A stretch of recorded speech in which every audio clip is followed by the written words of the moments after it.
And we are going to begin today with our executive session. I would just like to say that just so everyone is aware, I have been really sick with bronchitis for the last couple weeks. So no, I've done my antibiotic. I'm good. I just still am not exactly right with my voice. So if I go into a coughing fit, I'm tagging Bill in. So anyway, just so that you all are aware. And so with that, Mr. Hanson, will you please take us into closed session? I move that the Virginia Board of Education convene in a closed meeting for the following purposes: discussion or consideration by the Board of Education of information relating to the denial, suspension, or revocation of teacher licenses subject to the exclusion in subdivision 11 of section 2.2-3705.2 pursuant to section 2.2-3711A40 of the Code of Virginia, and consultation with counsel regarding specific legal matters requiring the provision of legal advice pursuant to Virginia Code section 2.2-3711A8 of the Code of Virginia, and that legal counsel to the Virginia Board of Education staff whose presence will aid in the board's consideration of this matter participate in the closed meeting. So moved. Second. All those in favor? Aye. Okay, we're in closed session.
today in the closed meeting pursuant to a recorded vote on the motion above and in accordance with the Freedom of Information Act.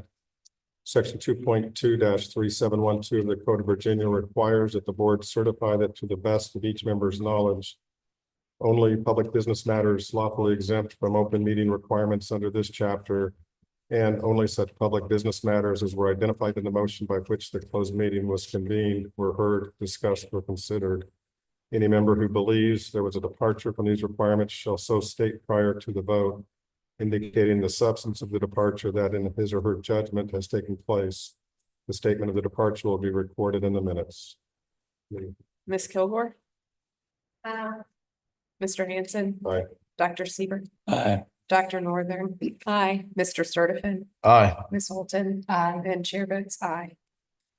Okay, so now we will vote on a series of licensure matters that we have reviewed this morning. In case number 2024-005, the chair will entertain a motion to revoke the license of Michael James Freeman. So moved. Second. Ms. Kilgore? Mr. Hanson? Aye. Dr. Seaver? Aye. Dr. Northern? Aye. Mr. Sturtevant? Aye. Ms. Holton? Aye. And chair votes aye. Motion carries unanimously. In case number 2024-004, the chair will entertain a motion to issue a license to the applicant. So moved. Ms. Kilgore? Mr. Hanson? Aye. Dr. Seaver? Aye. Dr. Northern? Aye. Mr. Sturtevant? Aye. Ms. Holton? Aye. And chair votes aye. And that motion carries unanimously. In the case numbered 2024-003, the chair will entertain a motion to suspend the license of Rebecca Lynn Yee for 2 years. So moved. Second. Ms. Kilgore? Mr. Hanson? No. Dr. Siebert? Aye. Dr. Northern? Aye. Mr. Sturtevant? Aye. Ms. Holton? Aye. And chair votes aye. Okay. And that concludes our executive session materials for this morning, and we will take a break for approximately 10 minutes at this point, please. Thank you.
B3 of the Code of Virginia because her principal residence is more than 60 miles from the meeting location. Dr. Coons, do you have any opening comments that you would like to make? Not today. Okay. Given that, this morning we will start off with the College Partnership Lab School Fiscal Agent and Partner presentations and discussion. As you all know, the board has approved a total of 14 lab schools to date, and we are very excited to see more of these schools approved and soon open. The lab school approval process was designed to ensure that only applications which were likely to result in high-quality schools that would produce strong outcomes with students, and those which would be financially sustainable would be approved and ultimately funded. With the recent $25 million sweep of College Partnership Lab School funds and the additional financial sustainability reporting required by the General Assembly, a heightened focus of our review has been on financial viability. Committed philanthropic and industry partners and robust multi-year sustainability plans. Of these 14 board-approved lab schools, 5 were affected recently from the activity of the General Assembly. And as we discussed at our May 15th meeting, special called meeting, the Virginia General Assembly approved an amended 22-24 biennial budget, which was signed by the governor and became Chapter 1 of the 2024 Acts of Assembly, Special Session 1, and is in effect. Most notably, the final budget changed the eligibility definition for receiving public funds to operate a lab school from the College Partnership Lab School Fund upon enactment of the budget on May 13th, and forcing a fund reduction from $100 million to $75 million. Specifically, the General Assembly modified budget language to state that notwithstanding the provisions of subsection A of section 22.1-349.1 of the Code of Virginia for the purpose of item 137.C.4 and the College Partnership Laboratory School Fund, a quote, College Partnership Laboratory School means a public, non-sectarian, non-religious school in the Commonwealth established by a baccalaureate public institution of higher education, end quote.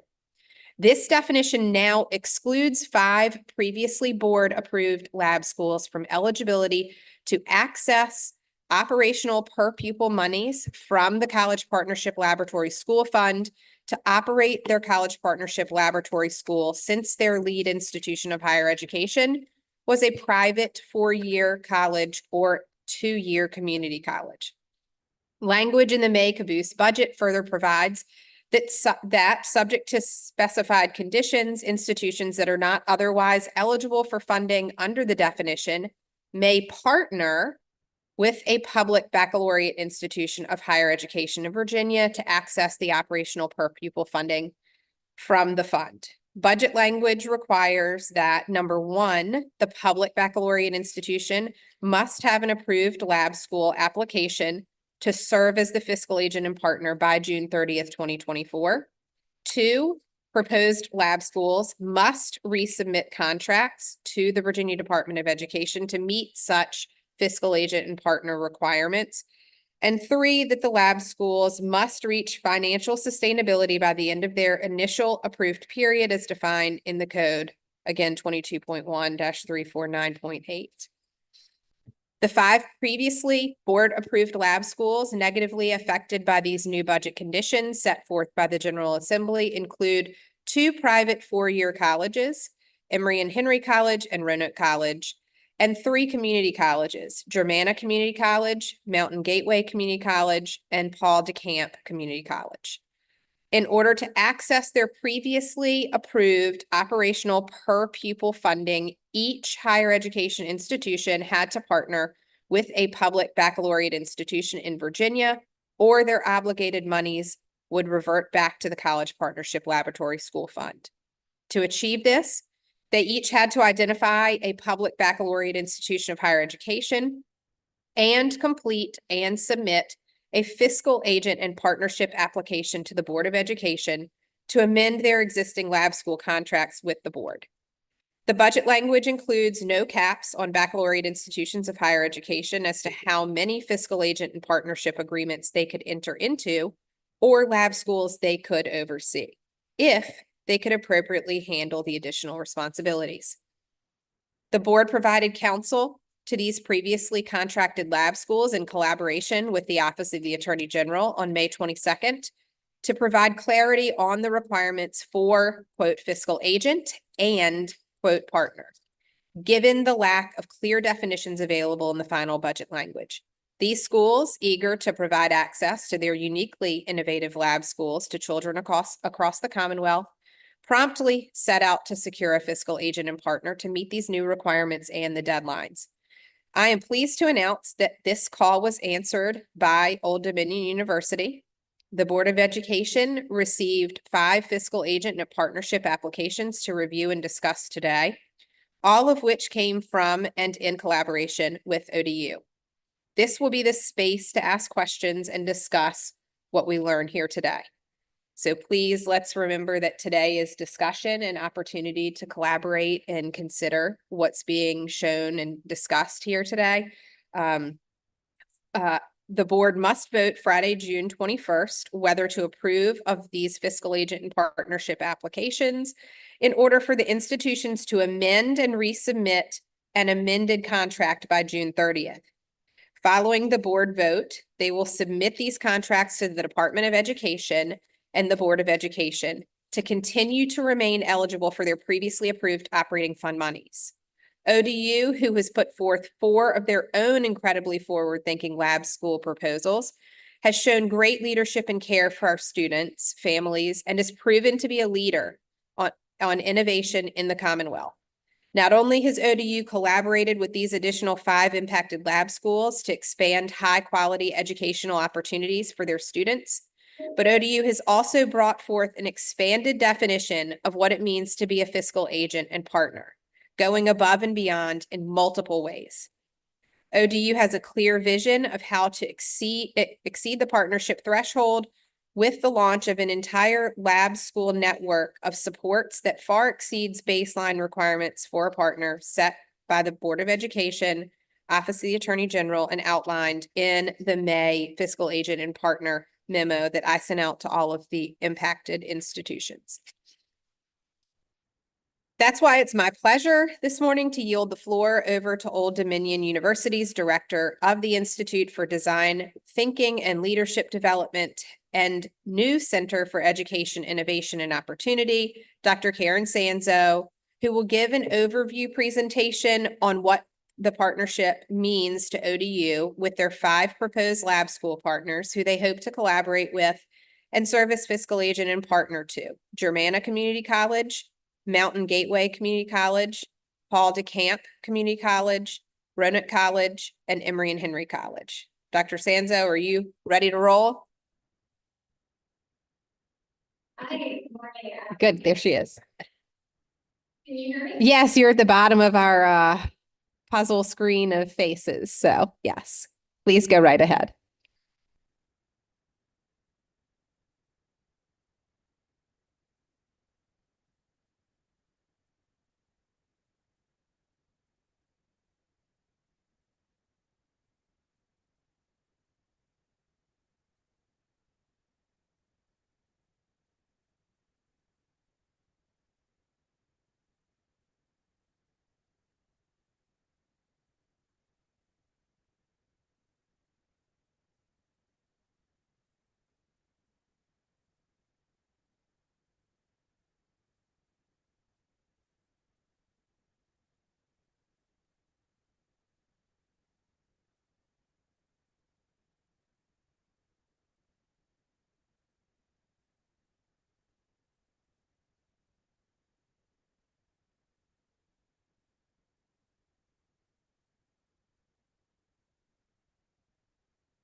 Yes, please hold. We're trying to get the live stream sound up. For some reason, it's not working.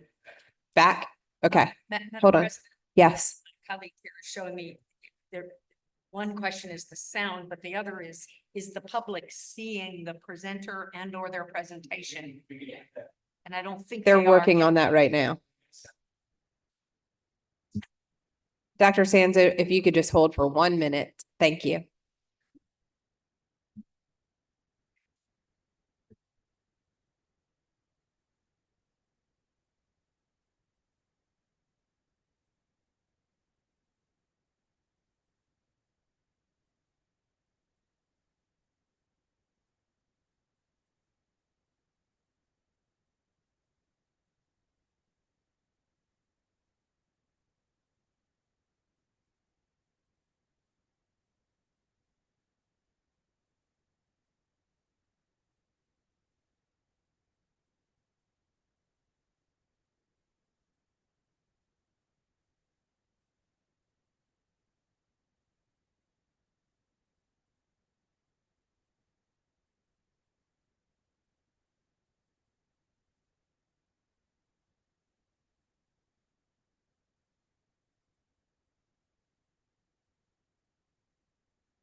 Hey, Dr. Sanzo.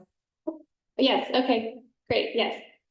So good morning, President Creasy, Superintendent Coons, and members of the board. It's a pleasure to meet with you all again and to share about the evolution of our work around lab schools.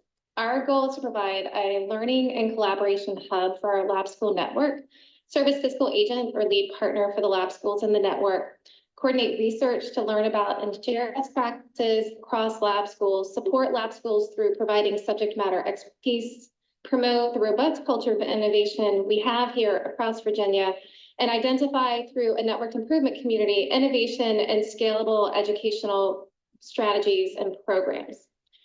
At ODU, as you heard from Dr. Payne, we believed early on in creating a network to help support teachers, administrators, students, and others as we co-designed our schools and moved to implementation, as evidenced by our early development with multiple lab schools.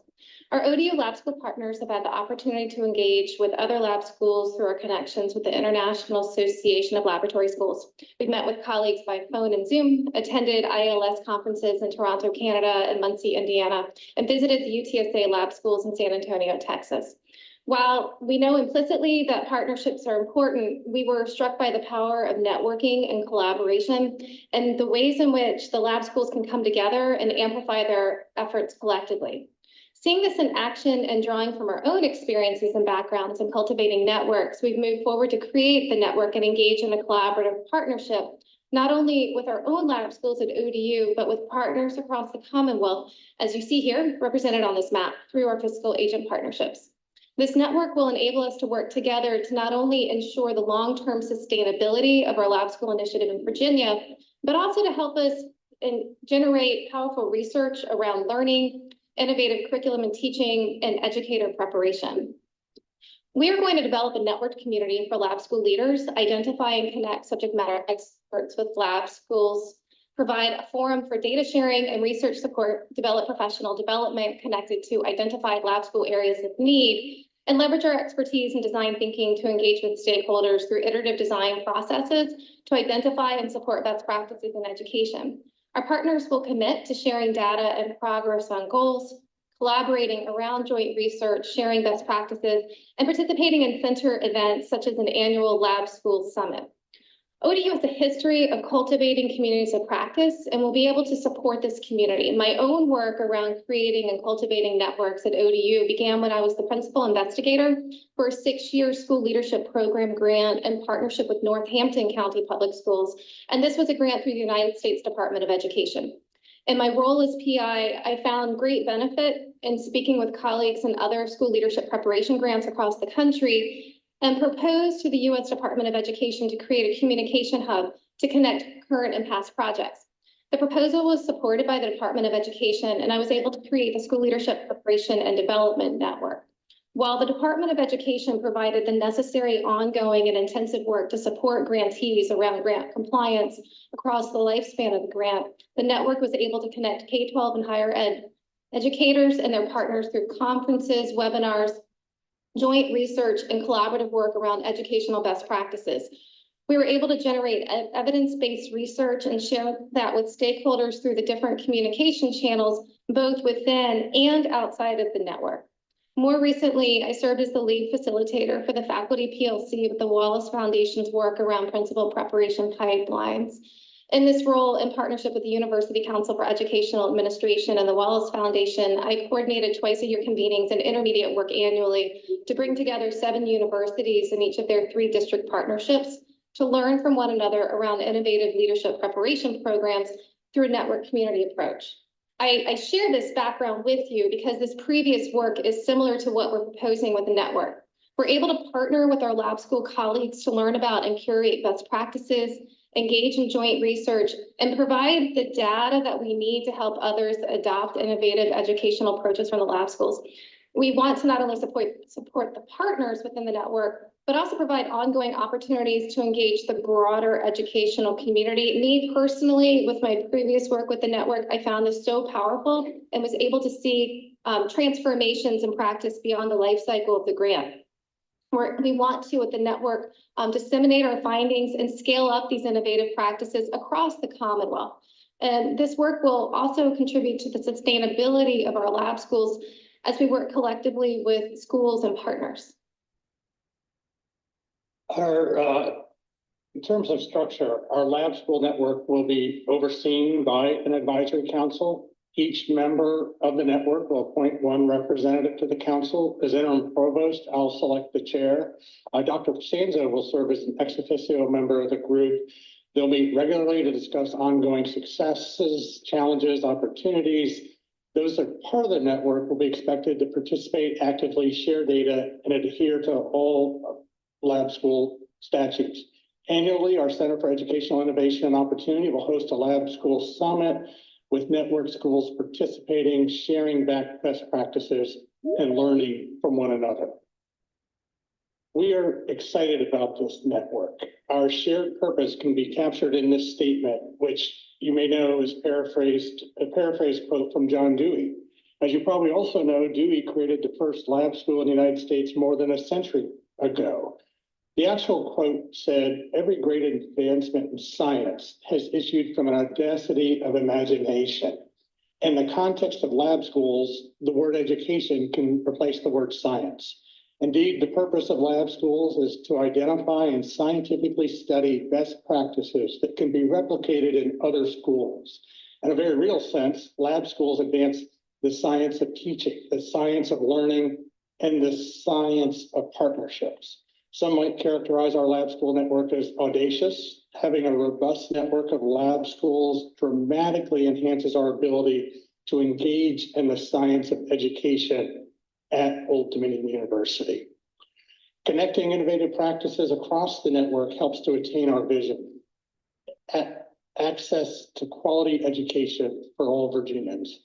This vision speaks to us at Old Dominion University. Our commitment to access and opportunity drives us as an institution. It's a part of our fabric. It's what we've done in the past. It's part of what we currently do, and it will continue to be a part of our future. We thank you all for your support, and we'd be happy to elaborate further on any of what we've shared. So does any member of the board have a question for either Dr. Sanzo or Mr. Payne from this presentation? Questions? Ms. Holton?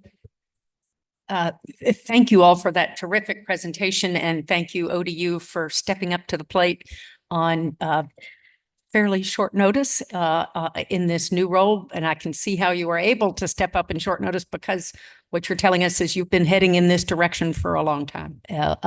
So you were already ready, but then turned on a dime as well. And so thank you for that. Just for my clarity's sake and transparency, I'd like to understand what if anything, ODU is asking of the board or the department in support of this center. And I assume part of that is we will be asked, I think, on tomorrow's agenda to approve the applications of the applicable schools with listing ODU as a fiscal agent. Is that right? And again, Dr. Coons, I don't know if this is for you or for our ODU representatives. And actually, maybe let me go ahead and list my other questions and we can get them all. So are we being asked, or is the department or the board being asked to do anything on this? And and if the fiscal agent approvals is one piece, is there anything else we're being asked to approve? And as part of the fiscal agency or otherwise, what is the funding that ODU will be receiving either as part of those individual applications or otherwise to support this role? Dr. Coons, do you want to answer anything, or do you want to pass it off to Dr. Payne and Dr. Sanzo? Dr. Payne and Dr. Sanzo, would you like to answer? Oh, I would, I think it was cutting up a little bit, but, so we are obviously receiving the 5% of overhead. Dr. Sanzo's had to remind me as an administrator that 5% doesn't kick in until operations begin, because I calculated a little early on my math. And so we will be receiving the 5% overhead, and that 5%, actually, it's easier for us to administer a network like this if we have multiple institutions rather than working with just one or two. Now, going forward, we will be seeking from federal sources, from private donors, from others. We welcome any suggestions about opportunities for helping to support these efforts, because we think there's great opportunity here. We think this collaboration and this network would dramatically help our residents, help the public, and but in the initial stand up, we would be looking to that 5% overhead to help get us going.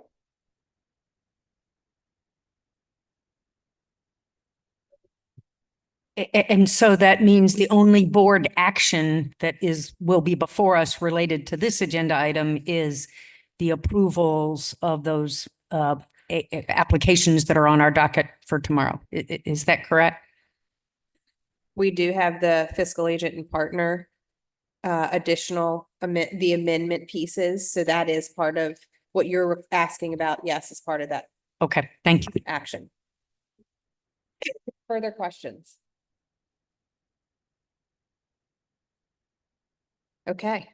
Well, thank you to Dr. Payne and Dr. Sanzo for your robust, I'm sorry, somebody else, Dr. Northern. Wasn't a question. I was just gonna reiterate our thanks for stepping up and taking this position at this, it's kind of a scramble, I'm sure, given the impending due dates that we're working with. And just want to thank you all for not only stepping in, but also agreeing to go above and beyond, in terms of convening. And I mean, that was one of the main visions we had for lab schools, to be able to share ideas and network with one another and learn from one another. So this really helps us in that facet. And as a former graduate of ODU, just super proud of the university. I feel like you guys are just knocking it out of the park in terms of just serving as a leader in the state on multiple fronts. So proud alum. Just wanted to say, plug you guys as well. Thank you. Okay, so thank you, Dr. Payne, Dr. Sanzo. And a special thank you to President Brian Hemphill and the Old Dominion University community as a whole for stepping up to the plate on this issue, to ensure that we have this void filled and for providing these desperately needed opportunities for children in the Commonwealth. Your partnership and willingness to serve as fiscal agent and partner ensures that children across the Commonwealth will now have access to high skills and training and high demand careers post-graduation. So your collaboration and dedication to education and innovation is evident.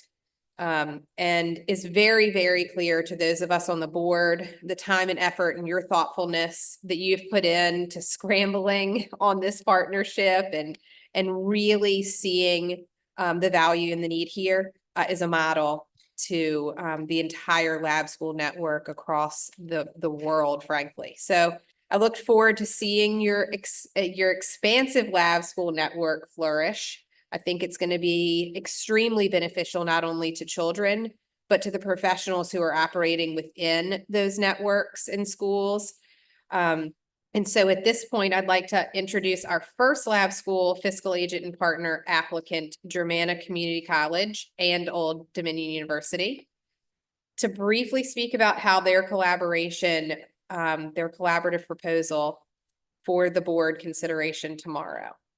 So I think that means that Germanna is coming first. So if you guys would, I guess, unmute. Yes, good morning. Yes. Thank you. Good morning. Can you hear me? Yes. Okay, awesome. Good morning. My name is Dr. Kiana Hawkins. I am the Director of Equity Advancement and Early College Programs here at Germanna. Good morning, President Priestley, Superintendent Coons, and esteemed members of the board, and the Future Educators Academy team represent on the call today. I am honored to speak on behalf of Germanna. Our lab school was formally approved on November 15th, 2023 by unanimous vote. The Future Educators Academy aims to tackle the critical teacher shortage by nurturing future educators in rural areas through your grow your own approach. The students in the program will return to their local counties as teachers, meeting the educational needs of their local counties. Additionally, this initiative will provide high school students with access and offer holistic, comprehensive support. The model is built on strong partnerships. You can see this in the first year. 2 community colleges, 4 local school divisions, and then in the second year, expanding to 7 local school divisions with a total of 11.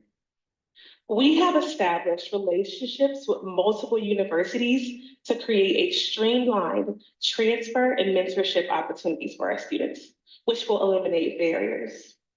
So having ODU as a fiscal agent is the natural progression. It allows us to extend our reach across the Commonwealth.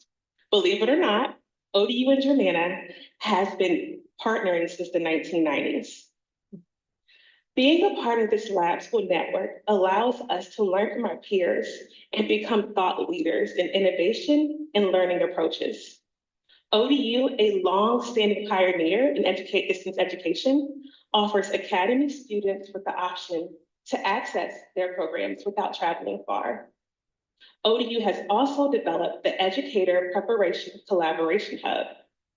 Additionally, this partnership would allow us to have access to research best practices and access to a network to answer common questions and concerns that may arise.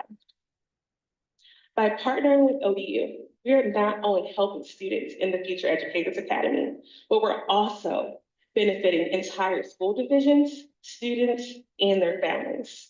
By 2028, these future educators will be eligible to return to their home counties and teach in the classrooms where they once sat.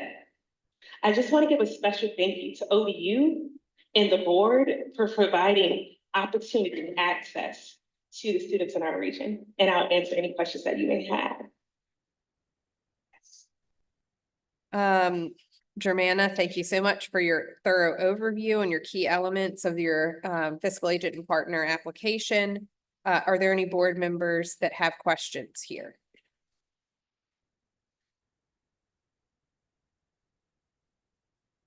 Do this trick around, look, make sure.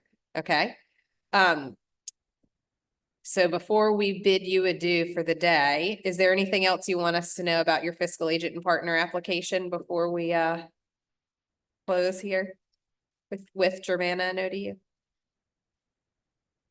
I'd just like to make a note that the Future Educators Academy team, lab schools complementary to the educational preparation hub we're developing. And like Germanna, our goal also is to provide access and opportunities. So this provides access for undergrad, grad students, but really importantly, those high schoolers that we are focused on. And just given their focus on educator preparation for us, it's a natural fit as a partnership.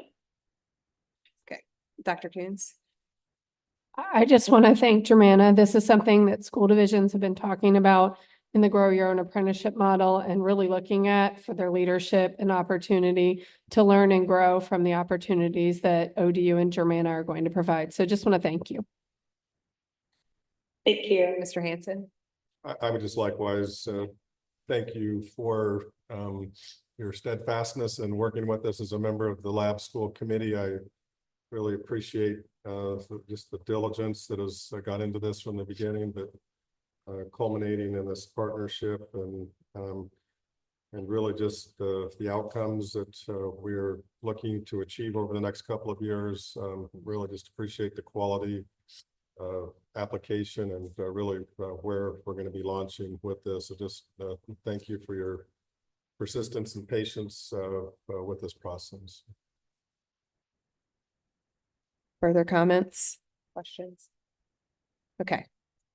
Thank you so much. The board will be reviewing and deciding on your fiscal agent and partner application tomorrow during our regularly scheduled business meeting. So thank you for your thoughtfulness and intentionality with this application in such a short period of time.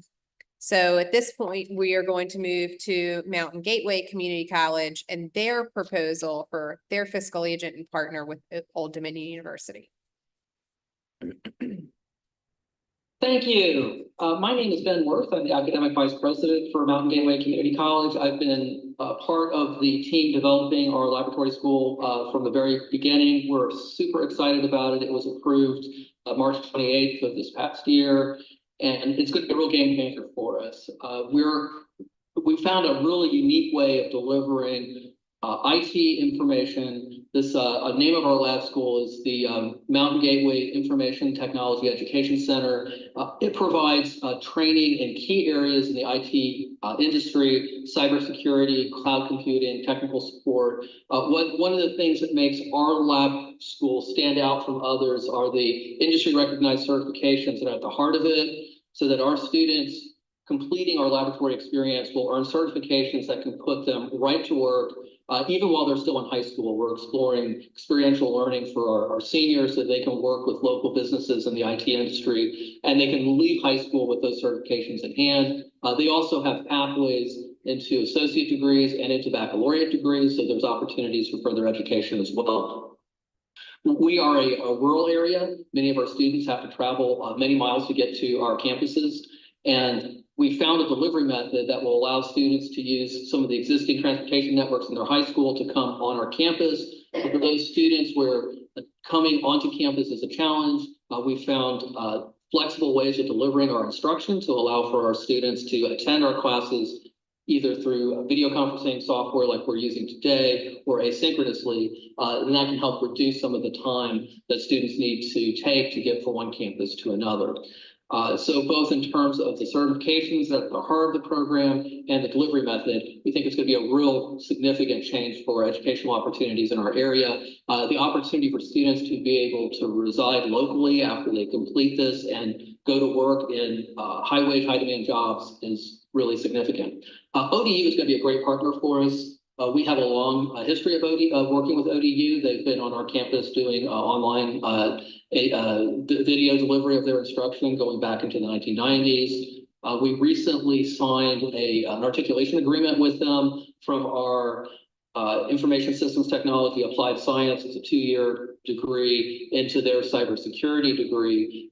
This is, I think, going to be a great fit for us. We're hoping that, one, we will be able to benefit from some of the existing relationships we have on providing quality instruction in the IT industry, but also their experience doing at a distance delivery and online delivery is something we think can really help benefit our program as well, because that's going to be a key component to us. The conversations I've had with Dr. Santo have been very insightful, and we're really looking forward to being able to take our laboratory school to the next level. would like to go on more and more about how this is going to impact the Allegheny Highlands and Southern Shenandoah Valley, but I'll stop here and ask if there are any questions from the board. Are there any questions from the board? Thank you to Mountain Gateway. We appreciate it. Board questions?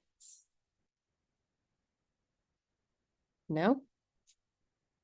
Seeing none, though, would you like to provide us anything else before we say thank you so much for your presentation? If it's okay. Dr. I could Sanzo? Also, Sure. yes, thank you. Yeah.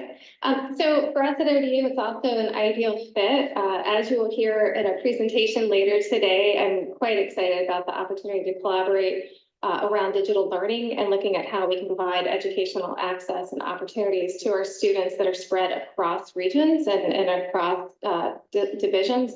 We're also, as Dr. mentioned, having these conversations, excited about connecting faculty experts at ODU and IT and cybersecurity to partner around the ways to align our work and developing workforce-ready students to support the needs of Virginia. So this is an exciting partnership. Thank you all so much. And just another reminder, we will be reviewing this fiscal agent and partner application tomorrow during our business meeting. And so we're going to hear from Paul DeCamp now about their proposed fiscal agent and partner application with ODU. Well, good morning. Yes, good morning. Good morning to President Creasy, Dr. Koontz, and the board. My name is Corey McCray. I am the president of Paul DeCamp Community College. And let me just ask your forgiveness for being on the road and pulling over to do this presentation. But this is very important to us at Paul DeCamp because of what this will do for the students in the Isle of Wight and the Western Tidewater space. We are putting forth our lab school, which is the Maritime Trades Academy, Industrial Maritime Trades Academy. This is important for the students in our region because, as you know, sitting in our backyard is the largest industrial-based employer in Virginia, and that is Newport News Shipyard. You may also know that the shipyard has to build has to have at least 350 ships and is put out for the Navy in the coming years.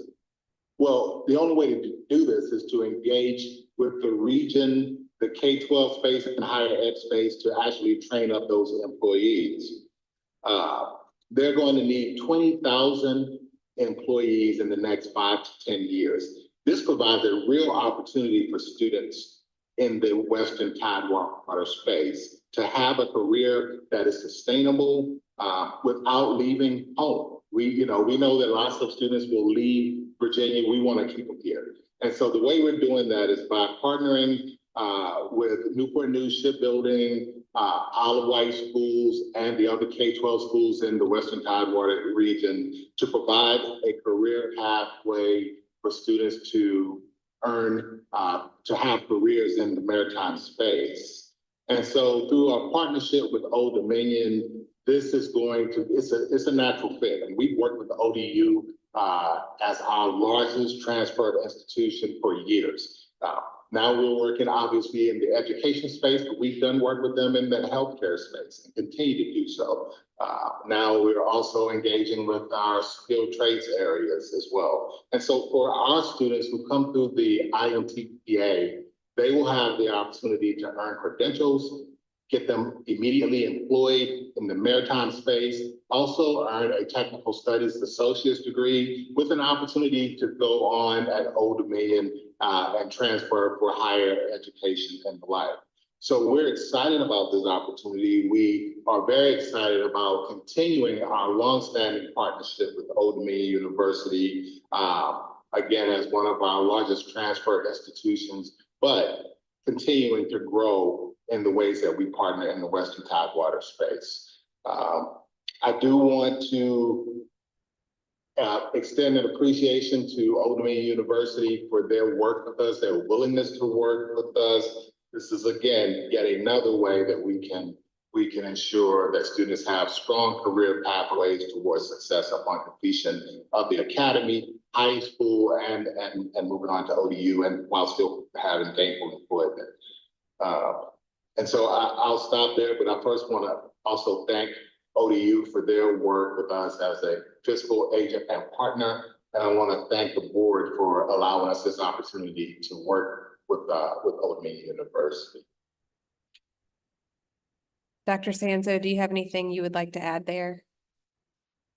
I do, yes, thank you. I just wanted to share, we have been talking early on about the way that we can partner, because really their lab school and the one that we have in Newport News are complementary sides of the same coin, looking at maritime, but addressing different workforce needs in the region. And so this will allow us to partner collectively, engage with our partners, collectively recruit around the maritime work. And ODU is also the in-region coordinator for the GoTech program for Region 5, which is a natural pipeline into both of these programs. And so this only helps extend the work that we're already doing. Thank you, both to Paul DeCamp and ODU for your collaboration and thorough review of the critical elements in this fiscal agent and partner application. Are there any questions from board members here on this application? Okay, hearing none. Anything else, Paul DeCamp or ODU, on this particular application? Now, I will say that we're excited about what this does for the lab school with the now growing network of lab schools that we will work closely with and learn from, like the professional development opportunities and the like for staff with our lab school is going to be critical. So we're excited that we're partnering with ODU and the network of lab schools that will be participants here. Thank you so much. Thanks to you both. We're so grateful for this intentional and collaborative approach to this particular fiscal agent and partner application.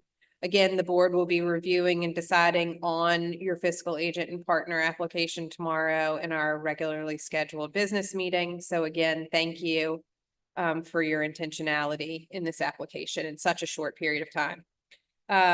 Moving right along, we will now go to Roanoke College and their proposed fiscal agent and partner application with their partner ODU. Good morning. Can you guys hear me? Yes. Yes, we got you. Awesome. Awesome. So good morning. It's my pleasure to be here on behalf of the Roanoke College team. I'm Dr. Natasha Watts, the Executive Director for the Roanoke College Lab School, Explored RC, which was approved on April the 25th. So just a quick recap of our program. Explored RC is meant to be an immersive on-campus experience for 10th to 12th grade students in 3 career pathways: education, global studies, then healthcare, and communication, civic engagement. Our goal is to ensure the program allows students to develop critical thinking skills while building bridges to the workforce needs of the Commonwealth. And we have a strong emphasis on inquiry and problem-based learning. Part of our vision was to expand opportunities for students and faculty through networking, professional development, research, and work-based learning. We believe that ODU has a set of diverse resources and forward-thinking approaches to education that can help us achieve this. ODU, of course, is known for its leadership in innovative education, and we at Roanoke College are a very traditional campus. So we hope to learn through this partnership about ways to expand opportunities through non-traditional approaches. ODU has an incredibly long history in online learning that can be super beneficial for us to expand our reach to students in the Commonwealth. ODU also has the Monarch Humanities Internship Academy, which could help our education, global studies, and our communication civic engagement pathways. They're both strongly grounded in humanities frameworks. And so through this partnership, we're really hoping the Internship Academy can help us understand workforce needs with the Humanities Foundation. The other thing we find incredibly unique about this opportunity is ODU just absorbed the Eastern Virginia Medical School. So our STEM and healthcare pathways fit really nicely with those, and we're really looking forward to the partnership and opportunities that it could bring both to our students and our faculty to network and be together. We're also doing a portfolio assessment and a capstone course in our program. ODU is using similar frameworks, and so we're really hoping that this could be a beneficial research platform for us to better understand the student needs in the Commonwealth. That's one of the things I'm most excited about, is what research that we can partner on and get through sort of a research practice partnership. So there's a lot of different avenues. We're also really excited about the opportunity to have a partner across the state. We have a lot around us, but to partner with someone across the state is going to give us a really unique viewpoint that we haven't had otherwise. And so it's mutually beneficial for us. And we really think it's about a good share. And that's kind of it. Dr. Sanzo, do you have anything you'd like to add here? I do, and you know, it's been really a pleasure being able to talk with Dr. Watts and her team and thinking about the ways that Explore RC has been designed and the alignment with our work. I mean, she's already covered all of the different ways that we can connect and partner. I know for our graduate students who are looking for innovative researchable opportunities, this is really going to be a very nice fit.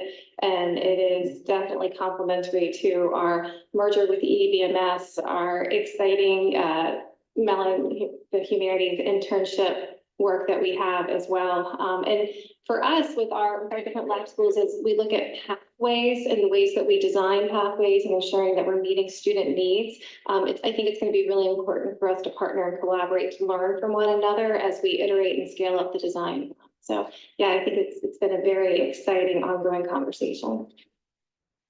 Thank you both. We really are grateful to receive this overview and your application for fiscal agent and partner, and the board will again be reviewing that tomorrow during our business meeting.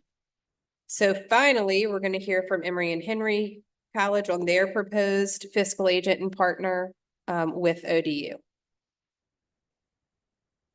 Just want to make sure that you can hear me okay? Yes. Great. Well, good morning, almost afternoon, I guess. President Creasy, Superintendent Coons, and board members. My name is Dr. Lou Fincher, and I currently serve as the Senior Vice President at Emory Henry and Dean of our School of Health Sciences. And effective on August 1, will assume the position of interim president here at Emory Henry University. I am honored to speak on behalf of Emory Henry and our lab school partners. Our lab school was formally approved by the board on April 25th. And it's just as a reminder, the Southwest Virginia Healthcare Excellence Academy Lab School, or HEALS, as we refer to it, is designed as a sustainable, grow our own healthcare career pipeline, really looking to increase the awareness of career pathways for students interested in healthcare careers, while also addressing the dire healthcare workforce shortages here in our region. Our lab school partners, we have quite a large partnership field. Our lab school partners include 4 K-12 school divisions here in Southwest Virginia that include Smith County, Washington County, Wythe County, and the city of Bristol, as well as the Linwood Holton Governor's School, Wytheville Community College, Virginia Highlands Community College, and the Southwest Virginia Higher Education Center, which will also serve as an instructional site for our HEALS courses.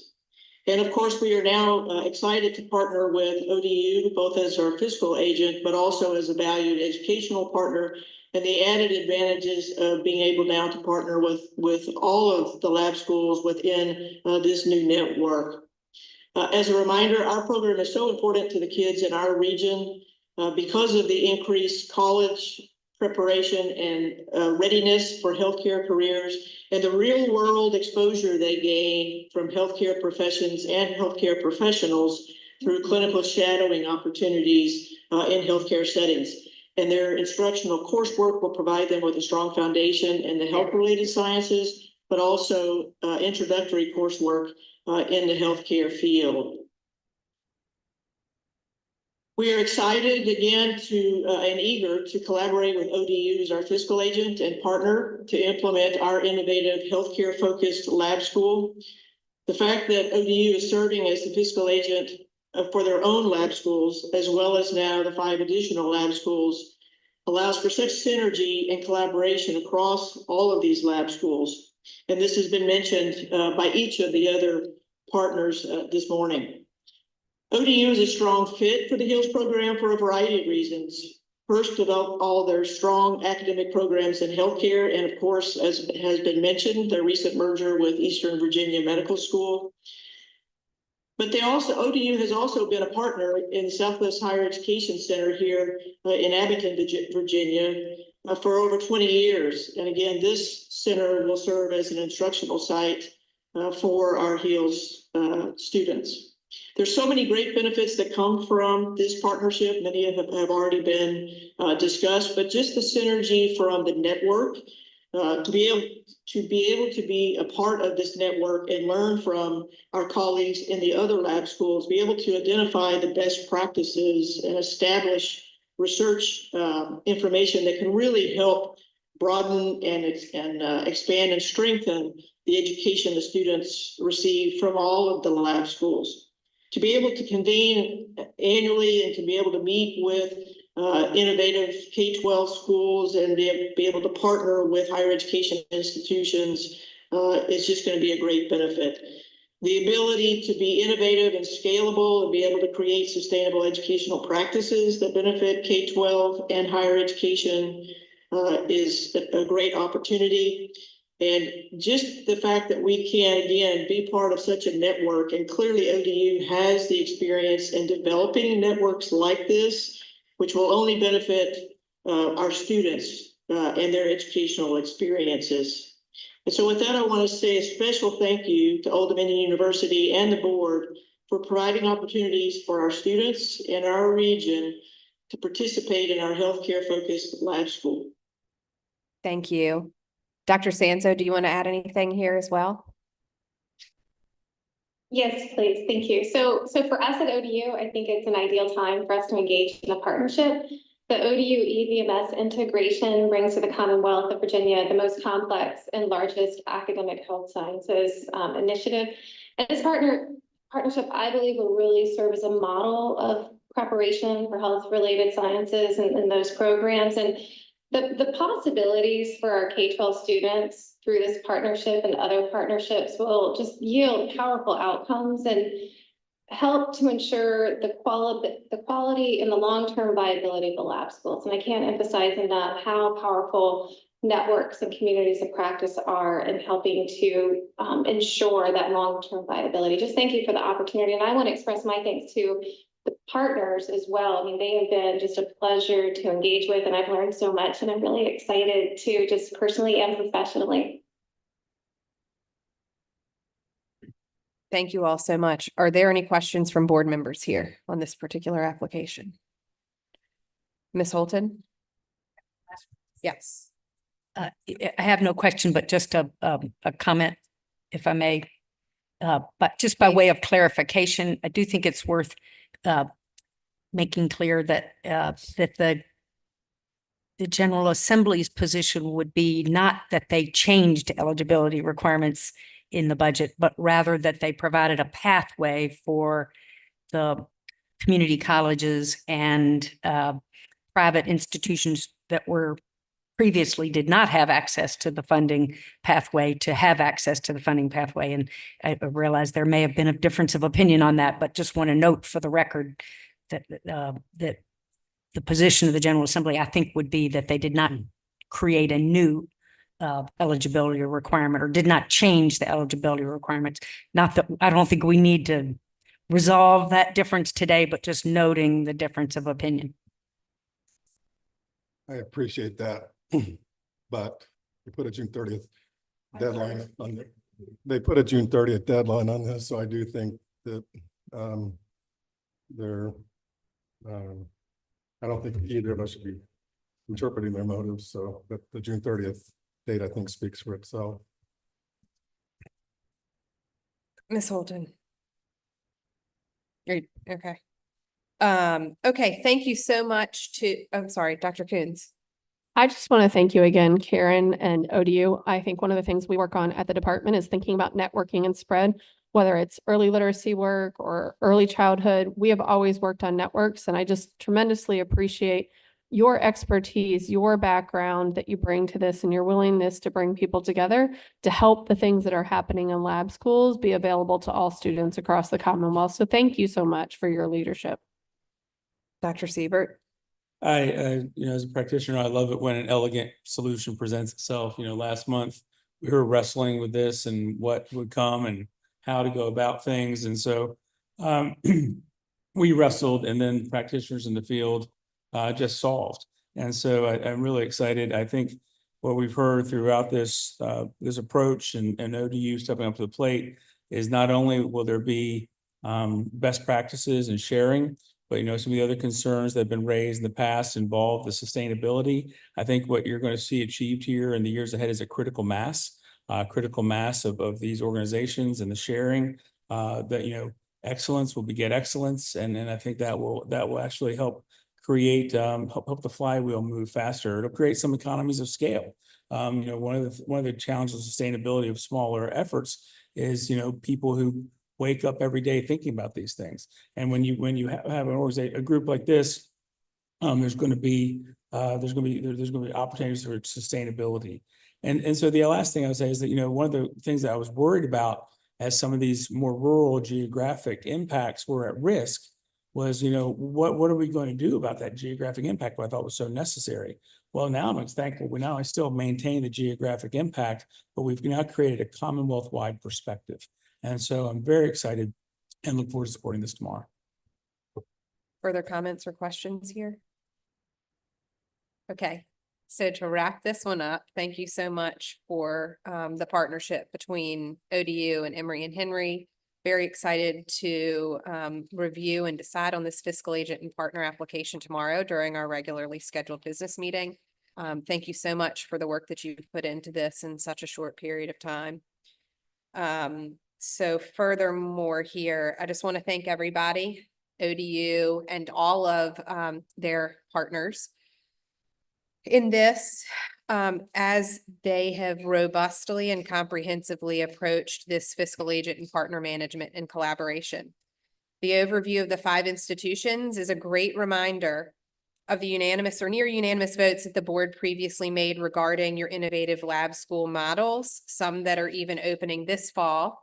And we thank you for your remarks and expedient call to action to ensure that these programs are continued and able to provide unique and relevant learning opportunities to students across the Commonwealth. Before we move to the presentation on the Aerospace Academy of the Eastern Shore, I just want to clarify with everybody on the board that as I reviewed the agenda again, the following votes will occur tomorrow. Voting on all of the 5 institutions we just heard from and their fiscal agent and partner applications. We have an additional lab school that came out of committee for their meeting this month, I guess. It was on June 6th. So 10th. It is still June.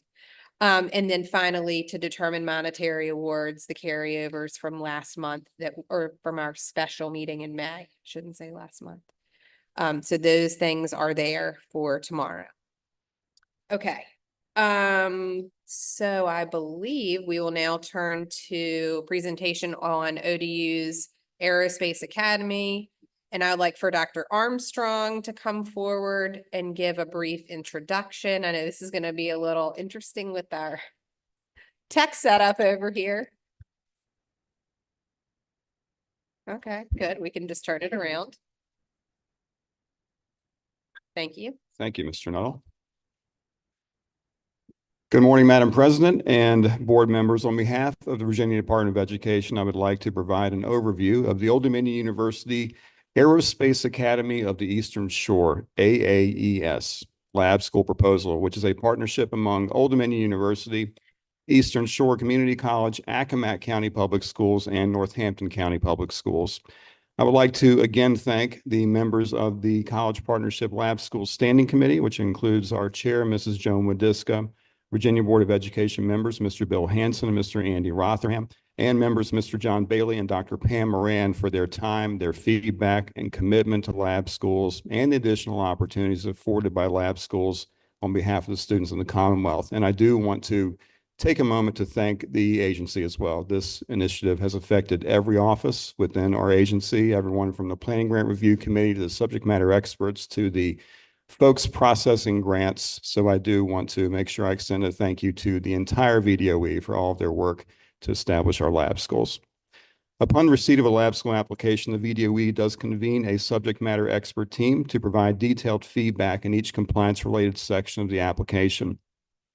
The goal of the application review technical expert committee is to document the needed technical expertise and provide counseling to the applicants to identify and correct any potential deficiencies in the planning and implementation of the proposed college partnership laboratory school, determine compliance with state law or regulation, highlight potential problems or red flags with information contained in the application, and to identify aspects of the proposal that are especially exciting or unique. That subject matter expert team includes me, Ms. Shauna LeBlanc from Licensure, Mr. Jason Ellis from the Office of Accountability, Ms. Rebecca Askew from the Office of Policy, Mr. Ed Lanza from the Office of Budget and Finance, Ms. Melissa Velasquez from the Department of Policy and Communications, Dr. Sam Hollins from Special Education Student Services, Dr. Dave Myers, Ms. Claire Bremner, our Innovation Coordinator, Ms. Sophia McDaniel from our Office of Innovation, and Dr. Michelle Wallace from the Office of Instruction. Each subject matter expert was provided with laboratory school criteria checklist worksheets, and areas of expertise were assigned to these staff members subject to their education expertise at the agency. The compilation of these comments is included in the completeness and compliance report that you will see on the agenda for tomorrow.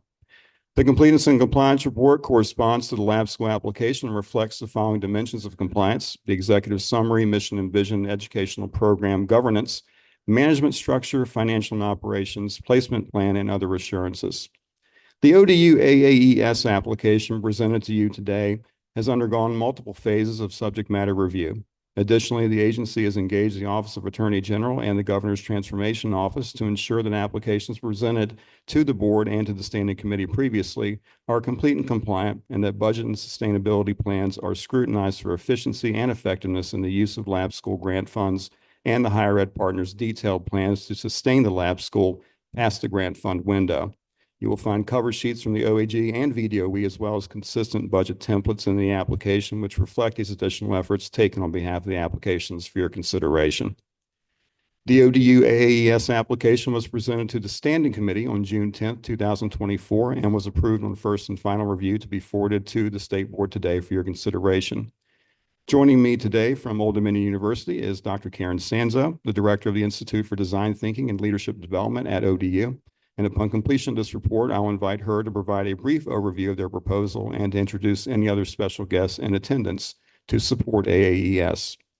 AAES is proposed to create a pipeline to prepare workers for the aerospace and adjacent industries identified as priorities by the Go Virginia Region 5 Economic Development Authority as an innovative interdisciplinary school and the regional standard of excellence in preparation for the high-tech jobs in these high-growth fields.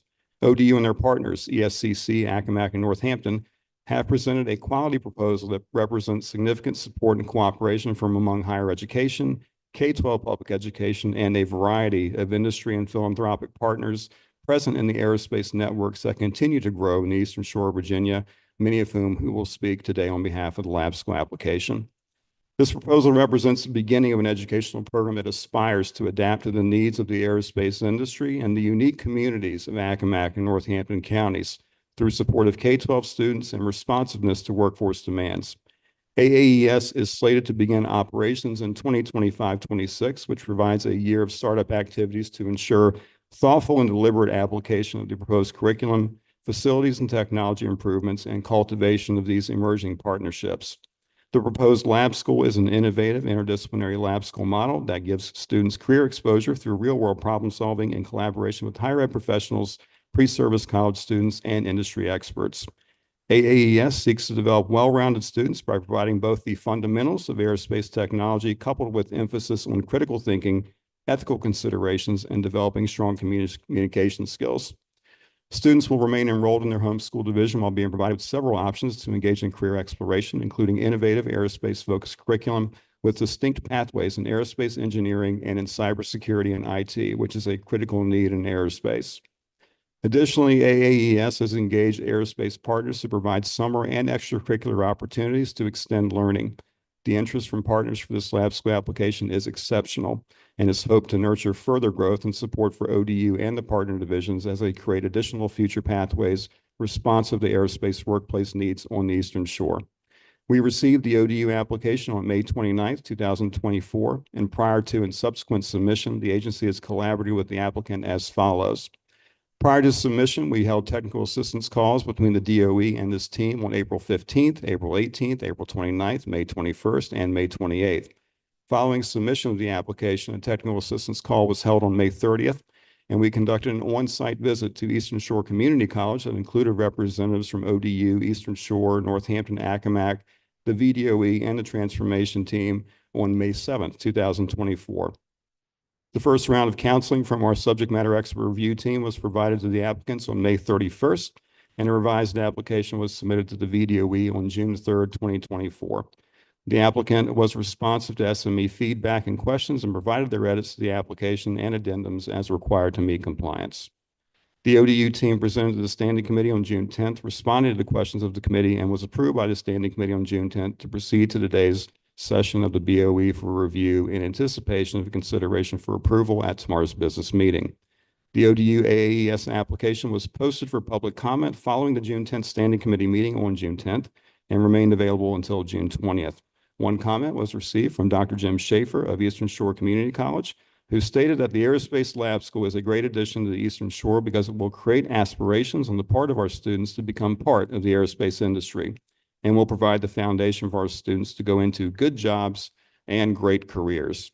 And on behalf of the VDOE, I submit that the ODU Aerospace Academy of the Eastern Shore application is compliant and ready to implement, and I recommend to the board that the lab school be approved at tomorrow's business meeting and subsequently begin the contract approval process. And to share more about ODU AAES, I am again joined today by Dr. Karen Sanzo, a not unfamiliar face for you all at this point, who will provide additional information, introduce guests in attendance on behalf of AAES, and answer any questions from the board. Dr. Sanzo? Go right ahead. Great, thank you. Let me pull up my presentation. I should be able to see it.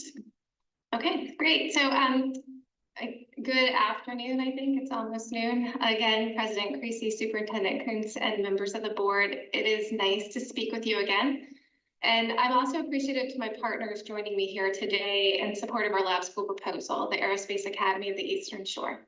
Virginia is a burgeoning home to the aerospace industry, and the state's aerospace and unmanned systems industry workforce is projected to grow by 8.5% during the next decade, with an economic impact of greater than $2 billion on the Eastern Shore.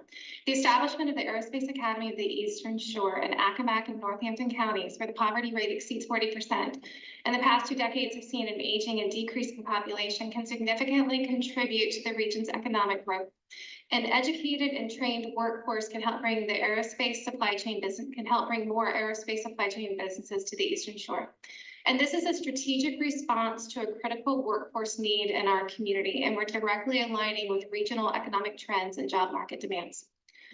Our educational approach for the Aerospace Academy is aligned with our overall ODU lab school approach and continues with our focus on an innovative and research-supported design that also provides a training ground for aspiring and current educators. In partnership with our districts, education industry, and others, we plan to utilize student-guided learning, STEM integration, and experiential learning to equip students with the skills needed for high-demand aerospace industry jobs. Students in the Academy will attend from their home schools, attending in-person and virtual courses.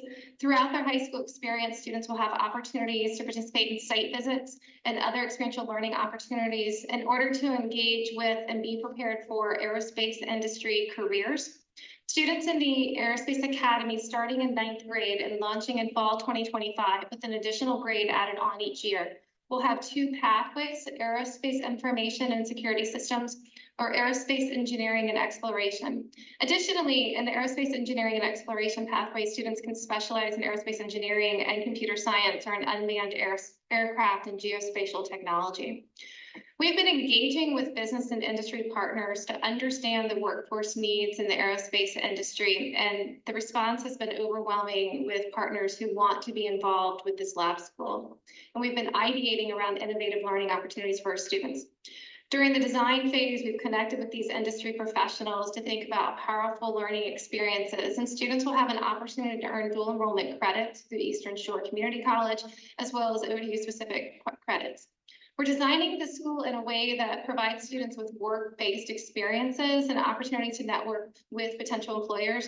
Our students lead the academy college and career and citizen ready, contributing to a thriving aerospace industry. And this represents our commitment to our students' futures, to our community's economic health, and helping to cultivate Virginia's aerospace industry.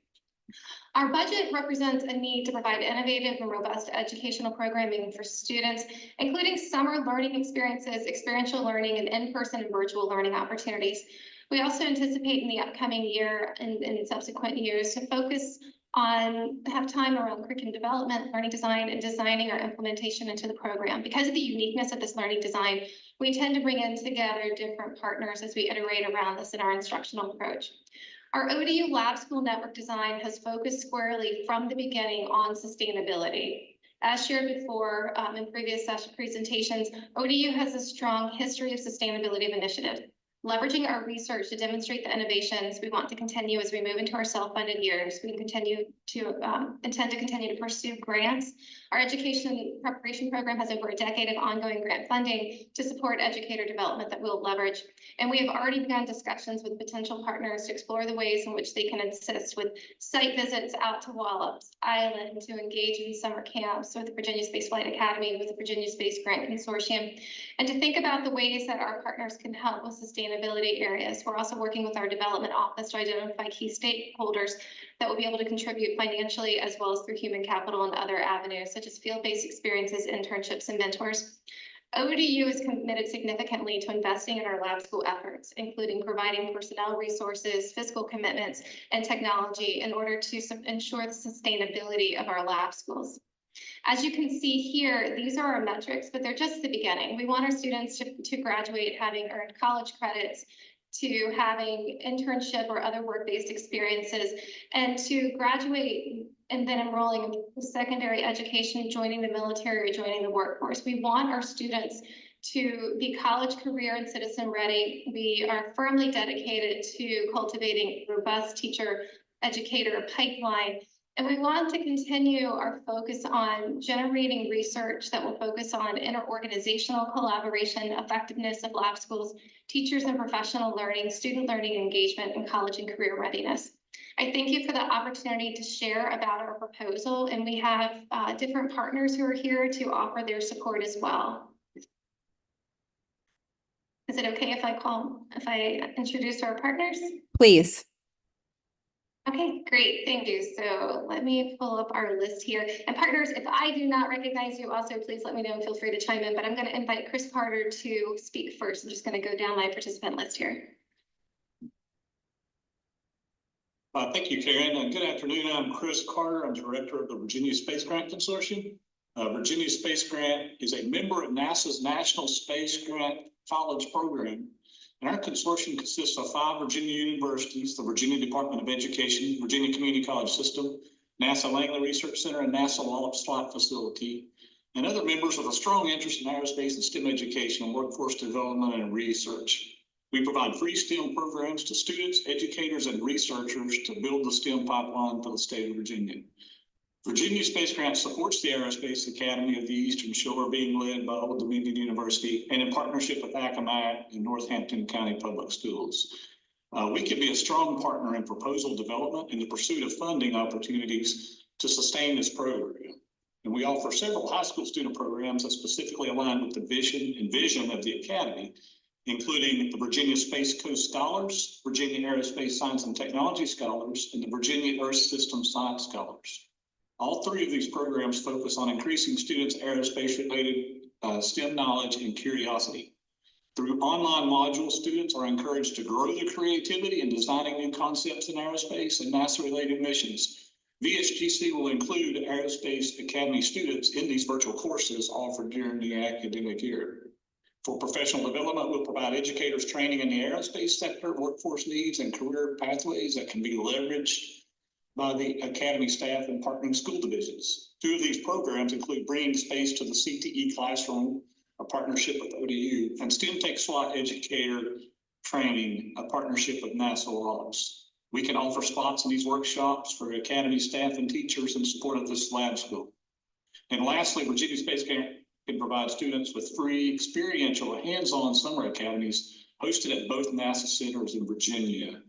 And Dr. Rachel White will be leading our partnership in this. She is our assistant director and has experience serving as the administrative director of a Governor STEM Academy in Virginia Beach. And we thank you for your time and consideration. Thank you. Next on my screen is Joyce Winterton.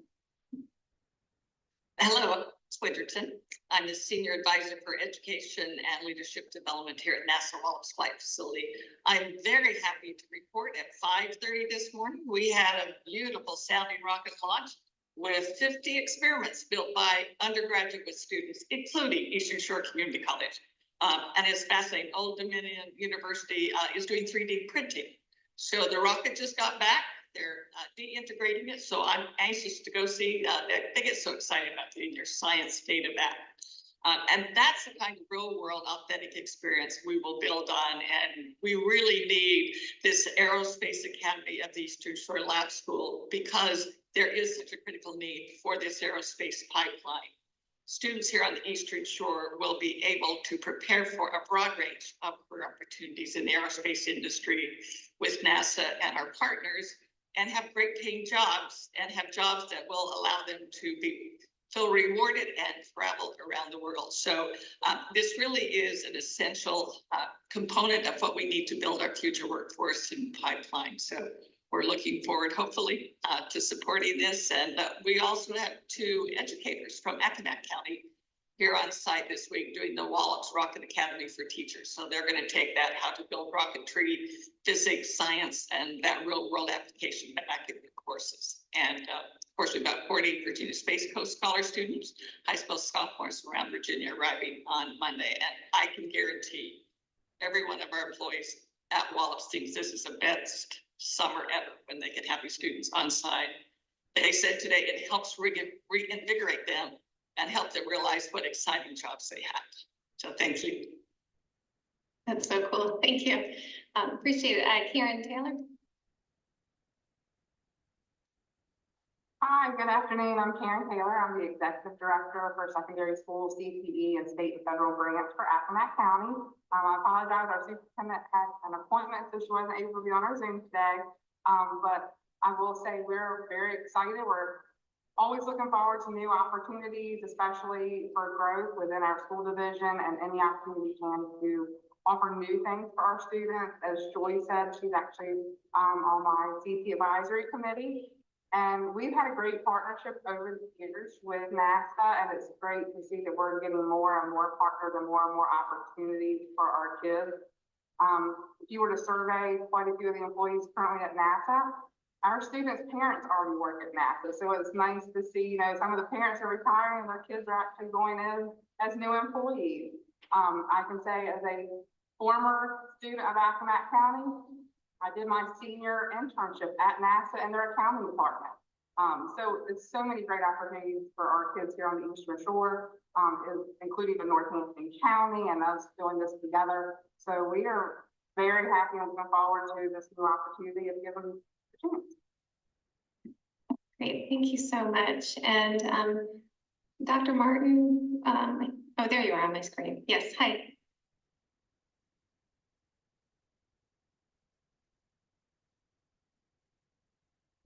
Good afternoon. Thank you, everyone. I am Dr. Lisa Martin, the proud superintendent of Northampton County Public Schools. Joining me this afternoon is Dr. Ken Buda, who is our coordinator of workforce and career and technical education. We in Northampton County are extremely excited about the opportunity for the Aerospace Academy of the Eastern Shore, because as Dr. Santos shared with you, we're looking at this as a great growth opportunity. And as we sit on the south end of the Eastern Shore, we recognize that much of this will be transitioning down into our community as well. And so we're looking at this as an opportunity to enhance the STEM skills of our students by actually giving them the applicable, the relatable, and actually the hands-on learning experiences that they so deserve to make STEM learning and STEM skills come to life for them. We're also looking at the opportunity to continue to inspire the innovation and the creativity and within our students, but most importantly, as well as preparing them for life after school. We're looking at this as an opportunity for career opportunities to enhance the economic development of Northampton County as well as Accomack County. But also we look at this as a great opportunity for us to support our friends at the Wallops Space Flight Complex and the Mid-Atlantic Regional Spaceport. So we are very excited and we look forward to this opportunity if we are so approved. Thank you. Thank you. And I think the last person we have is Kim Check. Good afternoon. I am calling in with limited service in the Wallops region, so I hope everyone can hear me clearly. I'm Kim Check, the Executive Director of the Virginia Space Flight Academy, located at Wallops Island. We are a long-standing provider of STEM education with a strong aerospace and career pathway lean in both Northampton and Accomack County schools. And we are obviously in full support of not only this proposal, but continuing the work that we've already established in the school districts. We are in our 26th year of serving local students through our residential space camp at Wallops Island, as well as the 3rd year of implementing our year-round STEM Academy in the schools that also focus on aerospace engineering, computer science, and physics. Our curriculum is uniquely positioned to enhance the objectives outlined in this proposal and provide lab school students with unparalleled access and seats to our space camp every summer and continue their summer learning as well as supporting students during the academic school year through our STEM Academy modules. All of which continue to reinforce what all of these partners bring to the table to connect those real-world applications and exposure to diverse workforce opportunities in both locally here at Wallops and throughout the state of Virginia. With your support of this proposal and the power of the existing partnership within this Wallops aerospace ecosystem, this group will be able to provide students with a comprehensive and unparalleled aerospace education and inspire students to pursue a career within the state of Virginia. Thank you for your consideration of this proposal. Thank you. Did I miss any partners that are on? Okay, I think we have all spoken. Thank you. Thank you, Dr. Sanzo, and all of the partners that participated here today. I'm so excited about this unique and innovative opportunity that you've brought here to us for students in that area of the Commonwealth. And we're just really excited to see how this proposal continues to grow and develop over time, because I think it's really amazing. Are there any questions by board members? Just a reminder that this is your time for questions. So, or discussion on this particular item. Dr. Northern? Yeah, I am so excited about this, and I can see kids just jumping at the chance to be a part of this lab school. I guess my question for you is, how are you guys thinking about, just the level of interest you're going to get from kids? Are you thinking, is there some lottery-based, approach in mind, or how are you going to deal with heightened interest of what I assume is going to occur when this is rolled out, which is a good thing? So I think, sorry, it's a little bit difficult to hear. So you're asking about the level of interest from students and then how we might address if there are more students interested? That's right. Yeah, so, I thought about that quite a bit. We put forward our proposal with 50 students right now. I think we're going to get a lot of interest with this, and I can defer to my division colleagues to speak to that a little bit more if they want to. What I feel is that we have generated, so I do think we'll get more interest than what we'll have the seats, but I think we're also tempering it with the realistic expectation of implementation. I think 50 is a good number just to start with.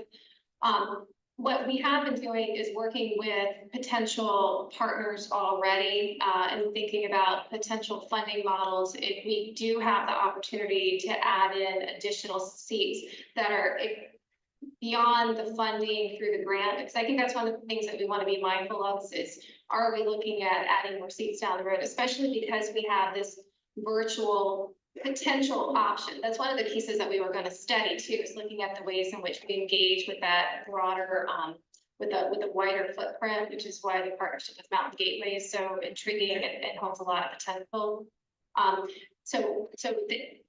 Again, I'll defer to my district colleagues around current interest, but we're already being mindful of longer term, again, with what the funding is going to look like, what the seats are going to look like. The partnership with those who've already spoken here today, I think, speaks to our ability to expand our capacity. One of the pieces, for example, with Virginia Space Grant Consortium is we've already talked about offering an additional section of the training, the courses that they provide for students. So our students are going to be competing for seats. We're able to provide these additional sections so students will have access to these classes. From a university standpoint, where we have a number of faculty that have the background and capacity to help support our partners in building up the curriculum and bringing on additional elements. I think the other piece too is, and this is a consideration that we look at across the spectrum with all of the lab schools, is we say that we're coming in with 1 or 2 or 3 pathways, but we also have built in the structure where we can change or modify or add in pathways based upon division requests, what our partner demands are as well. So I think we have built in structures to expand capacity if needed. Further questions? Comments? No? Okay. Going once, going twice. Thank you, Dr. Sanza. Say one thing. Okay. Northampton and I, we have met on different things, that it also comes down to us over the course of the year to market and sell the programs. I will say there's such a large mile radius for Accomack and Northampton to be able to get from one end to the other, that virtual classes have paid dividends for our students, where we have numerous teachers that are out of one high school that teach out to all the other high schools in order to give all of our kids an equal opportunity for these dual enrollment classes. But our counselors that we've spoken to already are very excited actually to go out and meet with the partners of NASA that they haven't already met, to actually be able to promote and advertise to the kids and be able to tell them, you know, these are the opportunities that are there. But also we would like for some of our partners to come into our schools and talk to our kids face to face. Kim Check spoke earlier about the summer camps. The last several years, we have been doing summer camps. So some of those students are now high school kids that actually did the camp back in elementary and have fed their way on up. And as she also said, we have 2 of our teachers. Joy spoke about that. One is at the middle school, one's at the high school. One teaches robotics, one teaches chemistry and physics, and they certainly promote these programs that we are looking forward to getting. Thank you. Thank you. Anything else from your end, Dr. Sanzo?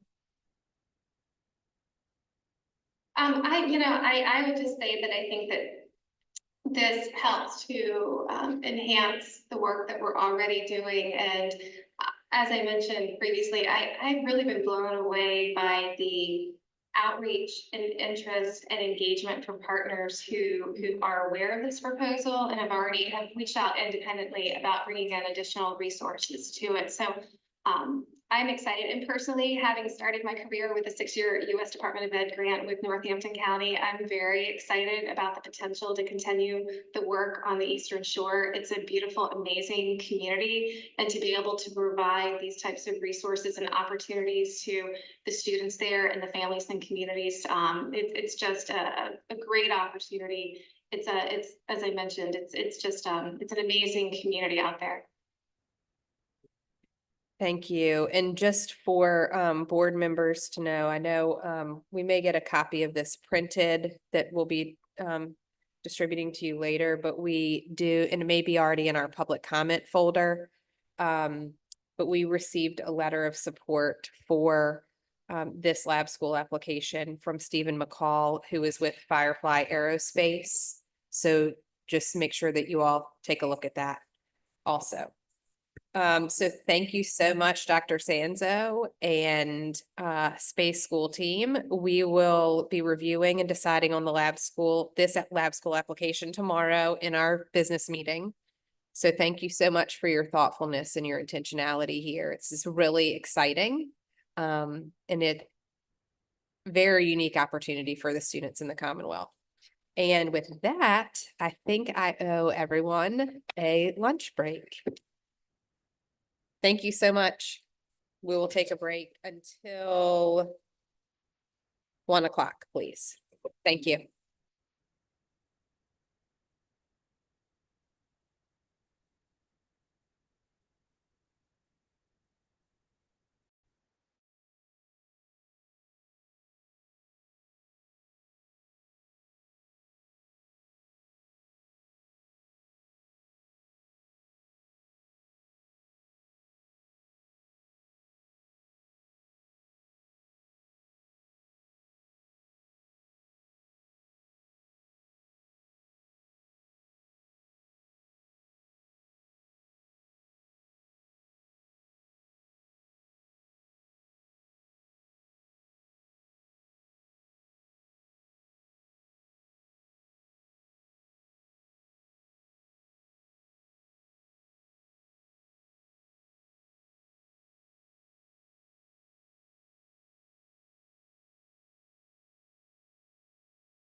with item C here. I guess we have Katie, you're gonna tag team with Chad and Ann, or Chad and Ann are gonna take this whole show over, huh?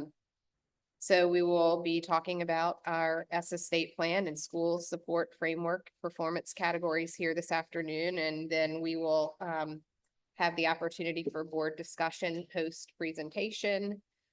So please make sure you are jotting down your questions and comments as the can you hear me? I'm sorry, did I note her participation? Yes. Yes, I did. Mm-hmm. Yep. Okay. So, then we will have obviously this item comes before the board tomorrow for a vote during the business meeting, but please do, have your questions and comments prepared for today's discussion. Thank you. Thank you so much. It's great to be back with all of you again. We have a long presentation, but we're going to take it in chunks, and there'll only be time to pause and ask questions throughout. So, but we wouldn't be talking about this work if we didn't begin with our guiding principles to ground this. These are not new to y'all, but we're really this is the why we're doing this work. We want to be sure that we're holding. Oh, yes. Michelle, can you hear Ann at all? Okay. Yeah, so I think we need to move this over there. Thank you. So right now, it's going in and out. Working on it.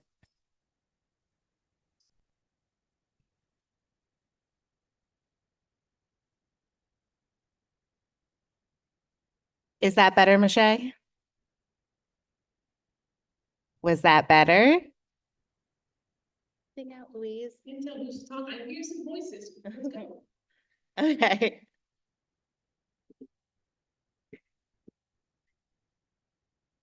Needs to be like on the day.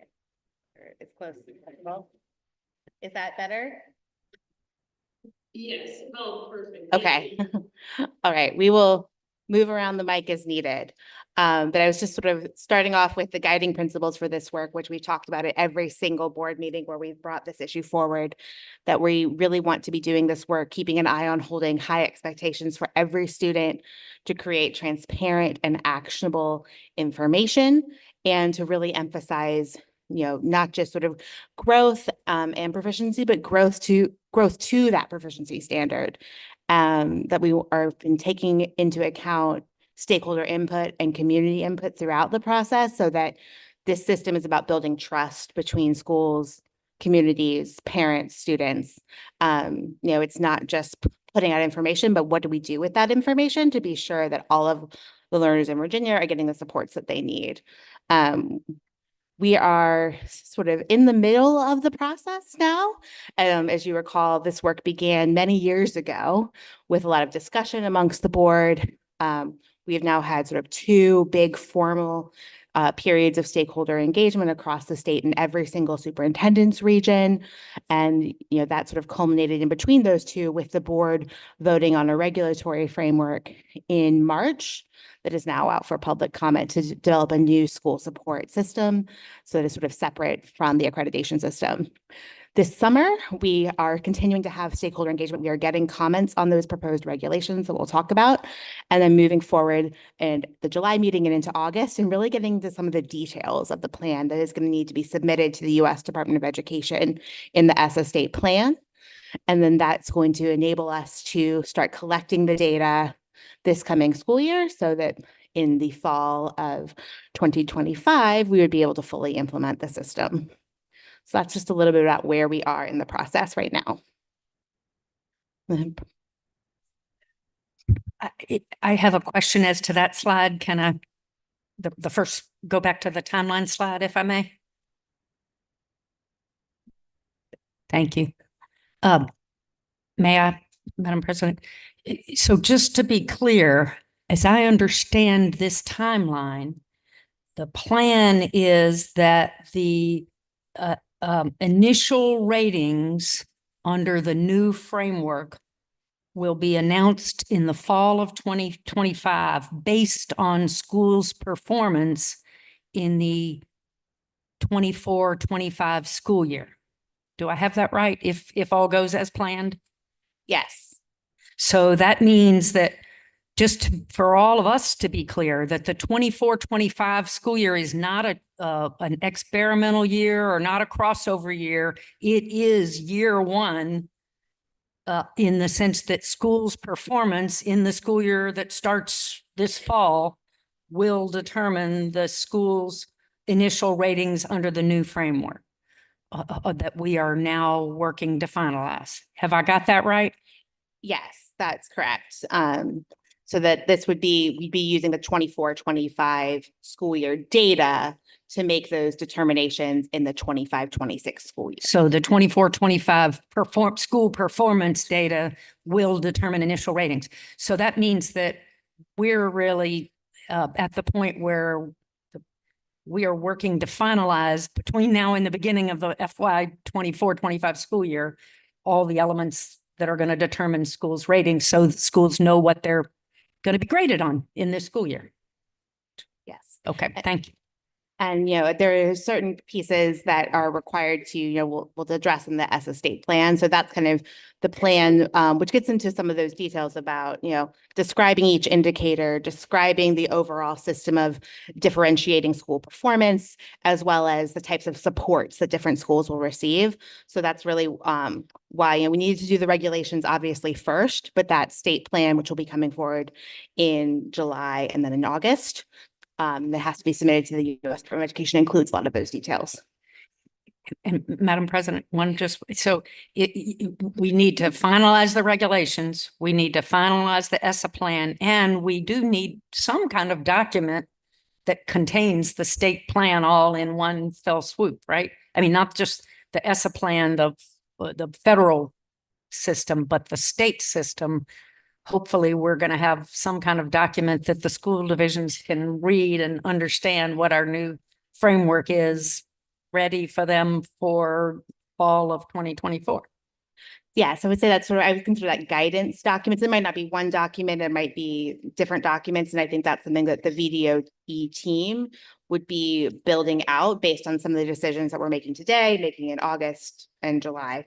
So that a lot of the document, I would say the regulations and the ESSA plan itself are very, they're quite technical, and some people need that technical information, but it's also important to communicate the changes in a higher level that the general public can understand. So I think a suite of guidance that's sort of aimed at that different audiences will also be developed. And I think that's part of what the team at VDOE is thinking about as far as the rollout of this. But we have to get through, we had to sequence things in a certain order because it made sense to start with the regulations, given the timeline to regulate in Virginia, the ESSA state plan, given that we know the U.S. Department of Education might have questions that we need to respond to. So we've tried to prioritize those actions and lay them out in this sequence. Okay, so today, we already went through the vision and guiding principles and the timeline. We're next going to review just some of the regulatory decisions that have already been made. And then the bulk of today's presentation is going to focus on 6 elements that are going to be building into that ESSA plan, and also some modeling that we've done since we last talked to you in April. So that's talking about the performance categories for schools, as well as the results of the modeling we did. And then really focusing on sort of 4 key indicators: the mastery index, the middle school measure that looks at advanced coursework taking, and then in high school, how we're measuring graduation rates, as well as ready for life. That's kind of the outline for today, and Chad and I will take turns. So we're kicking things off just focused on sort of an overview of what we have done already.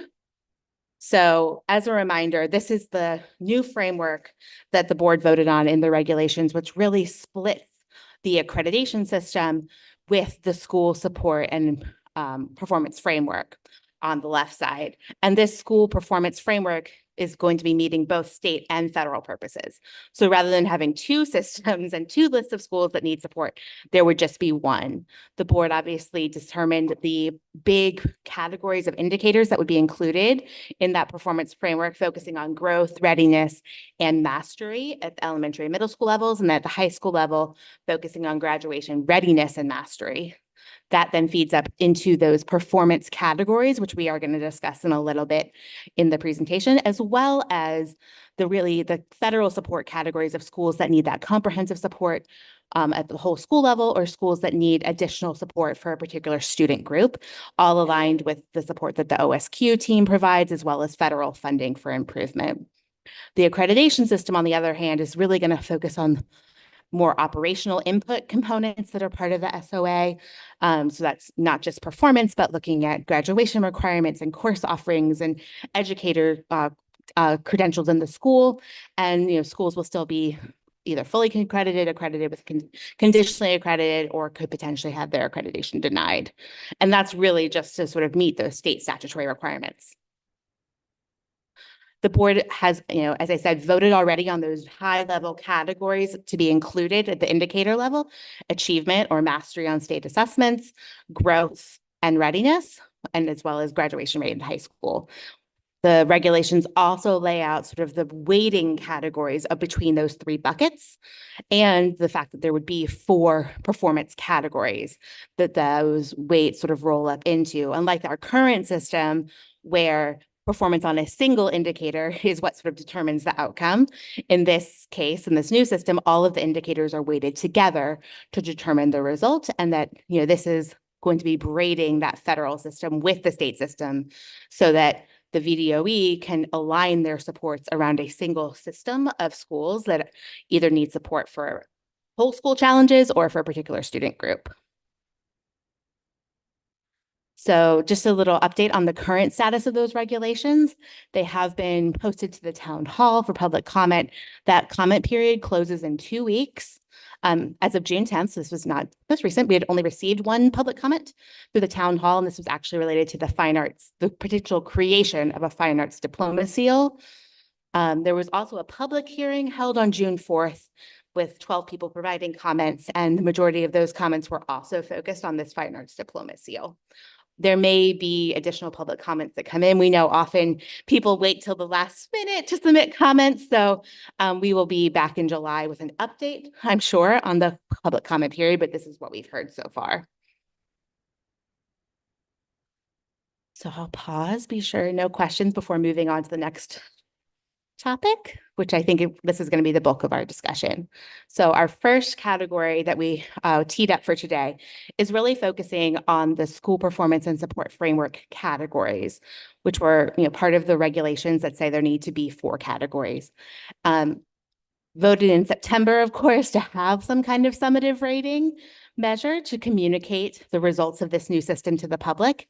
And then in April, after the regulations had been approved and gone out for the public, we held a series of listening sessions across the state, all of the different superintendents' regions, and this was one of the topics that came up in every one of those listening sessions. And we heard strong feedback from stakeholders, which is well aligned with where the board is, that they did not want to see an A through F type school rating or scale as part of this. Really felt like more descriptive category language would be better in terms of public transparency, in terms of really communicating where schools are. I think that's also aligned with past discussions that the board has had, and they really wanted that language also to reflect the type of supports that schools would receive based on the data that we were seeing. So as a result of that, we're coming today with a proposal for 4 different performance category labels. I just want to be clear here that these are the sort of 4 big texts: distinguished, on track, off track, and needs intensive support. The descriptive language below is just included as an example. That's something that we can refine further on as we work with the board, get additional feedback. And that sort of is a chance to really explain what those 4 categories mean in more detail. But the 4 categories proposed here are distinguished, on track, off track, and needs intensive support. One other sort of just contextual piece of information here is that the school support framework now being a weighted measure where it's not a single indicator that triggers identification. It's sort of looking at all of these different data points in context. We expect that some schools that are identified as needing federal support may not necessarily all be in that lowest category. So schools are actually going to be sort of having maybe potentially additional layers to communicate the types of support they're receiving that are just different from those summative performance categories. So we saw sort of several different examples here of what that could look like. You know, if a school is identified for comprehensive support, again, they're getting sort of full school support, additional targeted support are getting supports either at a more intensive level or sort of a lesser level for a particular group. So you see school A here is shown as maybe it's getting the on-track performance category and does not have any federal support. So the public would just see on track. But, you know, contrast that with school B, which is also on track as its performance category, but has been identified for targeted support, say for their students with disabilities population.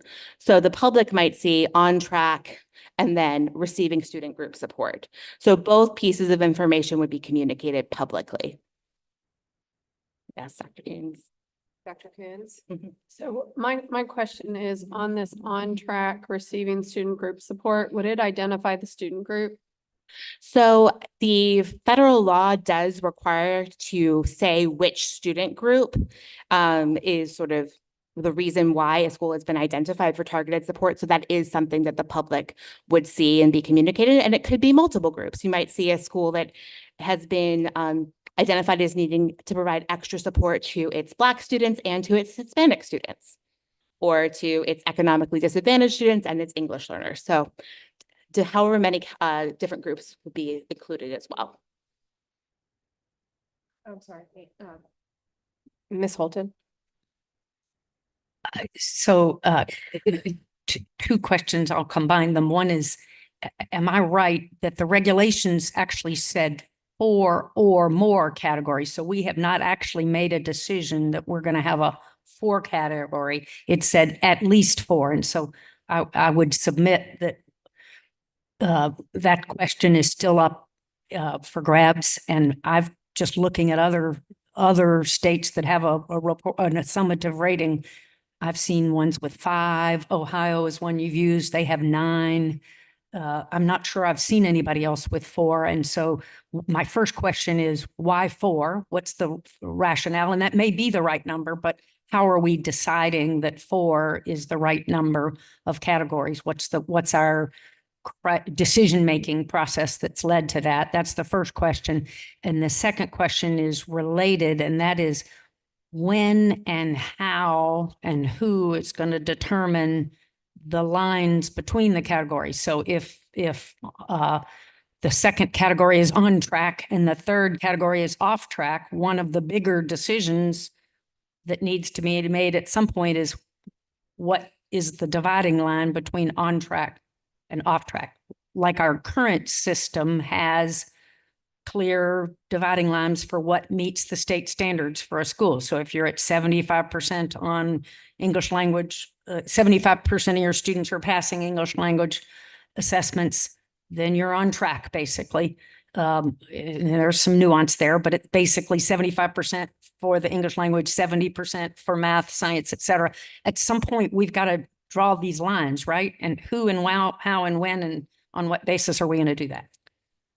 Yeah, so I can speak a little bit. We might be previewing some of what Chad will talk about later, but I think one of the key things that and if it makes more sense to wait till later, I'm okay with that. It was just a little preview. I mean, because we don't specifically address that question, but I think we have been starting to model the system, running all of the indicator data through, working with a vendor to help us do that, so we can sort of project and see where different schools would fall if we weighted this indicator at this percentage, and putting in sort of different rules to see what the results look like in terms of that actual overall index score, as well as which schools might be identified as needing support, because the results.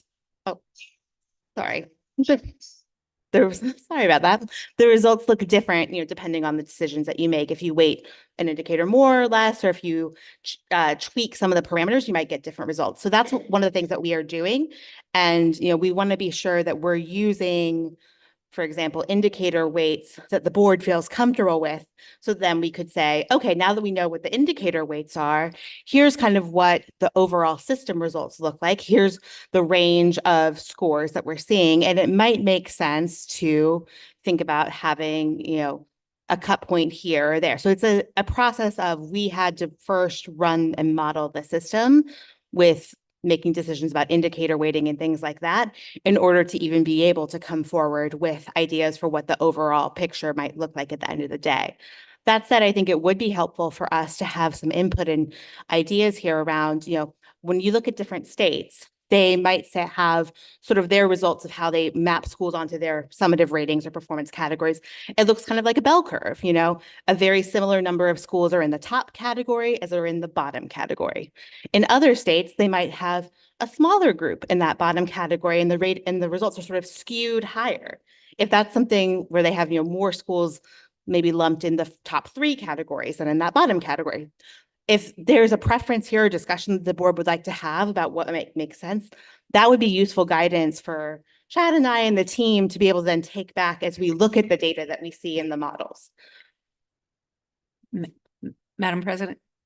So in follow-up, so that would be useful to have that feedback today, because if I understood the timeline discussion earlier correctly, we're going to be finalizing all of this basically at our July meeting. So I think that July and August, I believe there might be an August meeting. I don't know if there is not currently an August meeting. There might be an, okay. But yes, so I think that we would be moving this forward toward the summer. I would say that I would always call that a preliminary. There are always things that could happen, but I think that we would be in a much better position in July with some decisions and feedback here to give you all a good sense of how we're seeing the results play out and what might make sense. But it would be useful for us, I think, to know if there was a desire to say, if this system comes back and we have 50% of schools in this category, that's not going to make sense to the public. That's good and useful input for us so that we can be sure that when we are working with the data whizzes, that we can prevent that from happening by changing different parameters in the models. So what would be helpful to me, if you need feedback from us on that today so that we can make decisions in July before the school year starts, would be to have us learn something about what are the other states who are using these kinds of summative ratings doing. So if you've got information you can share with us on options we should be considering, I think that would be helpful. Yeah. So I think you definitely see, and I'm happy to say, there's some states that do choose, I would say, probably most common from what I've seen. It's not a universal rule by any extent, but I do think that often that lowest category tends to be a little bit smaller than the others. I'd say that is common. So the ratings do tend to sort of skew more toward the high distribution as opposed to seeing that perfect bell curve where you would have sort of a similar number in the top and the bottom. I've also seen, though, in many states, and again, like you mentioned, some might have 6 categories. There are different numbers of categories, that there are some states that keep that top category also very small. They want that to be a, particularly if they had, 6 categories, they might say it's really hard to get that number 1, but we have a lot of 2s and 3s, So I think that that's where thinking about, I would say generally that bottom category is a little bit smaller. And, depending on the number of categories a state has, they might also reserve that top category for sort of truly exceptional performance. And then my final question at this point, if I may, just is what's the basis for the recommendation that we have only 4 categories? Yeah, so I think, you're right that the regulations do say at least 4. So it's not saying exactly 4, it says at least 4. And I think this was based in part on the language that we heard from stakeholder input and the sort of types of systems and the types of language when we presented this at the listening sessions that folks gravitated to. I think one of the examples that they really thought was the best, really resonated with, had 4 categories. So I think that was one reason why that this came forward in that way. I will say, and that is the case. We did have in those listening sessions, there were examples that were provided for the public to see and comment on. And they did most often gravitate towards more of less, I think a more simplistic, so the fewer categories that there could be, the better. I do think that when it comes down to it, it's really gonna, the true meat of the matter is gonna happen in how we set up those descriptors. So everything that's underneath the descriptor, how do we truly articulate what's being, what are we looking for in each one of those? So I think, that to me, when I was in the listening sessions, it was more not 6, 8 categories. Let's do fewer, but not too few. So I just don't remember. I remember seeing the presentations, but is there a state that uses 4 that we would be looking at? And can somebody remind me what state that would be?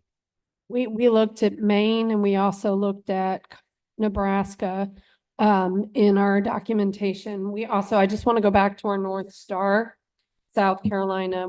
We looked at multiple states at 4, but if we look at our number 2 now, North Star, it's transparency and access to actionable information.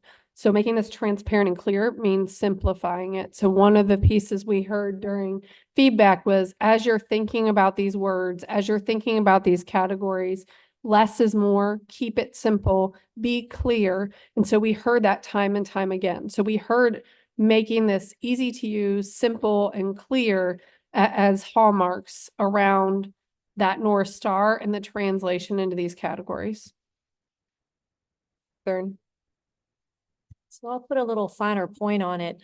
Most states who use 5 ratings do it because they want A, B, C, D, F, or they want a 1 through 5 stars. So that's the states that don't do the A through F or the stars or the whatnot tend to use the 4 data points instead of the 5. Right. Rotherham? Yeah, I'll echo what Dr. Northern said, but also what you've seen in some states. We even heard, and there's been so many presentations, I'm reluctant to credit who it was. We even had experts in here who were talking about Ohio, and 9 is too confusing. And some of the downsides of that, and in places that have gone to sort of full on matrices and placemats, lots of categories, there's been concerns from civil rights groups, there's been concerns from education advocates. So obviously we don't want it to collapse to where it's not meaningful, but we can also get to a point where it becomes meaningless because everybody gets a designation for all intents and purposes. So I think 4 or 5, we're striking a balance, and I would second Dr. Northern. We can't have it both ways. If we don't want to do 5, then there's going to be some trade-offs. But the 4 versus 5 isn't determined. I mean, I hear you, 5 is meshes with A, B, D, F, A, B, C, D, F, but it could also be A, B, C, D, or it could be, in other words, if we want, we could still do 4 or 5 with descriptive categories. And I don't have a strong sense of which is right, but I think we should make that decision based on what we think is right. I think, oh, sorry, Dr. Northern. I mean, I do survey research. So when you have a Likert scale, 5-point Likert scale, right? What happens is when you land in the middle, right? It's the sort of the category where survey developers will then often collapse data points 1 and 2 and 4 and 5 so that the lay audience can understand it better. Because the one in the middle often is just taken out because it's like, okay, we don't know what to do with that, right? So I think the 5-point, even though pragmatically you would think it would offer you more distinction, it's so often collapsed at the bottom and the top. Even in widely, I mean, in survey research, it's always usually like, do you very much like it, or, you know, just like it? And then they'll combine those 2 together, and then they'll combine strongly disagree and disagree together at the other end, for instance, so that people will have conceptually better understanding and they're not lost into whatever this smushy thing is in the middle. Yeah, so I think that that's the 4 categories here. Obviously, it's not the only piece of information. We would also have that federal support category on top of that. And I think, you know, just given sort of the 4 categories itself too, it might lend itself, you know, again, keeping in mind the current system, which does not do a good job of differentiating schools, where 90% of schools are given the same category. That's certainly something that as we model the data, we would be not wanting to replicate that. We do want this system to produce a much more full picture of school quality, so it's not just a binary. And I think having the 4 categories laid out here will give us room to do that. We could certainly say that, that the needing intensive support category is a small category, but we might want to leave some wiggle room in the other 3 categories, so we're not having 60% of schools in one group. We do want to see some differentiation. So I think these are all things that we will keep in mind as we move forward with some additional modeling moving into July. So tomorrow during the business meeting, the board is going to review and vote on these summative rating categories. And then that is something that we're going to include in that ESSA state plan draft. That's just a little bit about where this is heading. I skipped a slide, but this is where we are. Now I'm going to transition into modeling, and I'm going to turn it over to Chad.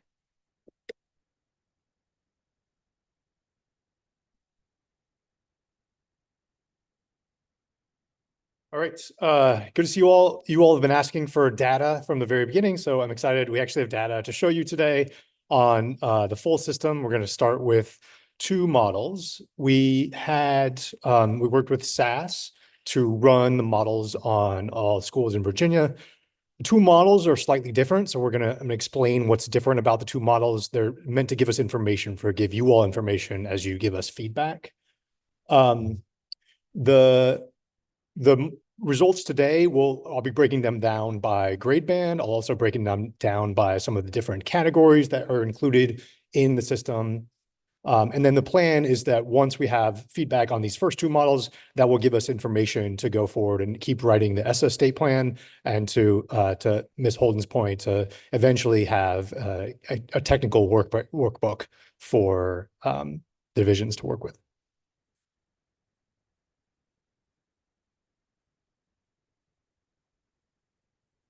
Okay.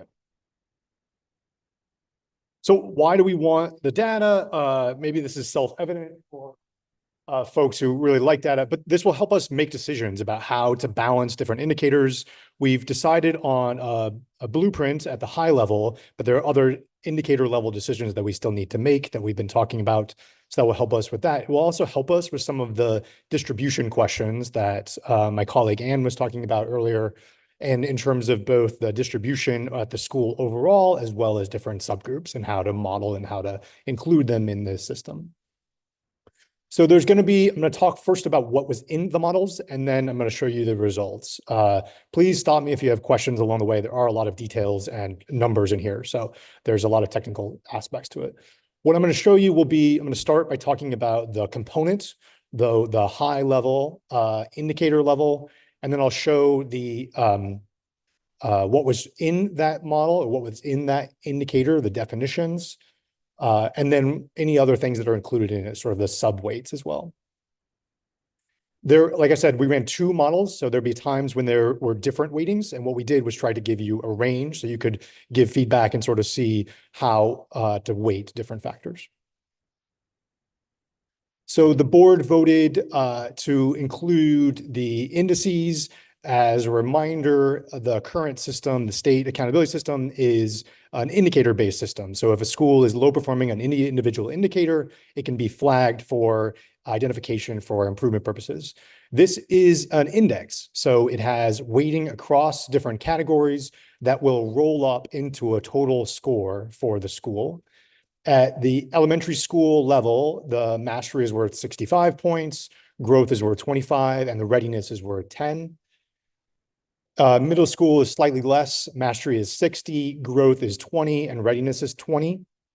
And then at the high school, mastery is 50, graduation is 15, and readiness is 35. I'm going to keep talking about what's in those buckets, but just so you remember what is included in the system. And the key point here is that it adds up to a total point. The other thing to note is that the grade bands have different indicators in them, which have different performance levels in them. And so one thing that is very clear in the data is I think we were going to want to look at them as separate grade bands. You're not going to want to compare a number that an elementary school has versus in high school. And so they're going to be on a separate scale.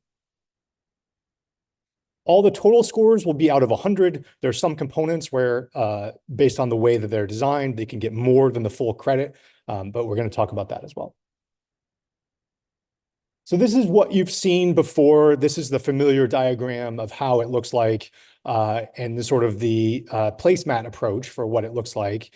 What's in the model for elementary school, I'm going to talk through that, is growth is VBOS in reading, starting in 4th grade. So it goes 4th through 8th, but for elementary, it would be 4th through 5th.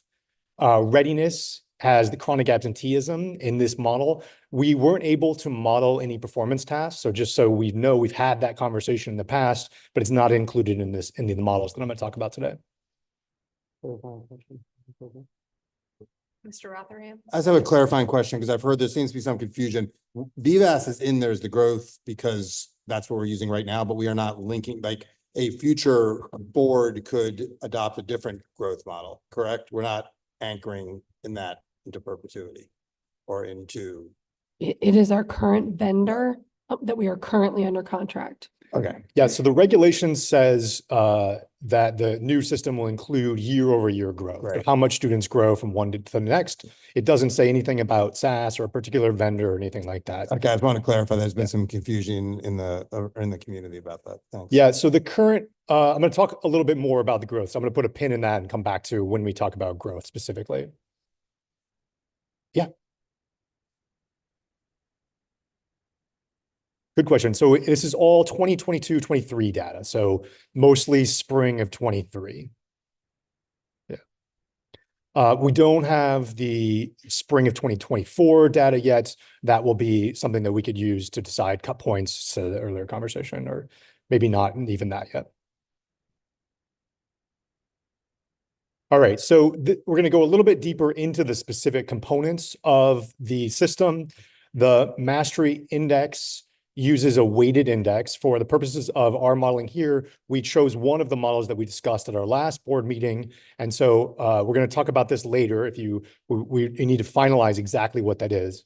But we chose to focus on this particular mastery index, which gives 0.25 points for students who are below basic, 0.75 for basic, 1 for proficient, and 1.25 for advanced.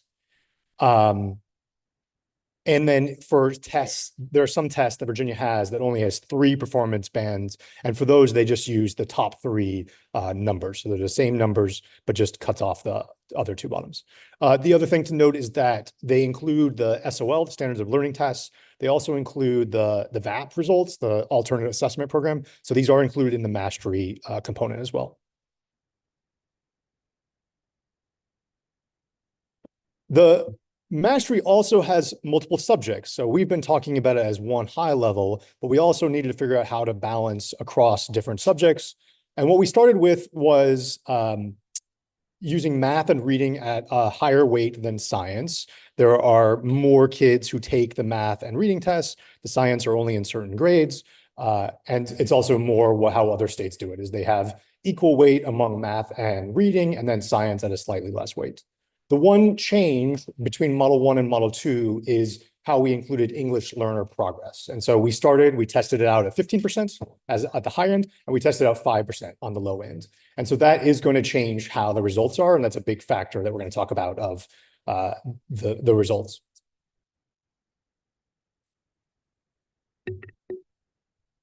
Madam President, just to clarify, we haven't talked about the English language piece at any that I recall at any length, but I assume that is a WIDA growth measure. That's right. It uses the same growth measure that Virginia's been using in the past. We're currently using. Yeah. Okay. And it's just how to weight it into the mastery index. And how does that work for schools that don't have significant percentages of English language students, or even, it's a complex number because schools that have very small numbers don't have any number to use, and schools that have a little more than that, but not a lot, it puts a whole lot of weight on a small number of students. Yeah, that's right. So we had to set a minimum size for inclusion in the system. And we varied that as well. So we tested out a minimum of 10, which is very low, and we tested out a minimum of 15 as well. But yes, you're right that there are schools that even then don't meet that minimum in size. And so what that happens is then that weight gets reallocated to the other subjects. So, okay, so it just gets reallocated. So help us understand, or are you going to on a later slide, and I'm fine with that, help us understand, you need us to make a choice between 15% and 5%. That's, I assume you need us to give you guidance on that today. And what are the what do you recommend the criteria are for helping us make that choice? What are the implications of the two alternatives? I think what we asked them to do in modeling was do more of a goalpost, like what is a low number weight around L's, what is a higher weight, to give some ideas to the board so that you could give us directionality. I don't think you're voting or making a final decision. I think the team ran a really low number, a rather high number, so you could talk through today the goalposts around having that really low number and that high number. Yeah, the other thing I'll put a pin in and we'll come back to this is we have more to talk about of English learners and how they're included in the system. They are fully included in the system as the regulation proposes. And so we're going to talk about some of the implications of the different weights and gather your feedback on those things as well.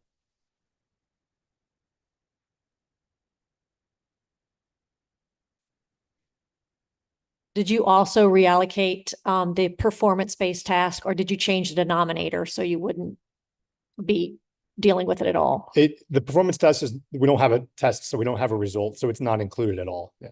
Okay, so those, okay, so really we are still looking at 100 points, but we didn't reallocate that 10% anywhere, is what you're saying? I'm not quite following. The performance task that we've talked about would be the introduction of a potentially new assessment in grades 5 and potentially 8 that we've talked about at a board level, but it hasn't been finalized. And so that was not part of the Okay, we haven't allocated any percentages to that. Is that right? Okay. Dr. Coons? But no, we asked for directionality last month within the readiness indicator where you wanted it to be. Because they didn't have any data, they just modeled on the chronic absenteeism. Yeah, you're going to see this in what I'm talking about with the full model is we used what we had available. So we looked at things like the CCRI, the College and Career Readiness Index that we currently use is the data we used in these models. We are going to talk later today of whether we want to make some changes or improvements to that indicator as well. But we used what we had to run these models. So, yeah, I hear you on what you've done the modeling on, but in terms of what decision points you need direction from us on, I think I'm hearing one of them is, are we deciding to use solely chronic absenteeism as the readiness indicator for elementary school for year 1 of the system, or are we including some 4th or 5th grade assessment? And if so, what is that? Is that a decision element that's still outstanding? I'll give it Dr. to Dr. Coons. Coons. Yeah. Our directionality is that you wanted to use the performance task in the readiness pieces. That is what our directionality has been from the board. Whether or not we are able to actually fully implement that for year 1, we would have to get ESSA approval to do that, right? So that will be a part of the work, but we have not determined as in conversation, nor have we been given a vote on performance tasks should count 6% in the SO or 2%. But our understanding from the last directionality from the meeting in April was that performance tasks should be included moving forward. So that means, I hear you, we're not asking for votes, but we need direction from the board. Again, I think ideally today on what that performance task would be for elementary school and on what weight it will receive. Am I right? Is that later in the PowerPoint? Do you guys bring that up later? I'm just asking. We don't have more on that in the PowerPoint. We model what was available. So most of today is on what we have so far. I don't know if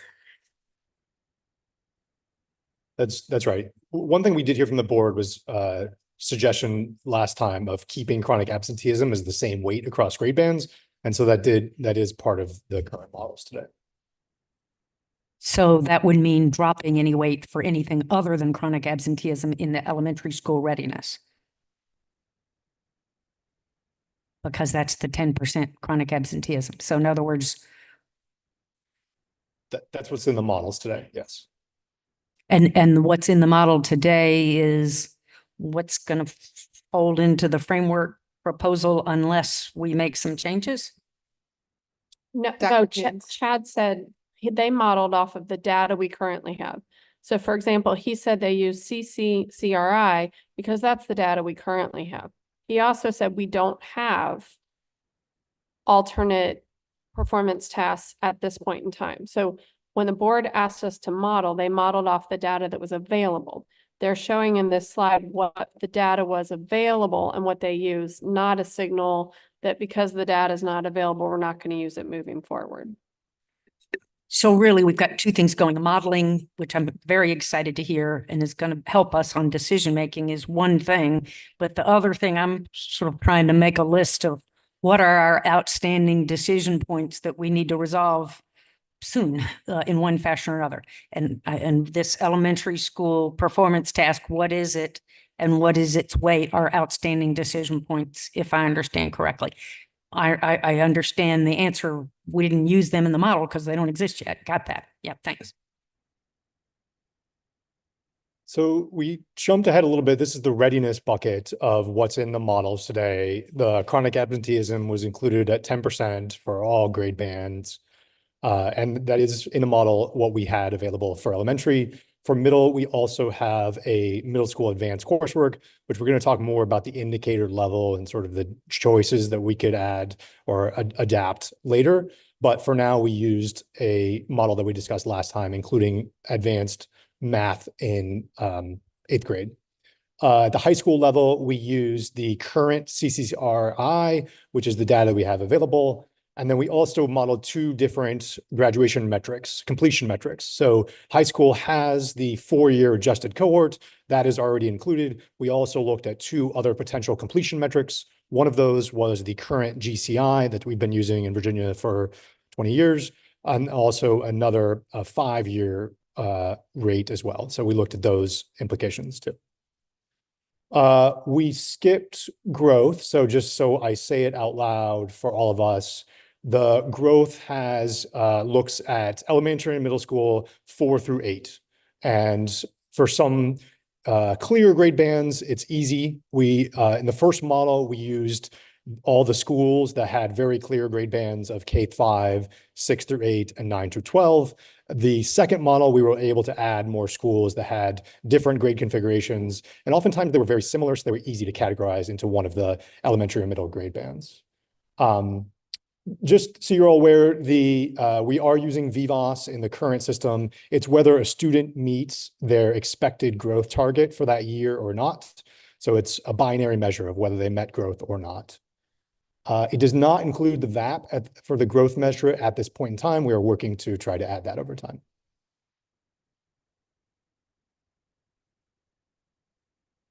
Excellent.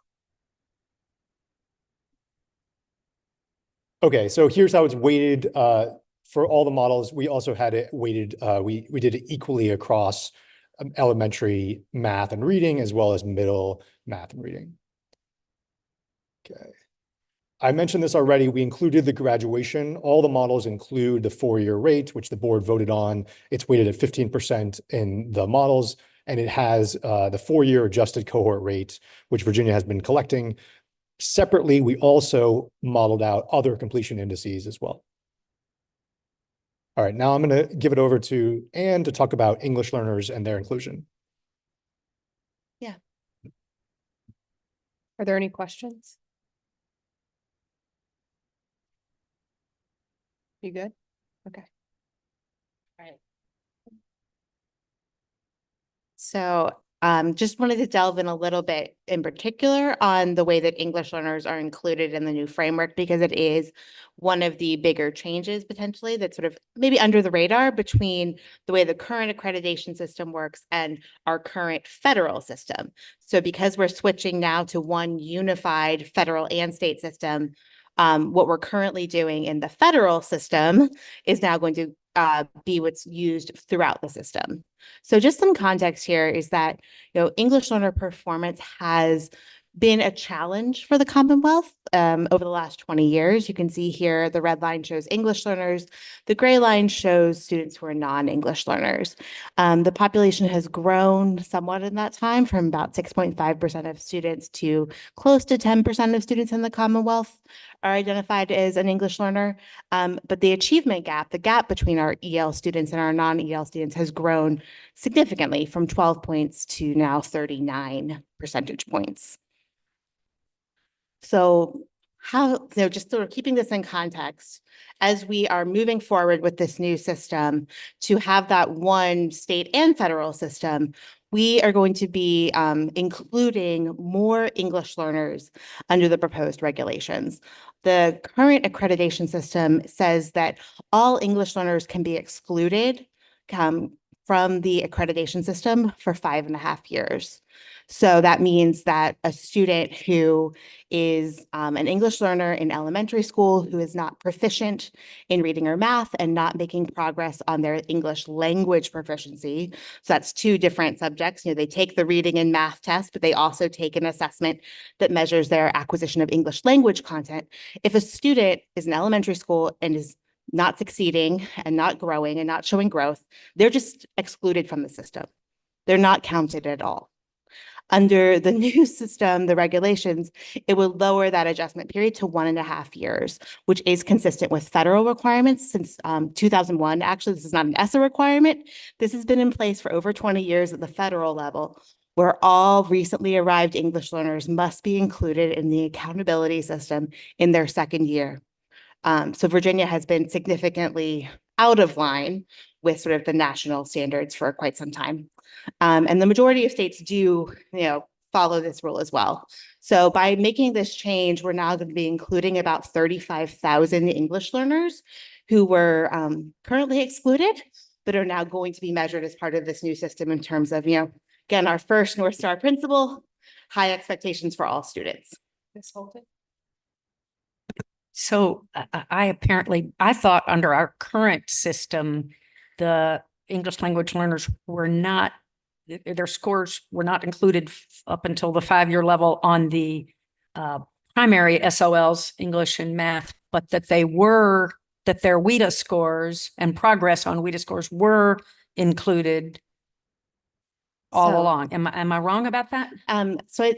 I would say they can be included, but only if they are making progress. If an English learner is not making progress on the WIDA assessment, they are excluded as well. Even up to 5 years. Okay. 5 years. So under the new proposal, would another option be, and I realize for federal purposes, we have to do the 1.5 years, which we do now for federal purposes because we're required to, but is there an option? And we are deviating from, I get our goal of unifying our state system to the federal system as much as possible, but we are deviating in other areas already. So it's not impossible to deviate.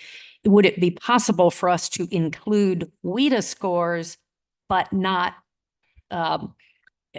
English and math scores on the primary SOL for those students who are still learning, recognizing that we do have students, as you all know, who are coming into our system who are not only not fluent in English, but had interrupted formal education, haven't been in school of any sort, perhaps for years, who have no literacy even in their, aren't literate in their home language, et cetera, that 1.5 years is a very short window.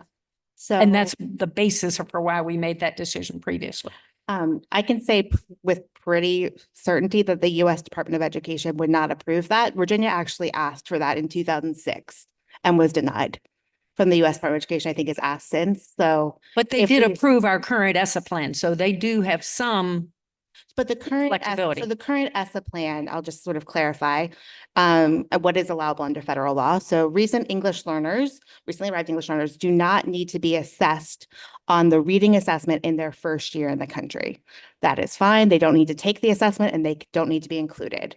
But in their second year in the country, they do need to take the reading assessment and the math assessment and be included on those content assessments. They also are taking the WIDA test at the same time, and those WIDA results don't need to be included in year one. They do need to be included in year two. So the U.S. Department of Education has been very clear that both the content assessments, the reading and math, and the ELP assessments, the WIDA assessments, need to be included for English learners. There is some flexibility, a little bit, and that is there is an option that states can choose. In that second year, instead of looking at proficiency, students could be included on a growth measure. Virginia did not use growth, so the VIVAS measure in this case, growth in reading. And then in year 3 are included on growth and proficiency, but they cannot be excluded in year 2 on some sort of reading assessment. And that particular piece, that choice of in that second year in the country, do we just look at growth or do we look at proficiency, is something that's in the ESSA plan. But what you're proposing, I think, which is to just look at the WIDA results, would not be approved. Would not be approved for an ESSA plan, but we could have, as we do now, a state framework that then we would have diverges, and then we would have two systems, which we are going to have anyway because of other decisions we're making. I mean, we're not making a lot. We're trying as hard as we can to adhere to it, but no, I think that the plan proposed regulation is only one system of support. Well, it's I won't argue on characterizing it, but Yeah. I would argue that that would be a decision we could make to deviate the state system from the federal system. But if not, then I would encourage us to consider going as far as the ESSA would allow us, the feds would allow us to go, as you say, using the VIVAS instead of the SOL for years 2 and 3. We have so many English language learners and they are not ready to take their SOLs. Many of them are not ready to take their SOLs in English in their second year in the country. So I will, Mr. Rotherham, did you have a comment? Yeah. Let Ms. I was going to say, one of the reasons why, I mean, that's one of the reasons why states have chosen that growth approach. I will say some states choose not to use that approach. However, because it does require a recently arrived English learner to take the reading assessment in their first year so that growth can be measured in the second year. So there are trade-offs to consider there about, if you are saying that year 1, we don't want the English learners who have to take the reading assessment, it may be then preferable for the board's perspective to continue with the option Virginia is currently using, which is to have these English learners not take the assessments in year 1, but in year 2, they're included for proficiency or achievement. Mr. Rotherham? Yeah, so what, under the federal law, under ESSA right now, and then there's been obviously lots of applications and things that the department has signed off on and not signed off on. Like, what is the maximum flexibility that we would have if we wanted to do that? Like, even under that, like, what is the most robust thing we could even propose? I think that the maximum flexibility is the 1.5 years. ESSA is categorically clear that recently arrived English learners must be included in their second year in the country.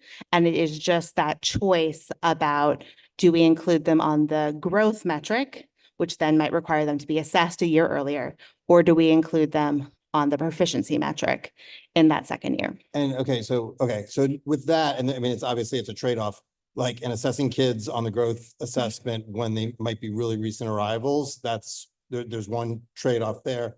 The other trade-off is not every kid is going to be after 1.5 years. However, a lot of them will, and we do, and as Ms. Holt indicated, many are, many are not. It's a mix. We should be very cautious talking about these kids in any sort of like homogenous way. It's a diverse group. So the trade-off there is some kids will be taking it, they might not be doing well. We'd be starting to get evidence and data about how they're doing, and we'd be including them in the accountability system. Exactly. I mean, I think that's a good transition to this slide. So, Can I just? oh yeah. just- I'm Yeah, go having ahead. trouble So- seeing the argument why we would want to exclude rather than include kids as much as possible in the system. That's what I'm struggling. So I'll just say this. I taught a very complex subject to English language learners. I taught civics. So you have all of this vocabulary that does not easily translate, right? But I think what we're not focused on here as much is we're talking about how we move kids from how they come to us to where they need to be. And so that is going to be tough for the adults in the room. And so that's where I am, is we've got to do the hard things to make sure our kids, I mean, there is nothing harder to see than when English language learners are in a classroom with their peers who are speaking English, and not only can they not speak the language, they are not able to compete with them academically because of that. We have got to do everything we can to get them to that place where they can do that as quickly as possible, so that they're not experiencing other pieces of how tough life is as we drag this out. We have got to do the hard work to get it done in a year and a half. Yes, there are going to be kids that can't because of all kinds of things that we see even in our students who are native English speakers. There are always those outliers, but for the majority of students, they have got to have this. English language learners need the same opportunities as any other students in our school, and we have to get them to the place where they can do that. Yeah. And I think that's what this slide speaks to, is that this system is about providing support. And right now, because Virginia is not even looking at English learners who are struggling for 5 years, schools that are having, trying to do the hard work, but maybe need additional tools or resources, they're not being identified for those tools and resources.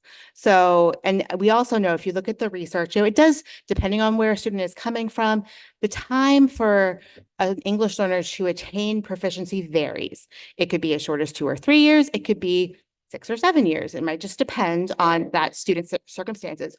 But we do know that there is sort of a critical window of time to help these students.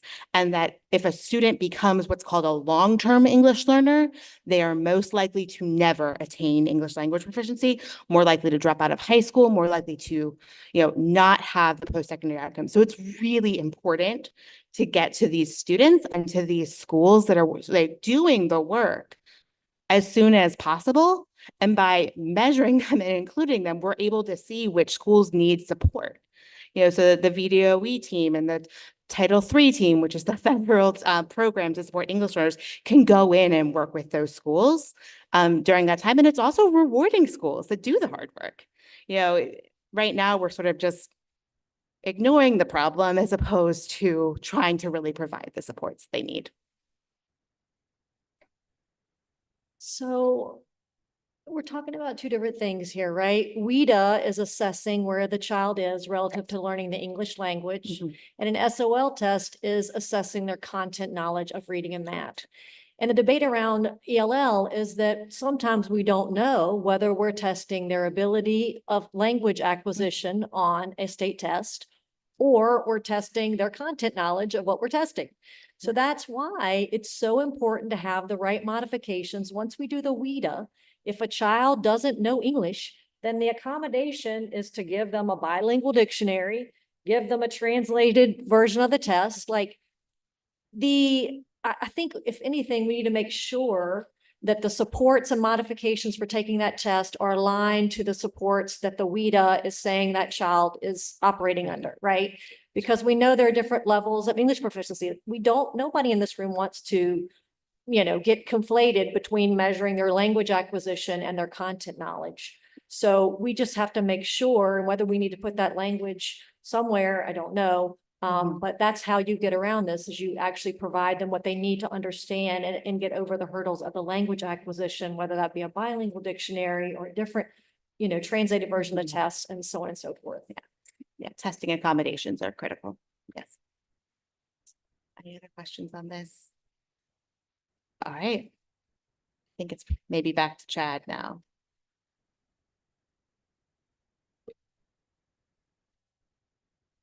Okay, we just wanted to provide that context. English learners are included in the models that I'm going to present as the way that Anne described it. What I'm going to show you are now our results. So please stop me if you have questions about any other how things were included or how they were built. What I'm going to show you is the results. They're going to show the distribution of schools, starting with elementary schools based on mastery and growth. And they're going to be divided into 4 quadrants. So the bottom left will be schools that have lower growth and lower mastery scores. And the top right, the other extreme, will be higher growth and higher mastery scores. Each dot will represent one school, and they're also color coding based on the percentage of students in that school that are eligible for free and reduced price lunch, which is a measure of economic disadvantage.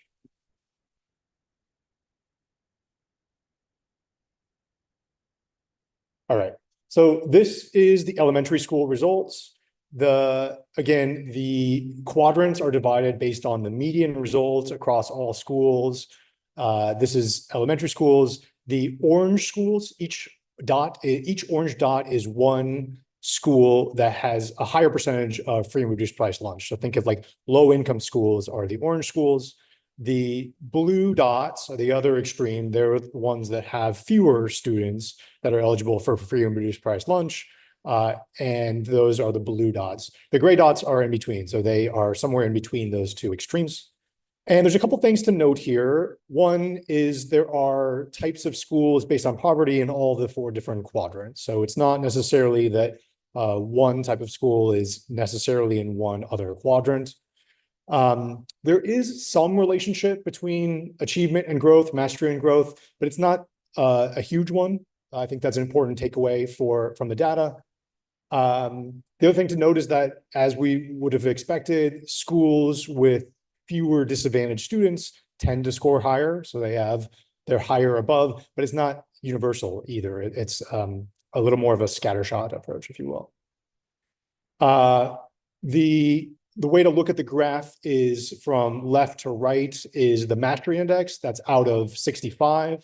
Because of the way the points work, some schools actually can get more than 65 because of the advanced weighting that we have. On the left is the growth weighting. So this is from 0 to 25. So higher growth scores means higher students, more students meeting their growth targets that year. Questions on this?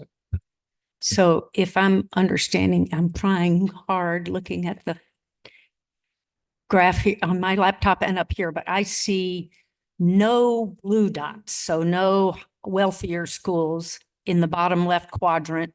Maybe there's one in there hiding somewhere, but very few, and very few in the upper left quadrant as well. So basically all the wealthier schools are above the median on the mastery index. All or virtually all. Am I right on that? I mean, there are some in every quadrant. I think there's some poking out. I would say your general characterization is correct, that the wealthier schools tend to have higher performance and higher growth. Right. Yeah. And the poorer schools, the orange dots, the high free reduced lunch schools are, there are certainly some in every quadrant, but significantly to the left of the wealthier schools. So lower performance on mostly below the median on the mastery index, but a significant number of free reduced lunch schools doing better than the median on the growth index. Is that accurate? That's accurate. Yeah, I think to Ms. Heislop's point, this is a support system. So how do we identify schools that need support? And the schools that are towards the bottom left side are the schools that are not doing well overall, and they're not helping students grow very much. And so those are the schools we would want to identify. Yep. I also, last point is that we looked at overlap between schools that are identified under this system as well as schools that are currently identified. And there's very similar overlap for those as well. So then just coming over to the right category, the right category is the beginning of what our ratings might look like for these schools. And they do show that with weighting mastery as heavily as we are weighting mastery, our rating system is going to show that wealthier schools do better and poor schools do worse.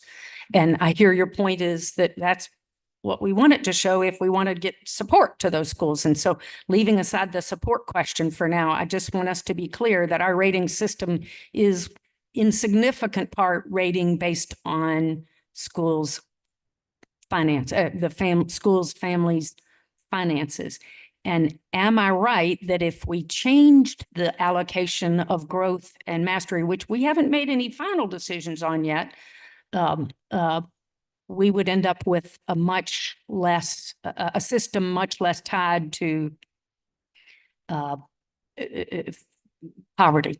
And I do remind my fellow board members that the public told us loud and clear that we should weight growth at least equally with mastery. Our 585 task force told us that. The research tells us that. And frankly, all the other states' school report cards that I've looked at, Tennessee, Florida, Ohio is one we've looked at. In all of those systems, growth is weighted at least as high as mastery. So all that is by way of comment, but my question is, if we were to reallocate, which you all could easily do that, Ron, I'm sure, once you've got this data in, if we were to reallocate growth to be equal to mastery, then we would, our rating system would not be so closely aligned with poverty. Is that right? Well, a couple of things. So the board did vote on the board did vote on an allocation of mastery and growth. So we used the board's choice on that front. To your other points, this is one, it's pretty consistent with what Virginia is currently identifying. So it's not like it's more concentrated on poverty than what's currently happening. And I think it's about support. So if those schools are not doing well and their students are not growing, then those are the schools that we would want to identify and provide additional supports. I don't know if the board wants to react to any other comments as well. Mr. Sturdivant? Yes, Madam President, listening to Ms. Holton, I don't know whether or not she wants us to show something on a scale that looks better for growth than mastery. I think that's what I got. I think she was concerned that if it shows that poor schools, we need to show a way that poor schools look better on the chart than the reality of when schools don't have adequate resources, they're naturally not going to do as well, I think. So mastery is important. The most important, in my opinion. I don't think that for a scale, we should work it, show it, so it looks good. I think we have to be honest. I think the goal should be for all of our children to master certain things versus a scale showing that they're doing good, but not mastering them. I think everyone knows that if you are in an area that you have tools, you have classrooms that are better, you have assets, you're going to succeed. That's why certain people go to certain universities, because of the resources that are there. I believe in being honest. If we value mastery, which I think you would support, our kids should master these things, not just show a growth that they're working towards it. Let the scale show what the scale is going to show. Because we should challenge all of our kids to be in the mastery category versus growth. That's my thoughts. Dr. Siebert? So Chad, I also was, part of the conversation a couple months ago about, the weighting piece. But, regardless, no matter how we weighted growth right here on this chart, it's going to change it for every school. Therefore, the median will adjust. And so the distribution is going to continue to look about the same. And so the issue here is the harsh reality that, you know, this is the distribution. And I definitely, I certainly can see it, the mastery piece, that we have schools that are, students are not mastering form. But I also, regardless of where we set the growth piece, I like looking at the growth piece, that there are places that are not growing. And so there are better resource places that children are not making the progress they should be making. But then what the big part is, wherever we set growth versus proficiency, or whatever we call it, mastery, that lower left quartile is the heartbreaking part, because these child are not growing at a rate to ever get them to the right. And so that's, again, so but even if we changed the weightings, that would adjust it for every school, therefore the medians would adjust automatically, and we would still have a similar distribution, correct? Yeah, the distribution would not change if that, yeah, that's right. Ms. Holton? So Mr. Sturtevant is of course right that mastery is the ultimate goal for all of our students. And the good news is I think we all very much agree on that.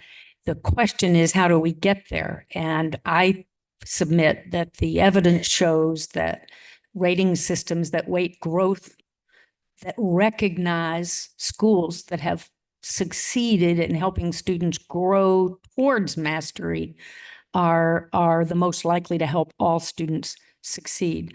That would be my first point. My second point would be is absolutely the whole system is premised on the notion that we're going to send real supports to the schools that are struggling. And I submit that this system we are adopting does not include any new money for any schools. So there are no new resources, really. What we're talking about is reallocating the federal resources, perhaps a little bit more concentratedly, depending on some of the decisions we make, to the neediest schools. But those federal resources are a very small piece relative to the need. The evidence shows that currently our neediest schools receive no more than, and in some cases actually less than, the average per pupil allocations as our wealthier schools. And so to premise this system on the notion that these high need schools are actually going to get any new support is a mistaken premise. And then my final point would be just to recognize, essentially, if what we do is label schools without new supports, we are essentially labeling our schools that are struggling mightily, and some of them making real progress, but not necessarily making the cuts.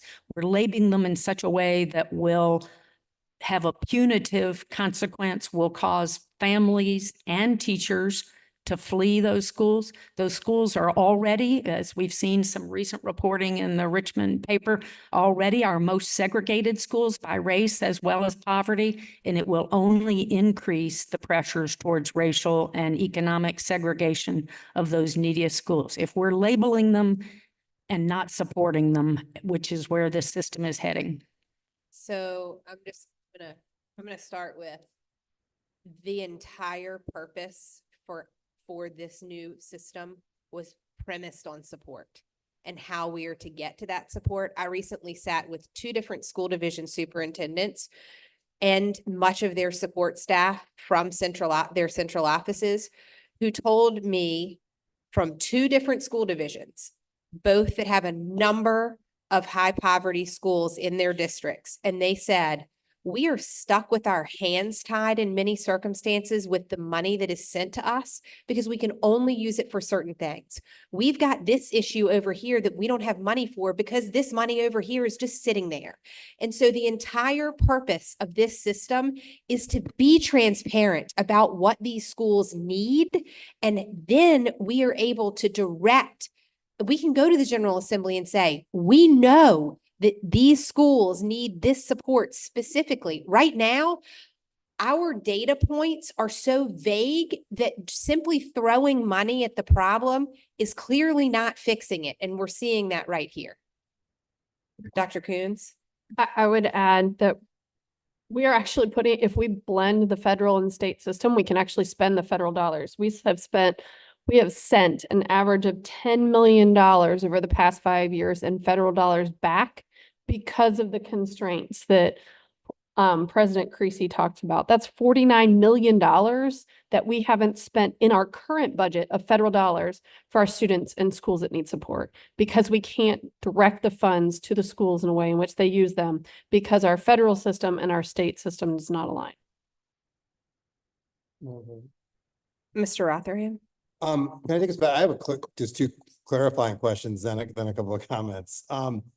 This is a census of all of our elementary schools, correct? Correct, yeah. Okay. That's why I just want to make sure. And then second, if the range that's 75 to 25, like there's a fairly like big difference between schools in that range. Does this look any different? I mean, I heard you say this basically aligns with what we have in current data, the current system, all that. I'm just curious, does this look any different if we take any like finer grained cuts at it in terms of, because I just have trouble, like a school with like 28% poverty, a school with 70% or 67, those are kind of different situations from an educational standpoint. Does it look any different? Sorry, let me rephrase your question. So are there Let's ask my question a smarter way than I did. so you're asking whether it just seems like it's a different big, poverty levels? I'm struggling with that gray range because it just seems like a lot of schools are going to be in that. And I'm not sure how, like schools above 75, I think are have a bunch of things in common. Schools under 25, that middle range group, it just seems like a very, very diverse group of schools. Right. So that's actually the middle group of schools. It's not poverty level. So it's not 25% free and reduced price lunch and 75% free and reduced price lunch. It's essentially ordering all schools and which ones are the top 25 and which ones are the bottom 25. So the middle 50 essentially is the better way to think of it. Okay. Okay. But you don't think if we took any fine, we're basically, this is basically the pattern. Yeah, I mean, this is the way it is. And then the colors are just to give you a sense of where they fall in that economic distribution. Then I mean, I guess then I agree with my colleagues, especially Dr. Siebert, who has fantastic taste in clothing. I must mention. I'd be remiss not to note that we have a choice here. The bottom quartile on our lower left, that is, I think you used the word heartbreaking, and that is, and we have a choice here. We can try to make that quartile look better, or we can own up that is a huge problem for this Commonwealth and we need to address it. Speaking as just one board member, I think spending is a piece of that. I don't know how we get there if we don't just start to get really honest about where we are and lean into that and hope that then there is a sustained effort beyond just this board, this administration, to really lean into that and address that. But trying to just make that problem look like it's not so much of a problem, I don't know who we're helping, and particularly on this model of like making sure every kid counts. I think the only way we do that is by being honest about where every kid is. And everything on the right side of that bar is an issue. And I think you could argue it the other way and be like, we don't, you can look at this data, and I think everything on the mastery, the lower end of mastery, whether it's high growth or low growth, you could argue that either way. And I'm not sure where that gets us. I think we just need to figure out how we move that. And I would note that some states, and we heard, over the years now with people coming in, like Florida and so forth, that had a really hard edge on their accountability system and didn't worry about that, actually saw tremendous gains on the NAEP. And so I don't have a problem with that. We just need to recognize what we're signing up for, which is a sustained concerted effort to address this problem. Just to be clear, Florida rates growth equal to mastery or higher. It may be that they rate it equal, and then they also have a gap closing measure that's essentially a growth measure. Right. My point though is in terms of like their lowest performing schools, they label, they offer choice. They basically do everything that is sort of conventional wisdom you're not supposed to do. They did and saw the best gains in the country for a while, particularly per our earlier conversation for Hispanic youngsters. And so I don't think we're overweighting on sort of being harsh or anything like that. I think we're coming down in a good place on just leveling with people on where we are, and hopefully having a discussion in this Commonwealth about what that means and how do we move those schools And those kids that are in that lower quartile there, how do we move them to where we all want them to be? Dr. Siebert? And this is just really just for a later point, when you get to it, will help me. Because we've already kind of established that wherever we set the things, there's going to be medians, there's going to be quartiles. Obviously, our goal is going to be able to, we can count on the higher growth places moving toward mastery, and we got to worry about the lower growth places, whether they're already at mastery or not. So if you're low growth, low mastery, that's absolutely got to be the issue, regardless of where the median lines fall. So that lower quartile is where the work's going to be. My question will be later, based on these numbers, because you're looking at the two factors, is when we get to the descriptors, you know, where do the descriptors match up with these quadrants? Because, you know, you can be on track and growing, so that's where I'm going to need some help with that when we get there. So hopefully that's coming at some point. Ms. Holden? So we're talking about, the lowest quartile is where we want to focus, but am I right, Chad, that if we wanted the lower quartile to be our primary focus, then we would want to be weighting growth and mastery equally, because that's what the lower quartile is, the lower half of each of those categories.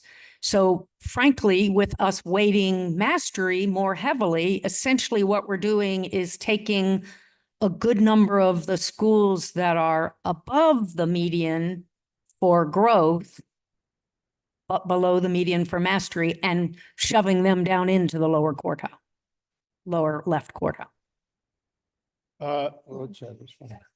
We haven't gotten into discussion about the categorization, which I'm going to talk a little bit about. Essentially, if you think about where they fall into an overall thing, I'm just going to point here, you could think about like a quartile like this, because it is a combination. So what's called the bottom 5% of schools are probably somewhere down there.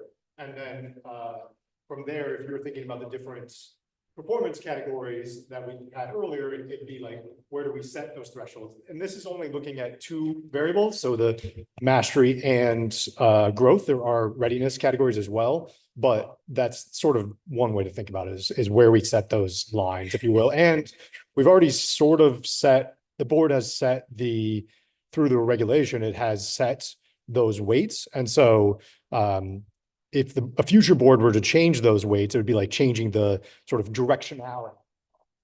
Rather than being like this, it'd be tilting a different angle. Just to be clear, we have not decided anything yet by way of final decision, because the regs are just proposed regs and they're out for comment. So it's all tentative decisions today. The board voted on those regulations. They're out for public comment. So that's what I was referring to. Yeah. But essentially, Mr. Rotherham? these schools are low. We're talking about schools that are low status and low growth, right? Right. Okay. And I think we just have to be there's this idea that most of the schools that are low status are actually be high growth, and we're not being fair to them and so forth. We have a lot of low status, low growth schools that hardly makes us unusual. Every state has those for the most part. It just depends on sort of numbers and distribution. So we're not unusual like that.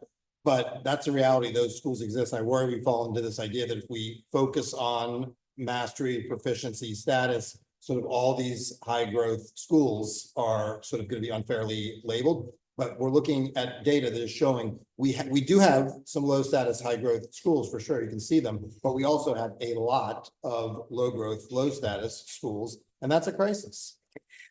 But Dr. Northern? So Chad, you may know more about Florida's system than I do, but I do know that one of the subgroups they track and that we could consider is the lowest performing 25%, right? Like they call out that subgroup just like they call out ELLs or students with disabilities, and that actually helps them to focus resources and supports to that particular subgroup. So it's a little bit a different way to get around some of the things that we're talking with here. I mean, I just pulled up, I mean, it was very successful. It's been studied. I've got the data point here. It led to Florida's focus on the lowest performing 25% of students, led to significant performance increases among traditionally underperforming summer groups. It went on and on, made the biggest gains in NAEP and fourth grade reading, so on and so forth. keep in mind, Florida had an A through F system.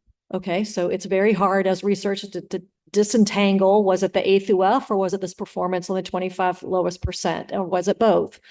But I do think that, I don't know what you know about, how that particular emphasis worked in Florida that has been shown to be quite positive, at least relative to all the studies I've seen. Ms. Walton. I was just looking at the Florida system yesterday, and if I remember it correctly, it weights growth and mastery equally, and then has an extra measure, absolutely, Dr. Northern, for the lowest 25% performance, and that measure is a growth measure, not a mastery measure. So it is focusing on helping identify the schools that are succeeding or not in helping the neediest students grow. But that would be an argument for more growth weight, not for more mastery weight. And just to be clear here, if we continue to, in elementary school, weight mastery more than double what we weight growth, then we are taking some of the schools in the upper left-hand quadrant who are succeeding in helping students grow significantly and still weighting them poorly on our summative rating because they aren't doing well enough yet on mastery. So essentially the lines, our system wouldn't be a square perpendicular dividing line. It would be tilted up because of the heavier weighting of mastery, much heavier weighting. I don't want to get too much in the weeds, but we don't know exactly how our growth system is measuring growth. Psychometricians spend a lot of time on this, and our provider does these systems across the country. We should probably at some point get a layman's description of that. But my understanding is that the growth is a pretty vigorous definition by SAS, and the growth that we've had in this state has honestly not been so because we haven't had the measures in place to do it properly yet. So I feel like there's an overture of this conversation that somehow growth is going to be less aggressive, less whatever. When the fact of the matter is that the SOL test, frankly, compared to other tests, is not as rigorous as many other state tests. So I think we're looking at a whole new, we might as well throw out the old playbook because we got a brand new one, right? Because I think when we talk about what we want to do in terms of improving our test and what we want to do in terms of improving what a real growth system looks like, I'm just not even sure that some of the assumptions we're making about growth are going to hold true. Mr.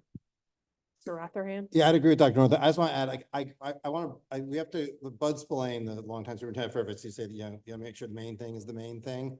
The main thing here, we can argue about this all day. We live in a state where 60% of our Black kids are not at NAEP basic in 8th grade. 50% of our Hispanic kids are not there. Half of our low-income kids, our free and reduced price lunch kids, are not there. It's slightly more than half.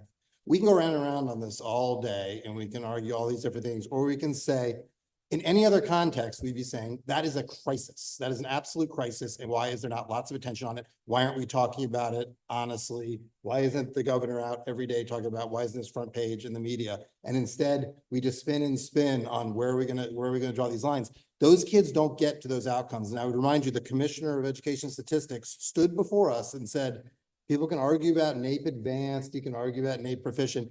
Everybody agrees below basic means you're functionally unprepared for opportunity, which means we have failed collectively at our responsibility. You're unprepared for opportunity. We just have to get serious about that. Those kids, they're not just springing up. They're not just coming here from elsewhere and so forth. That is a phenomenon that is happening in our Commonwealth. And it is the result of what we see here is how those kids end up. And we either bite the bullet and get serious about that, or we continue to try to figure out what kind of story do we want to tell and so forth. I would submit we're at the edge of the cliff. We're looking over traditionally, and that's not a Virginia thing. That's a national thing. We see it, and Dr. Hansen has those scars as well. We look over the cliff and we back up. But this is one of these times we need to look over the cliff, hold hands, and call attention to this and hope that we get that kind of, that level of urgency with this sort of slow motion crisis that unfolds. It's not exciting. It's not big news like when a plane crash or something. It's just slow motion, unfolds every day. And the only way we're going to call attention to it is by being honest, straightforward, and as transparent as we can about what is going on. I'm going to take that opportunity to say a couple things. One is that, as far as I know, this is some of the first looks comparing school level growth data versus proficiency versus poverty rates in Virginia. So this is a big deal for the state to have this data, and it can be changed over time. To Ms. Holden's point, if the future board wants to change the weighting and play around with it, they can model it going forward. To Ms. Northern's point, if they want to focus on growth for other groups, we can do that. But this is the first attempt to look at it. So I did want to take us to the middle school. It looks very similar in terms of the graph, the setup. The results look slightly different. There's a couple things to note. One is the overall weighting is different. So the mastery index is only out of 60. The growth is out of 20 to create room for more of the readiness measures. And otherwise, the distribution is fairly similar. There's, again, schools of all different types in all the different quadrants as well. And then if there's questions about this, I'm happy to, or I was going to talk about some of the distribution questions and we did some modeling and looking at identification. If you're open or ready to hear some of those discussion.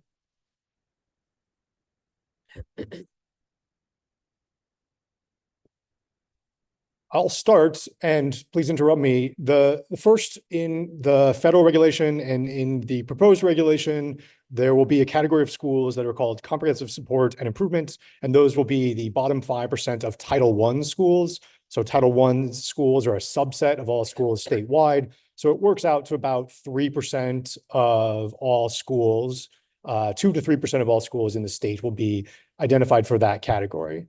Then what we also did is there's another category of schools called TSI, Targeted Support and Intervention. And what we did for there is say, those are schools that have any individual student group that is performing at the same level or below as the comprehensive support schools. So essentially we use this CSI, comprehensive support, to set a cut point or a threshold. And then we look to see which schools have student groups that are below that threshold. And we, as I said, mentioned earlier, we ran 2 models. Model 1 had fewer schools in it. It was looking only at schools with a very normal grade configuration. Model 2 had more schools in it, including some of the different grade configurations. Model 2 also had a lower weight for English learners, and it had a lower weight for a win to look for a student group, number of students in that minimum. But the range is the thing I would focus on. So the range of schools that were identified for a target support was between 9 to 25% of all schools statewide. So that gives us some parameters to start thinking about what are different levers we might want to pull to adjust those going forward, whether that's the right amount or whether that's too high or too low. And then the other category, which we're not going to talk about today, is what's called additional targeted support and improvement. Those are schools that have a low performing student group that stays low performing over time. So the TSI, the targeted support, are identified annually. The additional targeted support are identified because those schools don't improve for those subgroups. And we can't model that yet with just 1 year of data. I will pause there. Any questions on this high level identification question? Ms. Holden. So Chad, I see you say down below, both models identified a reasonable number of schools for support from the Office of School Quality. I'd just like to understand that a little better. By my calculations, Model 1 produces somewhere around 200, a little over 200 schools identified for either comprehensive or targeted school support, whereas Model 2 identifies almost 500 schools. I'm just doing 2% plus 25% of our 1,800 schools. Have you all calculated the resources of the Office of School Quality and their capacity to support either 200, I'm coming up with 216 under Model 1 or 486 under Model 2. It's a couple, 270 some more schools. Is OSQ up to the job under their current staffing for either of those?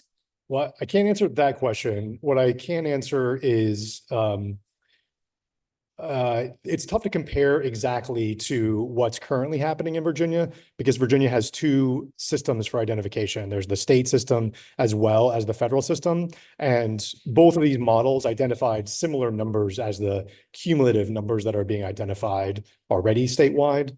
Just for some perspective, the currently identified schools, they're about 10% of schools that are TSI schools. So about 10% of schools are currently identified for what's called targeted support and improvements. But Virginia, I think as you pointed out in other rounds of conversation, is Virginia has other ways through the state support system to flag schools that need to do other sort of academic reviews and things. So that's where the word reasonable comes from, is trying to put that in perspective. But the current Virginia system, if I remember correctly, you're right, we identify schools under both the federal system and our state system, but they largely overlap.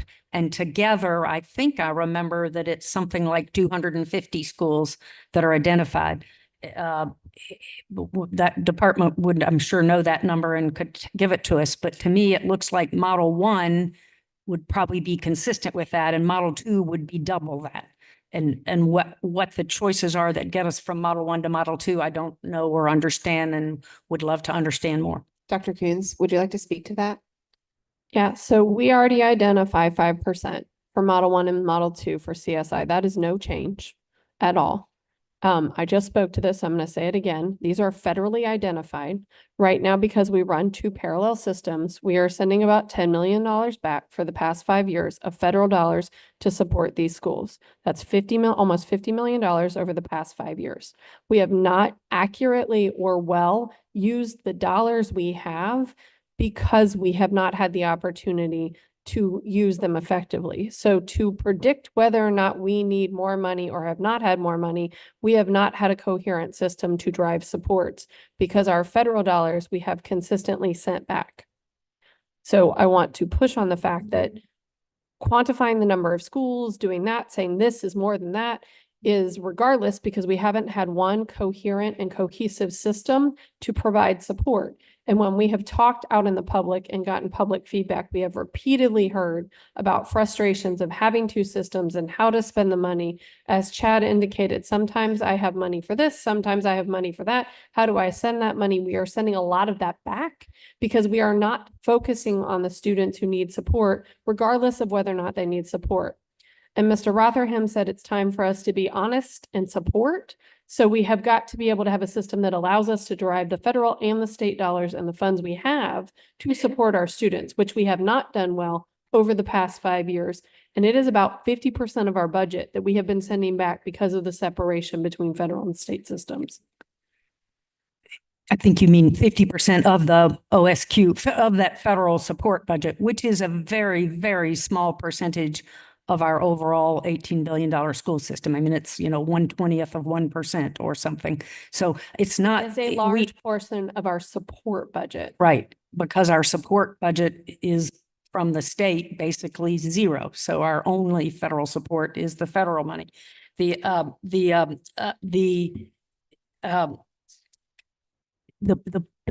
big picture problem here is that our OSQ is already woefully inadequate, as JLARC has told us, and aligning the state and federal system completely makes sense, but they're already targeting virtually the same schools. So it's not going, and I hear you, it's going to help on the bureaucracy and the paperwork, and it's going to direct more money to real results rather than bureaucracy and paperwork. And that's a good thing, but it's very much incremental.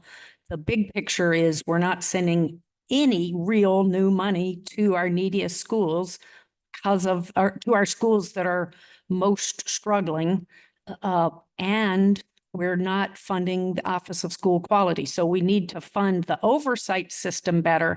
And we need to send, as many other states do, actual resources to the schools that are going to be the DF schools, or whatever we decide to call DF schools, to make the label softer. But we are not really sending any new money to them. And until we do that, we're not going to see the kinds of results you've talked about in other states. Mr. Rotherham? So just two quick comments. One, we can argue about how much sending back, was it $40 million, Doug?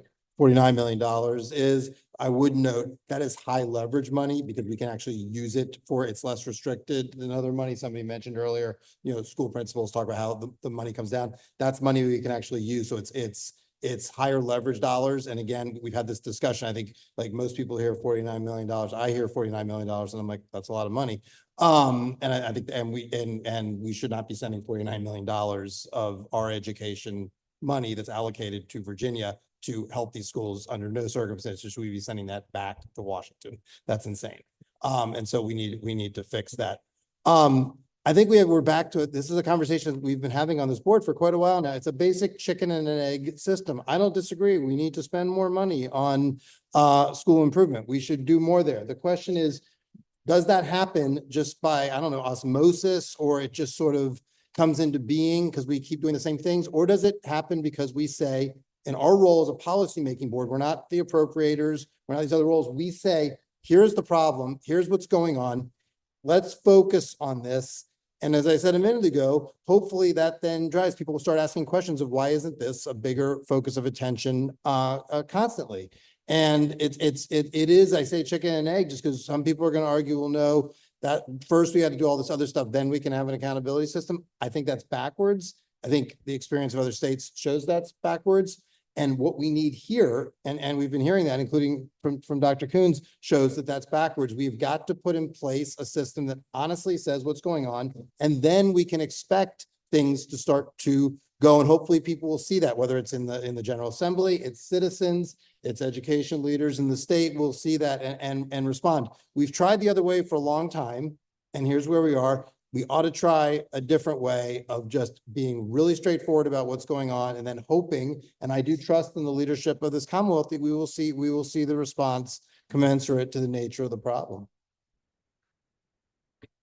Okay, go ahead, Chad. Yeah, I have a couple of things I wanted to clarify and note. So one is under this would be the federal system. It's hard to compare to what Virginia currently has, because Virginia currently has a state identification system and a federal identification system. But under the current federal system, the state is identifying about, don't quote me, but 140, 150 targeted support schools. That works out to very similar numbers to what we're seeing here. And that's sort of what I'm trying to convey to you all, is that we're not crazy out of the ballpark here. We're at least in the right target. We're not releasing any of those schools. This is purely modeling. This is purely for informational sake. And it starts this conversation of how much can we target? We started this at the last conversation of, do we want to go a lot of money into very few schools, or do we want to spread it a little bit thinner? And the other things to think about is how we want to set those cut points. So one really quirky thing that surprised me when I was looking at the numbers is Model 2 had a lower weight for English learner progress. English learner progress, the rates are much lower than the other indicators. And so I thought, well, if we include it at a lower weight, it will pick up fewer schools. But that's not what happened. It actually did the other thing, because essentially that raised the cut point. Every school got a little bit higher, which meant then when you looked at subgroups to see how they performed, it picked up more schools that fell under that cut point. And so that is a lever the board can potentially pull to manipulate whether it's the right number or how we think about identification purposes. Quickly, because we're moving on. So just, I do think I'm hearing you say that the choice between Model 1 and Model 2 is significant. I mean, it's 15% of our schools, whether they're identified for some kind of significant support. And I'm hearing you say that is, are we going to concentrate our resources on a smaller number of more needy schools, or are we going to spread them out more? So that's pretty significant decision between Model 1 and Model 2. How and when are we making that choice? Is that one of the decision points that you need direction on today so that we can finalize it in July, or what?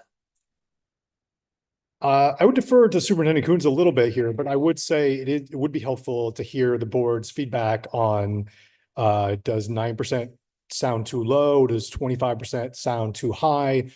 Or is 25% still too low as well? If you have any impressions on that, and maybe you don't want to talk in percentages, if you'd rather prefer to talk about concentration of resources versus identification. So there will still be the comprehensive support schools.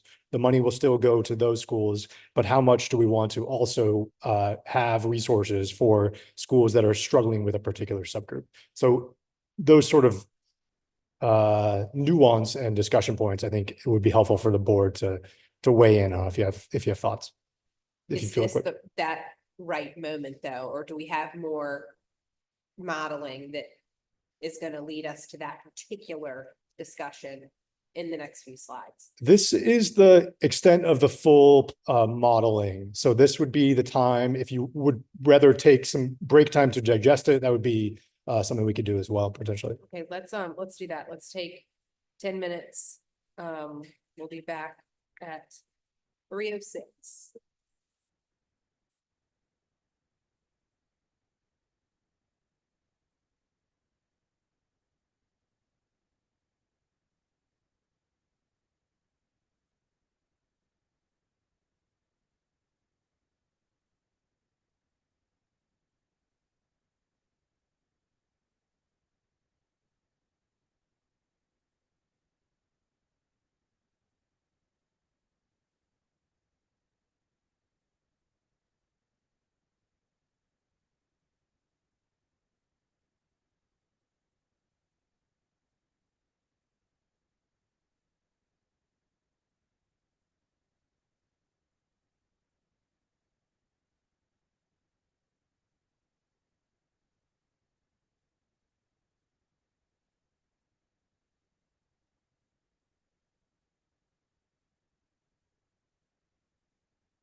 do you have a question?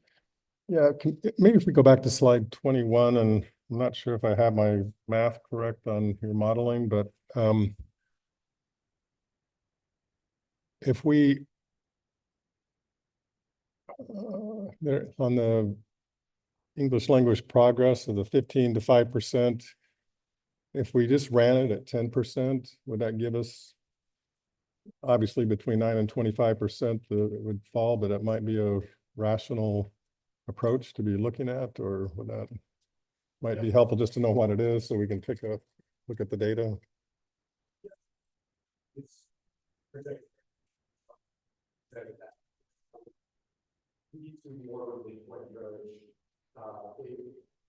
We showed these two for distributing Right. what states are currently using for weighting or incremental progress measure. Try to give you some of that.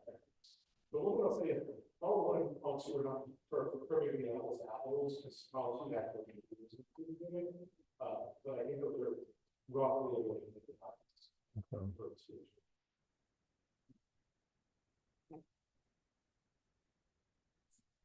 So we can get you guys to run. Right, proceed, please. Sorry.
Across the different performance bands. And so the one on the right is the equal version, and it gives the only difference between the left and the right is the weighting for below basic. Below basic goes from 0.25 to 0.5. So essentially students who are low performing get more credit on the right-hand side. Both of these models we looked at, they include the same subjects as well as English language proficiency and the alternative assessment as well. And same as before, students or tests that only have 3 performance bands only use the 3 higher levels. The results, as we've shown you before, are very similar across the different indices. So there is a different range, particularly on the low end, because it gives more weight for below basic. The equal weight has a slightly higher floor.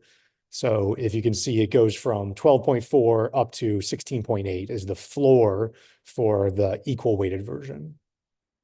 Also, we also looked at correlations just to see the differences across schools, and they're very highly correlated, 0.989. So the two models are very, very similar. It's more about emphasis and how we want to emphasize it from the state level.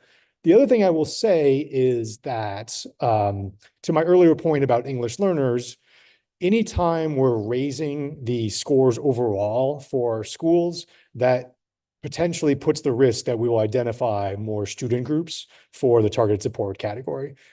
So that is just something to consider. I can't say that I've modeled that particular math, but it is something that would be potentially possible if we went to the equal weighted proficiency band. So any questions, thoughts on this? I don't believe we're taking an official vote. It's more of the board's sense of how we're perceiving and going forward and what we'll keep using in the future models.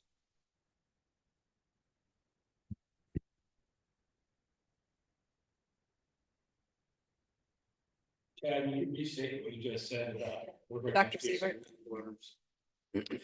Yes, so it's a quirk in the math that when you raise the floor for schools overall, you're essentially raising the cut point for the comprehensive support schools. So if all schools, sorry, let me say this again. If the floor for the comprehensive support schools is currently 50 points in the index, and all of a sudden you bump it up to 60 points, that is the new index. You're still capturing the same 5% in the comprehensive support, but now 60 is the level you're looking for student groups performance as a comparison. And so you capture more targeted support schools because you have a higher cut point. And the cut point is tied to the overall 5% threshold.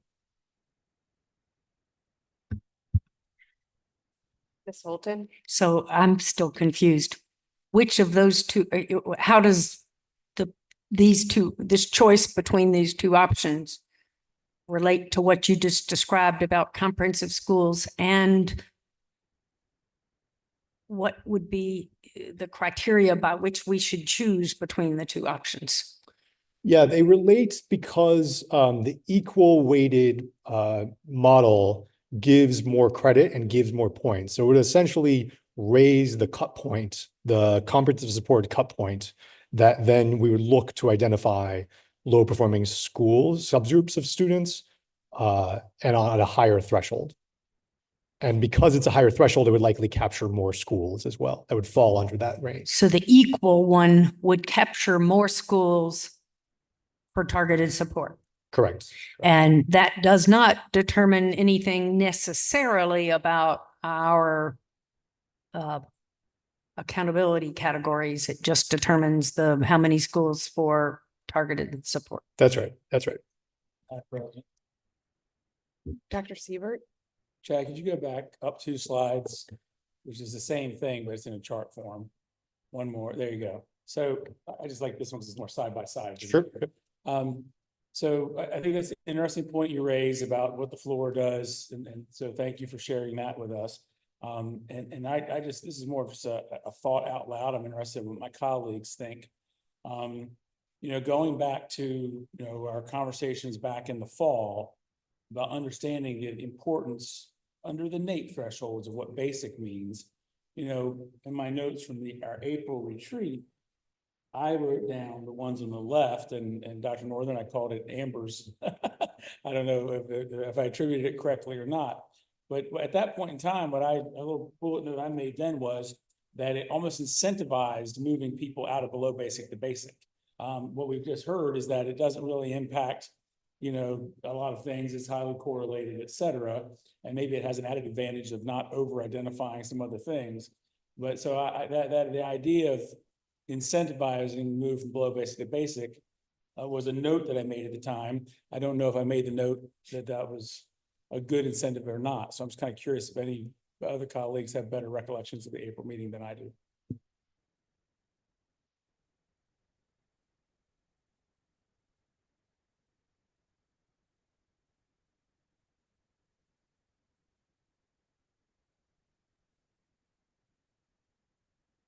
Well, because you get every child you move from below basic to basic, that's considerable. That's a bigger on the proficiency model, the left side, that counts more than it does on the right, and so that's I think that's what I was thinking in April.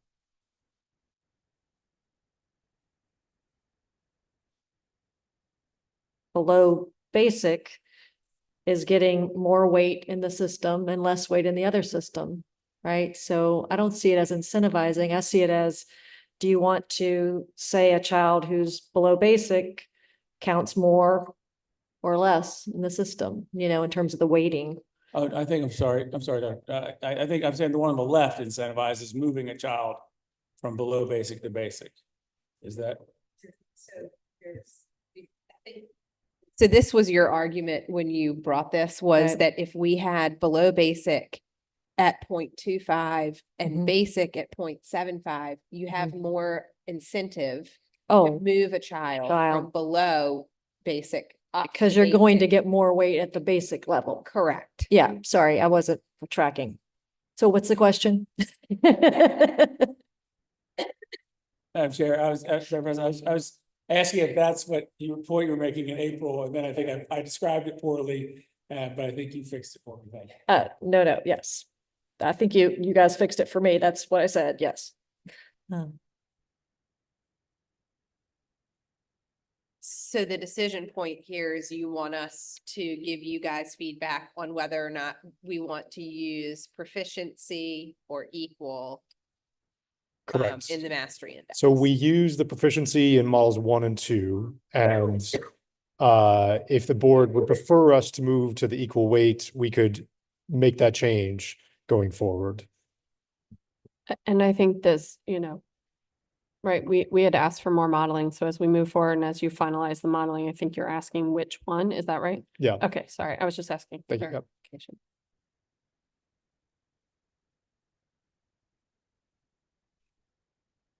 clarification. I agreed with Dr. Northern's incentivizing that, moving kids from below basic to basic. So that would keep me on that proficiency side. I don't know what the rest of the board feels on that. Comments? Agree, disagree? Want to see something different? What? Madam President, just, Sultan? I want to make sure we, make sure Ms. Ashton knows we want to hear from her off in electronic land, if and when she has more wisdom for us, which I know she will.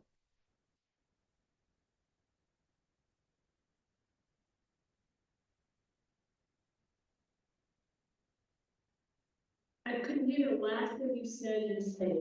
I was just encouraging you to chime in and know that we know you're there, and we'd love to hear from you on, I don't mean on this particularly, but just on all of the above.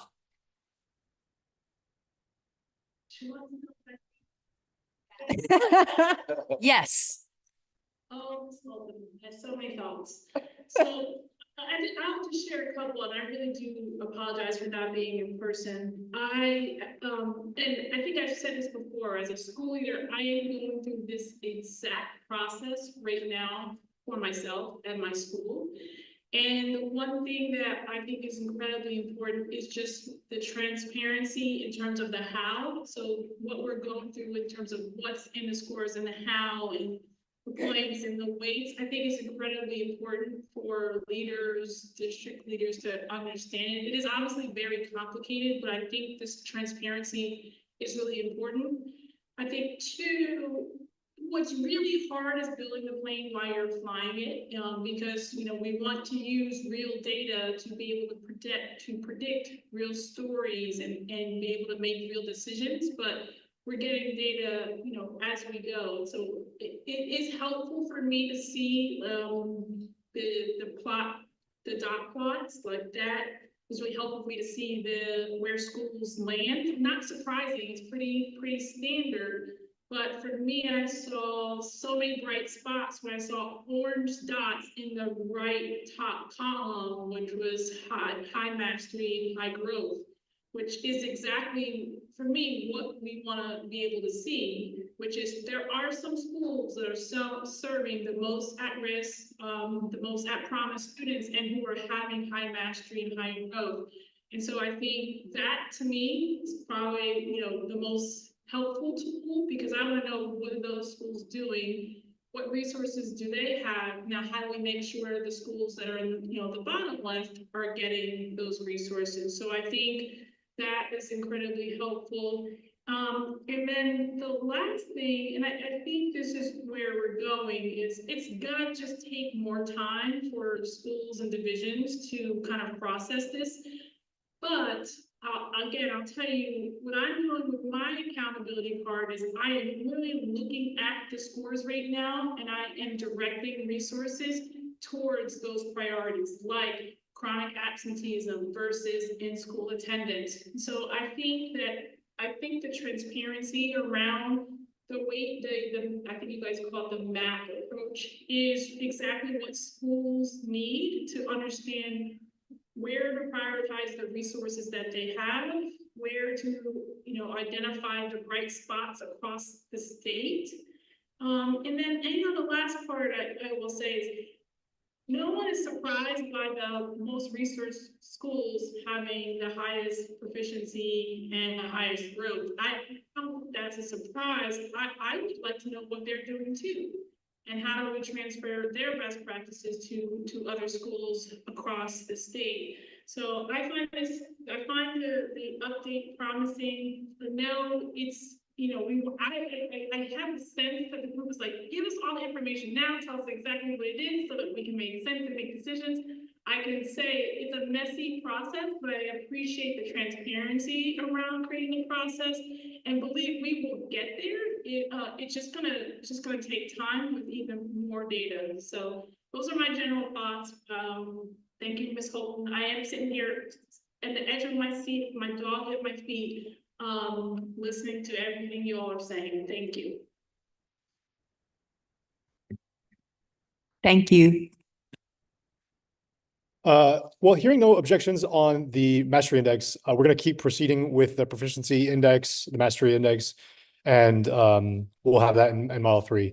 The next element to circle back on the group is about middle school readiness and the other components that are included in that bucket.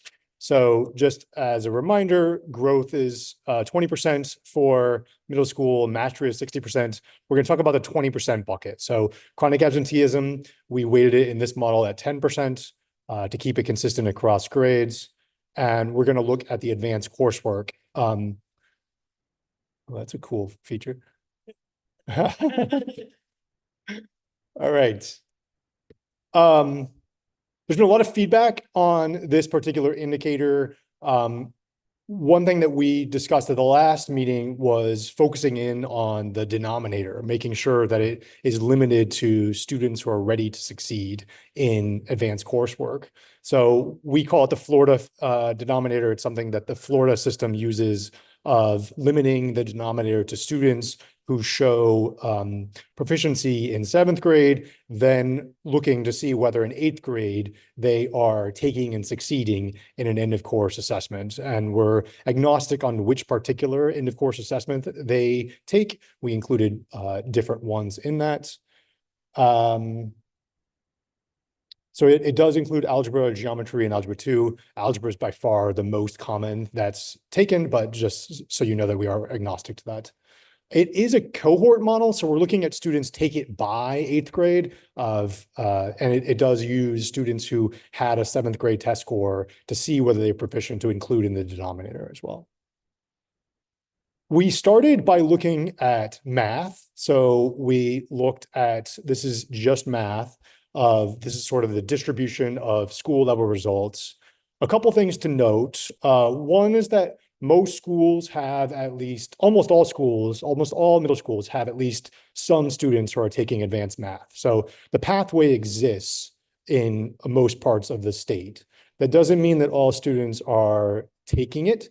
And so this is we use eligible, the people that are in the denominator that I mentioned. 61% of those students took and passed and were successful in an advanced math course. If you look at it by race, that's 63% of white students, 53% of Black students, 52% of Hispanic students, 83% of Asian students, and 47% of low-income students. We also looked at it by geographies and different communities across the state. It's 66% in cities, 47% in rural communities. They have the pathway, like I mentioned, but maybe they aren't getting as many students into it. Maybe they don't have the same amount of teachers or other things.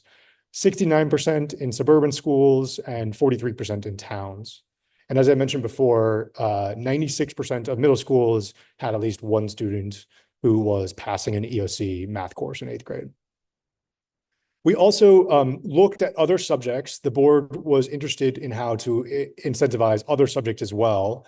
We limited it to subjects that had an end of course assessment. The VDOE had a conversation with the U.S. Department of Ed, and U.S. Department of Ed had concerns that the other ways to measure quality were not standardized and consistent across states. So if we looked only at grades, for example, that wouldn't be a way to look and make sure that it was a consistent metric statewide. So we used the EOC and looked to see other subjects. And math is by far the highest percentage or number of kids who are taking advanced math. It's 43,000 kids across the Commonwealth who are taking advanced math course by the end of 8th grade. For science, it's about 11,000, and for history or social science, it's about 7,000. And we included any tests among of an 8th grader, whether they were taking and passing an end of course assessment. The other thing is that it's not those pathways are not as common as the math pathways are. So only 38% of middle schools had at least one student passing an EOC science course, and 36% of middle schools had at least one student passing an EOC history course. I think that is all of the data we have to share. What we need from you all is feedback on which of these options you would like to pursue. Would you like to include other subjects? Would you like to keep it simple as just math for now? The sort of drawbacks with the other subjects are that it's not as accessible. There aren't as many students, there aren't as many schools that have those pathways, that have as many students going through them. You could look at it the other way and say, well, we would like to incentivize this as a state, and the accountability system could be one way to encourage more schools to have those pathways and to be looking to see which of their students could be successful in potentially taking them.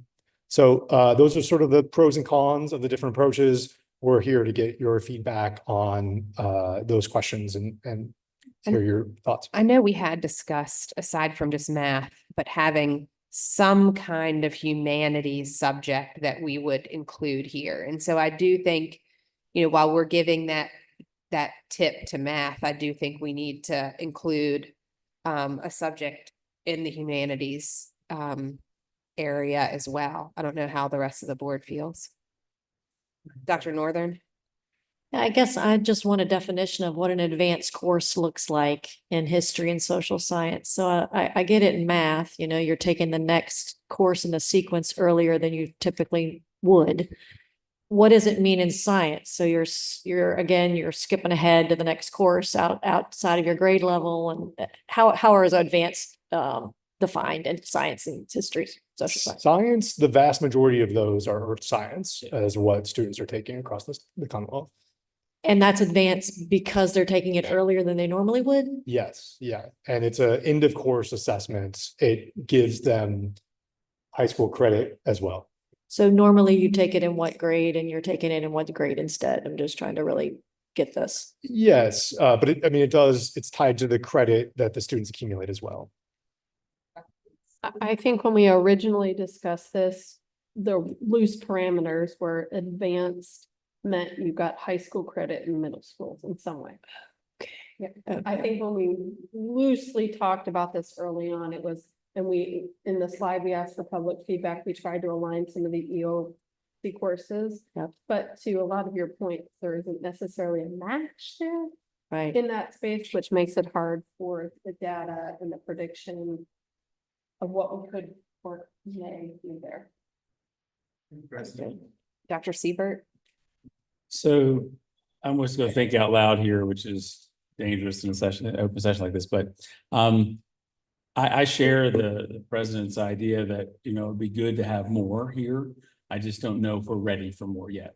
And so I think this is an area that we're kind of emerging. We've not had this readiness indicator before. And so sometimes I think, it's more important that we do something well than we do it big. So a couple of thoughts here. I'm a former science teacher, and so I certainly don't want to devalue science or the humanities. But when you look across the Commonwealth of Virginia, one of the few places local divisions have local control are the pathways they do knit together for science and history and those kinds of things. And so localities get to do things differently based on how many middle schools they have, how many high schools they have, what are the feeder patterns for their middle schools and their high schools. And so they do those things differently, especially with social studies and science. At the middle school, with math, however, why you see so many more students taking math is there's also just more math courses. Because by the time you get to high school, there's all kinds of you start algebra functions and data analysis. There's more choices at the high school level. So there's different types of pathways within those content areas. So although I do think it would be nice as down the road to do more, I think the first baby step here in this readiness piece might be to do the math piece where we're seeing there's already the most critical mass of opportunity to try to do that part and do that part well, and then to come along. Now, I also then wonder, and I don't want to ask if it's possible, because I actually think most everything is possible. Is this, how is the juice worth the squeeze? And maybe as we, if the first step is to focus on math, is there a way to throw in, some breadcrumbs or crackers, or maybe not something that's reported, not accountability piece, not where it affects your score or your label, but maybe there's still a reporting piece for other advanced courses. And again, I get Dr. Northern's concern about what we call advanced, but other high school grade advanced courses. So it wouldn't be part, again, we've talked in the past, there'd be things that go into what gets you your label, but there's also things that will be reported, but not part of that system. So maybe we start off with the readiness piece, including the math at middle school, but we also report what's happening with other math high school credit courses at the middle school level. That would be a way to kind of, again, move that we want children being challenged and getting high school credits, but also leaving some local control in terms of what content areas they do it, and also accepting the harsh realities that some of those high school credit courses in middle schools are very difficult to staff. I think that's why you see the numbers smaller in the rural areas. Ms. Holton. Chad, if we included science or history, what would we use for the denominator? So in other words, in math, there's an obvious, did you pass the prior year's assessment? But we don't have but one science and history assessment in the middle school band, I think. So there's no denominator. We looked at using pass or advanced in math or English as a way to limit English. Okay, but not because there is English, but there isn't science or history. Correct. So I think that is a problem. And also going back to the slide with the rural communities, the prior slide, that rural communities have a much lower level of advanced and of course grades. I do think that some of that speaks to Dr. Siebert was starting to mention that one of the issues here is staffing. And I hear you saying that everybody has at least some option, but I think there are certainly in our rural schools and some of our more challenged urban schools, staffing those math Algebra 1 classes in middle school is a real challenge. And I want to submit, not that I think this is an incredibly important priority, is getting more students to pass Algebra 1 in 8th grade. And I completely understand why we're focusing on it. But I wonder if the right approach would be to use this as a reporting criteria for the first year and not kick it into an accountability criteria until at least year 2. Because frankly, any decisions that if accountability is meant to help schools rise to the occasion on the on the items we're incentivizing them on, the system isn't going to be in place in time for rural divisions to be out there beating the bushes to hire more algebra teachers. So it almost seems unfair that success on this metric depends on hiring more algebra teachers. We're not going to have this metric in place until after hiring decisions have been made. So that's one thought. Another thought I think that would help schools accelerate their ability to meet this by year 2 would be a proposal that I've made to shared with Dr. Coons already, but I would like to see us, and I know this isn't a board decision, but I think we could encourage the department and the administration to look into making virtual Virginia algebra free to all of our middle schools. And then everybody, they're still going to have to hire a local teacher to be in the classroom and grade and take attendance, et cetera.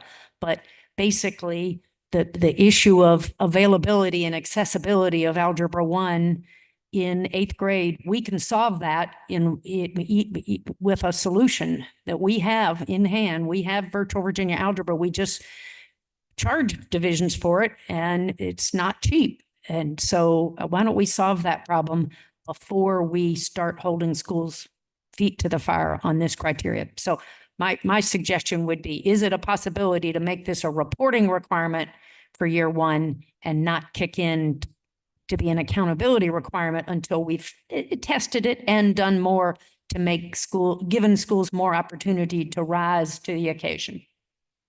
Dr. Coons? So I just want to give some clarifications on virtual Virginia. We do have a lot of school divisions, rural and otherwise, who have staffing shortages. For example, I was talking to a school division earlier this week that is using virtual Virginia to do all of their physics courses.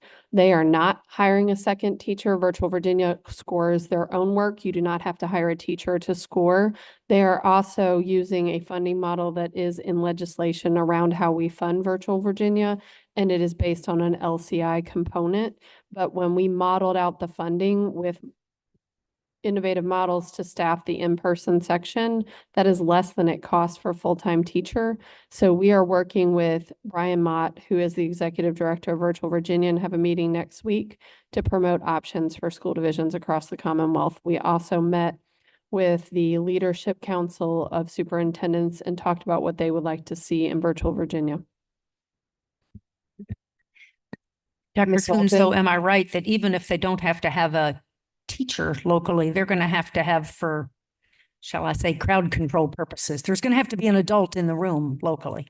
I mean, my own daughter did virtual Virginia in 50,000 years ago, took out Chinese in middle school, and she had a virtual Virginia electronic teacher. She had a virtual Virginia in-person teacher who called her and consulted with her and graded her, but she also had a physical, there was a teacher in the room at her middle school supervising her and her fellow students' behavior and attendance, et cetera. I don't think it's a licensed personnel.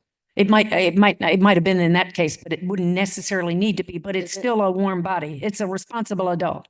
Sure. Why don't I have Brian Mott or someone from Virtual Virginia and my team come and present on all the options and the funding options and options to the board in July? Would that be helpful? Great. At some point, certainly, but my proposal would be that until we address this, and at least until we give school divisions a year, I mean, right now they've got many school divisions start school in 6 weeks or less, especially in our rural communities. And we haven't adopted these rules yet, and we're not going to adopt them until at least July.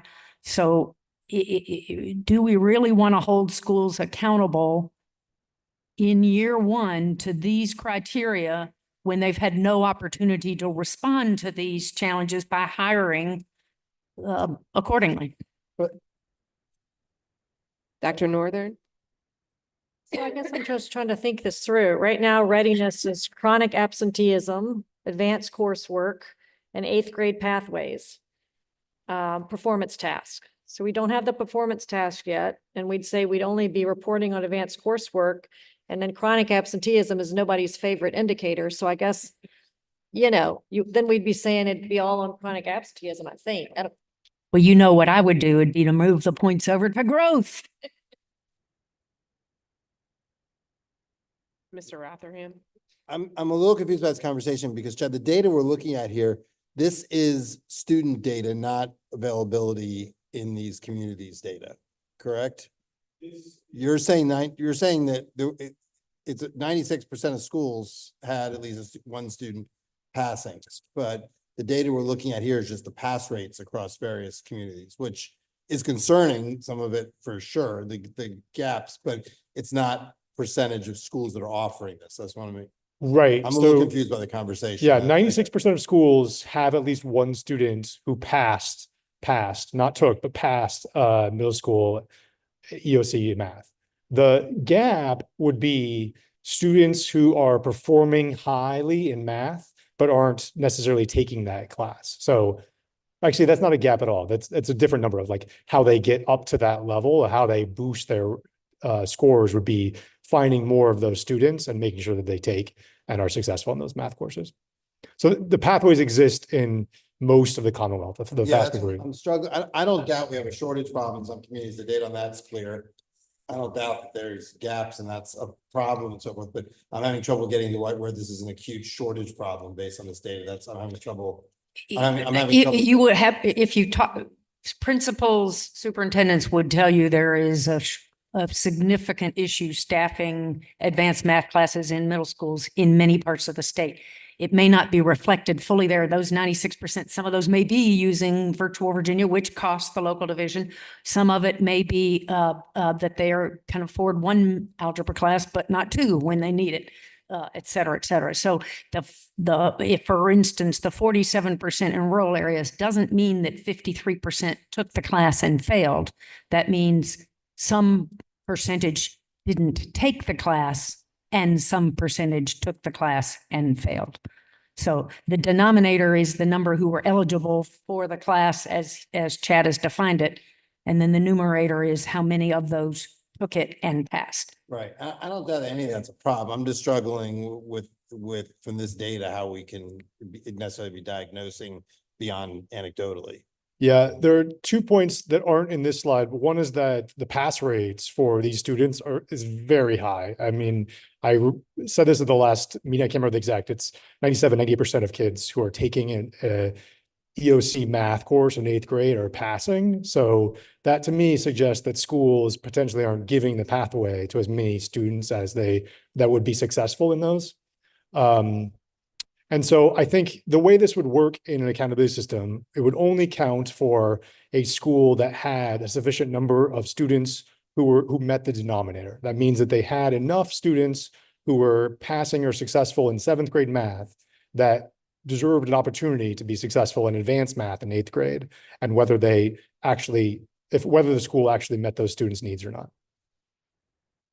And then on the other indicators, I think Ms. Holton's point on the denominators is a good one, but are there workarounds? Like what else? Because like broadening, I mean, math is obviously super important and there's some predictive power attached to it, but these other things matter too. Are there any workarounds on that? I'm struggling with a great answer for that one. I would say,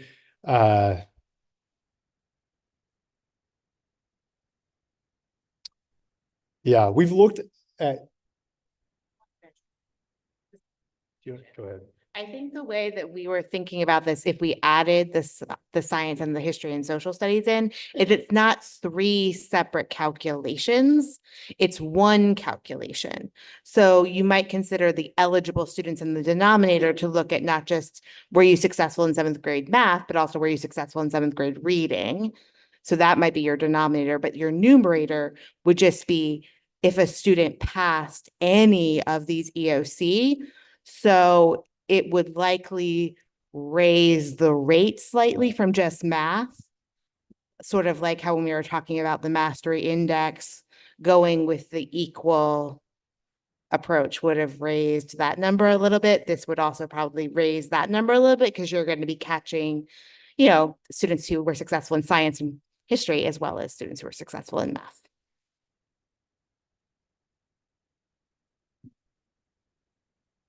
And I'll just, again, I'm not trying to overstate the teacher shortage thing, because we know what the teacher shortage is, but and again, in urban areas, you can often move staff between middle schools and high schools. They teach part day here, part day there. It's a little more acute in rural areas.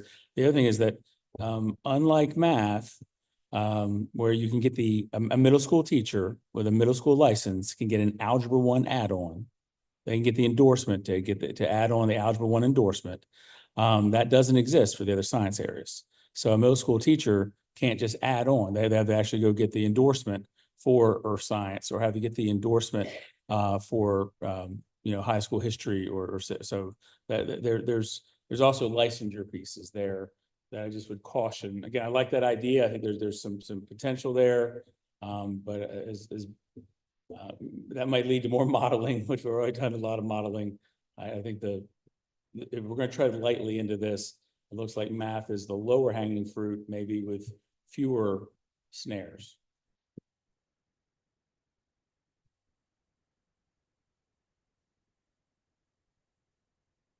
Any other comments or anything before we move on? Okay. We're going to go to high school now, and Anne's going to take over for that. So we have 2 things to discuss within the high school component, but these are the final 2 things. So these can power through a little bit longer. As a reminder, we are looking in this section both really at the readiness component again, which in high schools is 35%. So it's the highest of any grade span. And it includes chronic absenteeism, the college, career, military, and civic readiness, or ready for life, as we've been calling it. It also looks at an alternate graduation measure, which we're going to talk a little bit more now first. So right now, we use the graduation and completion index in the accreditation system. And that includes students who earn all of these different types of diplomas and certificates. It looks at the students who get the advanced studies diploma and the standard diploma, but also considers the applied studies diploma, students who earn GEDs, certificates of completion, or individual student alternative education plans. In particular, the applied studies diploma is only available, again, to students who are have a disability and have an IEP. It's not able to be included in that federal graduation rate indicator because it's not aligned to the state standards.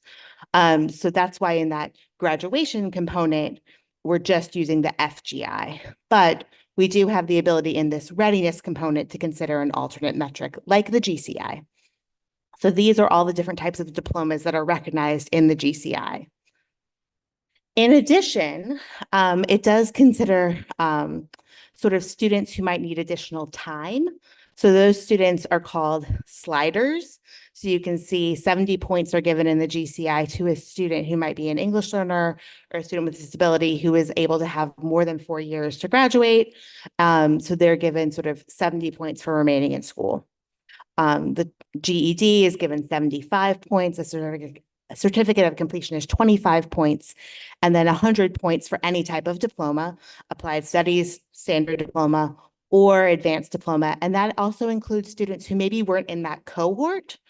So it's different from the federal rate in that sense too, that this includes what's called carryover students. So a student who maybe graduated with a standard diploma in 5 years would be counted in that year. So that is sort of the mechanics of the current GCI. And for reference, this is in the Model 1 data, we used the GCI. So we did sort of run some of the model data with this indicator. However, there are other options for what we could do. So we thought it'd be helpful to come back with some data. We talked about this in April and wanted to give you a sense sort of how many students are earning these different diploma types and these different pathways. So the vast majority of students in Virginia are earning an advanced studies or an IB diploma or the standard diploma. Virginia has a very high graduation rate, something that we often tout. I think that's a good statistic. So that's 88.8%. So nearly 90% of kids are getting one of those two diploma types and are counted in the federal graduation rate indicator. There is, for 6.5% of the cohort, they are earning one of these other diplomas. So we have about 1,800 students who are getting an applied studies diploma. That is the most common of the alternate pathways, but you see there's sort of lower numbers of students who are getting a GED or certificate of completion or that individual student alternative certificate. And then there are, those students in roughly 3,500 that are still enrolled. So that's kind of the breakdown here, so you can just see the numbers. What that looks like when we see the data here is that the gray bars here on both the right and left side are the kids that are counted in that federal 4-year rate. So that's the 88% of kids, or 9 that are getting that standard diploma or the advanced studies diploma in 4 years. If you just consider the difference between the two sides is that on the right side, we have the graduation and completion index, which again considers all of those different types of certificates like GEDs and also considers students staying in school. If you add that on, you get to about 91.5% of kids are sort of recognized. Alternatively, on the left side, this is an extended year graduation rate. So this is still considering that cohort, but just looking at students who graduate in 5 or 6 years, but only earning a standard diploma or an advanced studies diploma. This is not looking at the applied studies diploma. And you'd see statewide, you get to a very similar outcome of about close to 92% of kids. So I just want to say that like on the aggregate level, the two choices presented here are kind of similar. So this is, I think, we're weighing sort of the directions for the model. I mentioned in model 1, we used the sort of current option. We considered the graduation and completion index. I think we weighted it at 5% of the 35% in the high school model.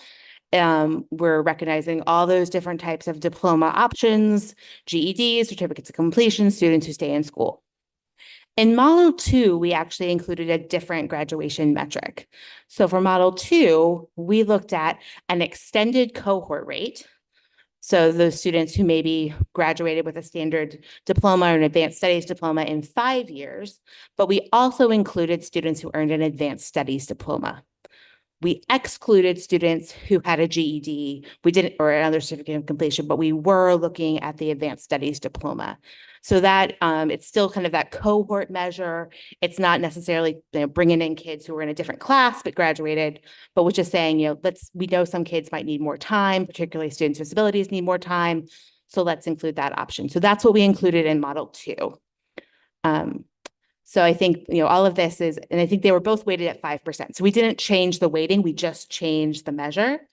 And, like I sort of said, I think this doesn't have a huge impact at the high level in terms of what the overall rate for the state is. It's really, I think, a signal about, do we want to sort of keep things the same, recognize all these different diploma pathways, or do we really want to lean in on the applied studies diploma, the standard diploma, and the advanced studies diploma? So any questions on this? And again, this is really to give us some direction for which graduation metric we put into model 3. So Anne, help me understand, both of these options would be okay. It would meet the federal requirement. Yes, because we're including as a separate measure that 15% on the federal graduation rate indicator. This is just additive on top of that. So as long as we have that 15%, we can have alternate graduation measures. And if we wanted to ensure that that we are trying to push for diplomas versus other things that are included in GCI to raise expectations, we would want to be over here on the extended rate option side, correct? Is that what you're saying? I think so. I mean, I think that is the main difference. In some ways, it's also a little simpler. It doesn't have points and like 25 points for this, 70 points for this. It's just the numerator is any student who graduated, and we could use a 5-year rate or a 6-year rate, who got one of those 3 diploma types. Okay. Dr. Keynes. Yes. Mr. Hanson, go ahead. I just have a question more, and again, I think either approach, it's going to be similar. So this is kind of a minuscule data point, but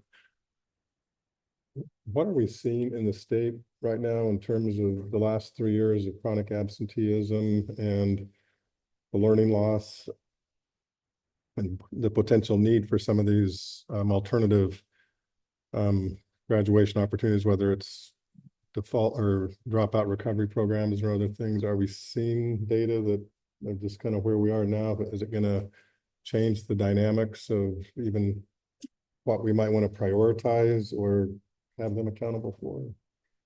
I do think we are seeing more extended rate type needs.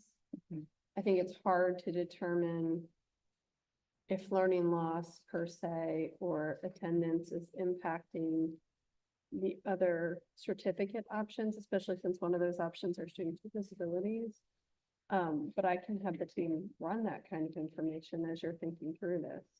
Especially this year's data is not collected yet, but we could at least run it for 2 years ago, which hopefully has a much higher chronic absenteeism rate than this year. Good point. I know that you clarified this, but I think some of us are tired and this is not part of the graduation component. This is part of the readiness component. Yeah. So when some of us are asking about what's allowable, the graduation measure that you are talking about is a 4-year adjusted cohort rate. Right. What you are now talking about with GCI and the other pieces are part of the readiness. Correct. And that's what makes it okay. Yeah. The fact that it's in that orange box. I know we're all tired. Yeah. So I just want to make sure that we clarified that. Ms. Holton. So can you flip back to the GCI? Oops, it's doing fancy things. It's magic. Well, I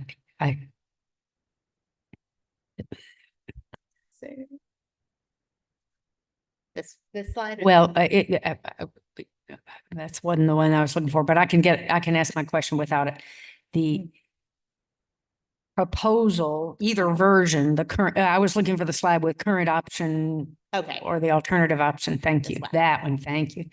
Either way, the current GCI or the extended rate option would include all of the 4-year adjusted rate grads. So in other words, the measure would not simply be how many people showed up in Correct. this extended category, but total graduates. Yes. Okay. So Including the broader definition.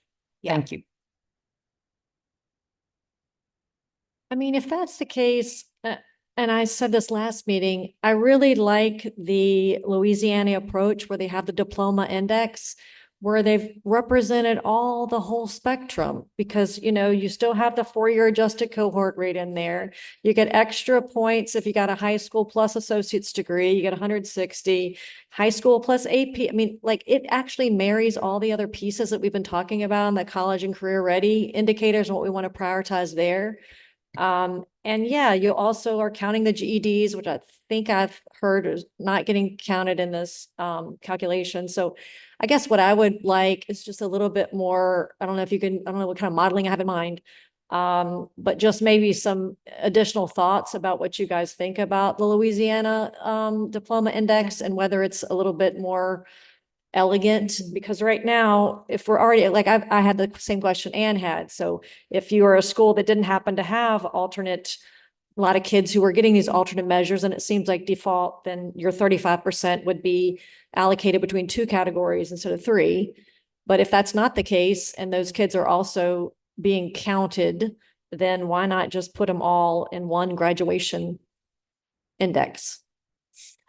So I think, for all high schools, I'm pretty sure, and if I was wrong on the modeling side, I think all high schools had this additional graduation metric. There wasn't any high school that had the 4-year rate, but didn't have the GCI or didn't have the extended rate option. So essentially how this was working, and I think this is a little bit of a mechanics of ESSA, unfortunately, and us trying to fit with the federal parameters, is that for high schools, graduation metrics are going to count 20%. Like, that's sort of how you could think about it. Instead of it's 15% over here, 5%, but cumulatively it's 20%, right?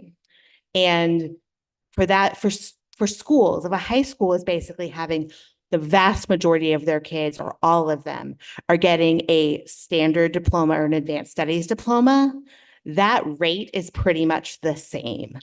That 20%, those 2 measures are not that much different from one another. But for schools that maybe don't have as many kids getting the standard diploma or the advanced studies diploma, they have a lot of applied studies kids, they have some that maybe are getting other types. Those 2 measures, their 15% is going to be lower because those kids aren't counted in that portion of the graduation rate that's 15%, but that 5% will be a little bit of a higher metric. So it's sort of on net boosting their score a little bit. Is that helpful? So if you have 2 kids getting the alternate graduation measure, you only have 2 in a school. Is your whatever, I'm just going to say 12%, because we got 3 buckets here. I don't know how much we're going to wait. Are you saying you are calling it 5% in the current readiness bucket? Because 5% of the 35% went to that. Okay. We're not lowering it. It's not like every high school is getting 20% in our 2 models we've run so far to some kind of graduation measure. It's never reallocated away from graduation. Is there a minimum in size for that alternate graduate? Can it be on 2 kids or can it be on 500 kids? So there's the minimum N is on the denominator. So it's the number of kids in the high school or in that cohort. Ms. Holton? So 2 things, Dr. Northern. I think I understand your question. The first is, I think I'm right, and Ann can tell me, but Virginia's current GCI is the Louisiana model. It's almost exactly what theirs is. I think it's different in that Louisiana is considering not just diplomas, but also then combining things into that, like AP exams and industry recognized credentials. Okay, I stand corrected. And a bunch of other things. I stand corrected. But the other piece is what I think I'm hearing Ann say we're proposing using in readiness is a GCI measure analogous to our current GCI measure, which is not just those alternate students. So our current GCI, every high school now has, say they have 100 students in the graduating class or in the 9th grade class, and 90 of them graduate with an advanced or a standard diploma, then our adjusted cohort rate, our federal rate would be 90%, but then they have 5 more that are still in school or getting an applied studies diploma. So their total number is 95. Their measure on this would be 95, not 5. So in other words, those 90 are counted both in the adjusted cohort rate that the feds require us to use and in either one of these options. The number would never be 5. It would all be 95. I think what I'm saying is I don't see the 90 and the 5 as apples and apples. I would like to get the 5, like I think they should be distinguished. If one got a GED, but one got a 4-year degree with an AP thing on top of it, like we should incentivize that. We should give them more credit. And the diploma index gives everybody credit for a degree, but it doesn't treat the 5 as the same as the 95 because the 95 got an advanced degree or something like that. But those 90 essentially get counted twice. They get counted under the high school graduation adjusted cohort 15%, and they get counted in this. So those 90 are getting a heavier weight. Right. Because the applied studies diploma grads are only showing up in one of those 2 places. Yeah, that's something we should think through. Do we want to be double counting them in 2 different buckets? I don't know. That's a good question. I do think another question. Dr. Siebert, please. I think it might help to remember that we're talking about a piece of a part here. Yeah. We're talking about a piece of one part of the thing. So so I think it might be what would help. First of all, after last meeting, Dr. Northern, I did look at the LA plan and I thought it was clever and thoughtful, but I think maybe for the future, it has some appeal for me. I think right now in June of 2024, it's a little too complex. But I do think for the future, it might have some potential. If we could go to slide 51 for just a moment.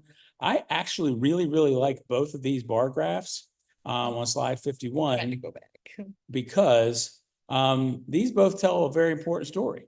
And they tell and they tell 2 different stories. And they also tell you that, by and large, both diplomas, but these kids who graduate in 5 years, it's actually, that 2/10 who graduate in 6 years, man, that's worth celebrating. That's pretty remarkable. So I like that story. And the same with the story on the right-hand side. And to really get the story on the right-hand side, we gotta go to slide 52 for just a moment. If we go to slide 52 for a moment, I'm sorry. It's the one with the numbers of kids.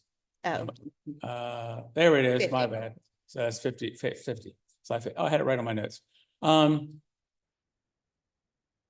These are pretty small ends considering the size of the number of children in Virginia. Pretty small numbers. And so we heard a couple minutes ago that at the high level, using the left graph or the right graph really doesn't matter at the statewide level because the number's kind of the same. So at the high level, it really doesn't matter. So I want to suggest that at the child level, it does matter. Because look at that 681 ISA EPs.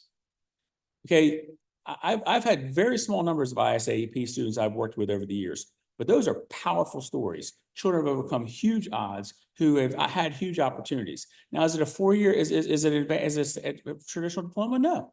And so the idea of weighting it differently, counting it differently, absolutely should be counted differently, but it should be celebrated just like we celebrate it for those kids, just like we bring in certificate of completion kids and we celebrate those kids and we cut cake because there's a story for those very small number of kids. The GED test is not what it was, in the 80s and 90s. So those are things to celebrate. Now, are they the same as a foreign-time graduation rate? No. So my suggestion would be looking at those two graphs, knowing that at the high level it doesn't make any difference. And we're talking about a piece of a part of one indicator that instead of this being an or, this could be an and. Since we're talking about the state part of readiness, this could be an and where the 4-year graduation rate is what matters. It's already counting twice, basically in this thing. Then we go ahead and give credit for the 5 and 6-year rate, and we also give a little bit for what is currently the CCRI or whatever the GCI, all these acronyms. So because if it doesn't matter, if it doesn't really change the story at the high level, but it matters at the child level, let's celebrate it at the local level. I think you could include both of those. First of all, I think from a reporting perspective, those graphs are powerful. They're great for reporting. And I think for the school, for the readiness piece, we're talking about so small kids, it's such a small percentage that leaving it in there is a nice nod to what is done for those children and families. So could we average the two for that particular? I think it would be How are you saying that, Dr. Seaver? Yeah, I think so. Averaging them would be weird because one's a cohort measure, so It would be that the so it same. doesn't make sense. So there's an option in which you give them both a little bit of weight, like it may not be right now, this whole indicator is 5%. Complicates it more. So, I mean, I think to your point, Dr. Siebert, about the kid mattering a lot, that to me is lending itself more to going with the current option approach here over the extended option, recognizing that the GCI is giving credit to students who graduate in 6 years and 5 years. They are counted in that. So it's not like you're not getting the extended rate pieces there. You are. You're just also getting the GEDs, the ISAPs, those kids as well. So then in the same vein, can we then, is there any further manipulation that could happen to that current option to bake in some of the stuff that like Dr. Northern was talking about? So we are trying to bake in some of that stuff through the Ready for Life indicator. We looked, and I've looked a lot in my other job at Louisiana's indicator that they use. And I will say Louisiana is moving away from it in part because I think they felt like it was actually measuring graduation more than it was readiness. And so I think in their new accountability system, they're going to be having sort of more of a graduation focus and a readiness focus. But a lot of the things that you've talked about as far as those pathways are what we're actually going to talk about in the Ready for Life indicator and sort of this 3E framework around examining employment, enlistment, and enrollment options. Northern? Yeah, I'll leave it at this. And this is a point I brought up before, unfortunately. Graduation rates have just ballooned, and many people don't trust the graduation rates anymore. And if we look at ACT scores, there's not been a dramatic spike in those like we've seen in graduation rates. There's not been a dramatic spike in ACT scores. There's not been a dramatic spike in NAEP scores for seniors.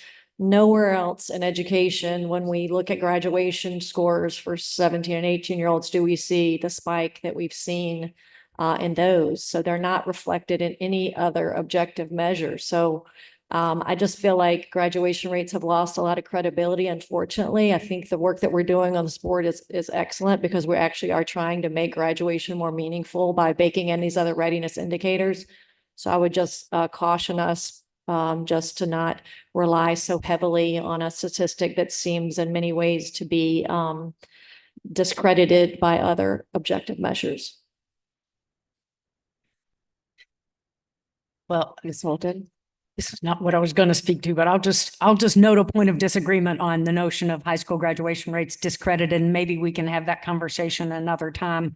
But on this specific one, I would just say one advantage of GCI is simplicity because the divisions know it. We've been calculating it, and we are changing so many things right now that anything we can do to simplify may be worth doing. So I would incline towards the current option rather than the extended rate option for the reasons Dr. Siebert has cited, but also simplicity. People in Virginia know what an adjusted cohort graduation rate is and what a GCI is.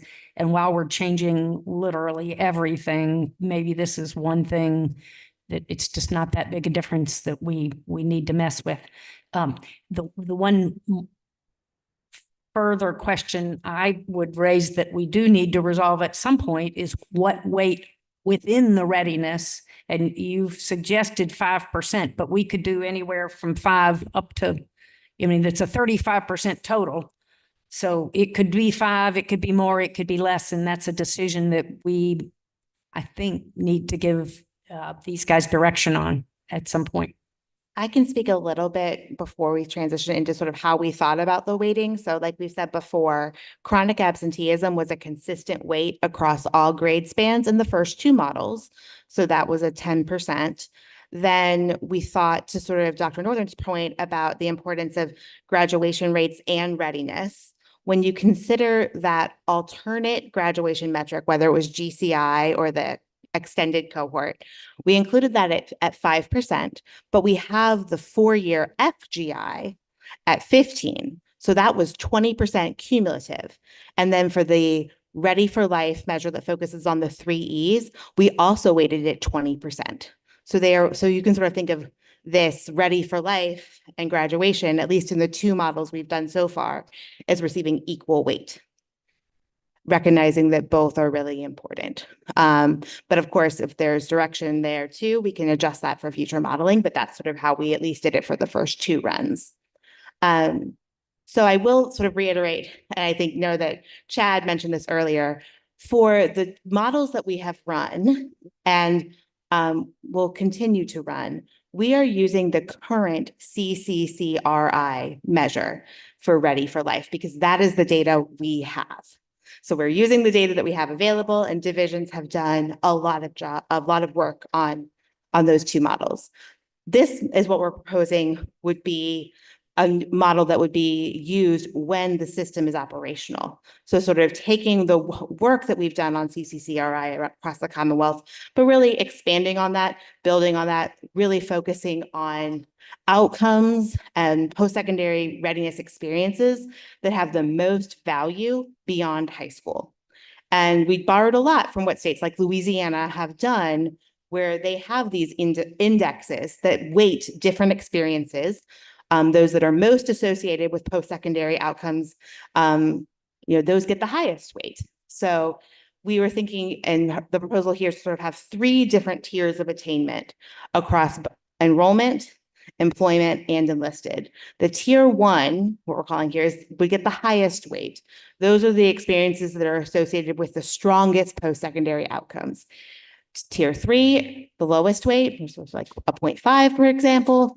Those are experiences that are still valuable, but maybe aren't as strongly associated with those post-secondary success.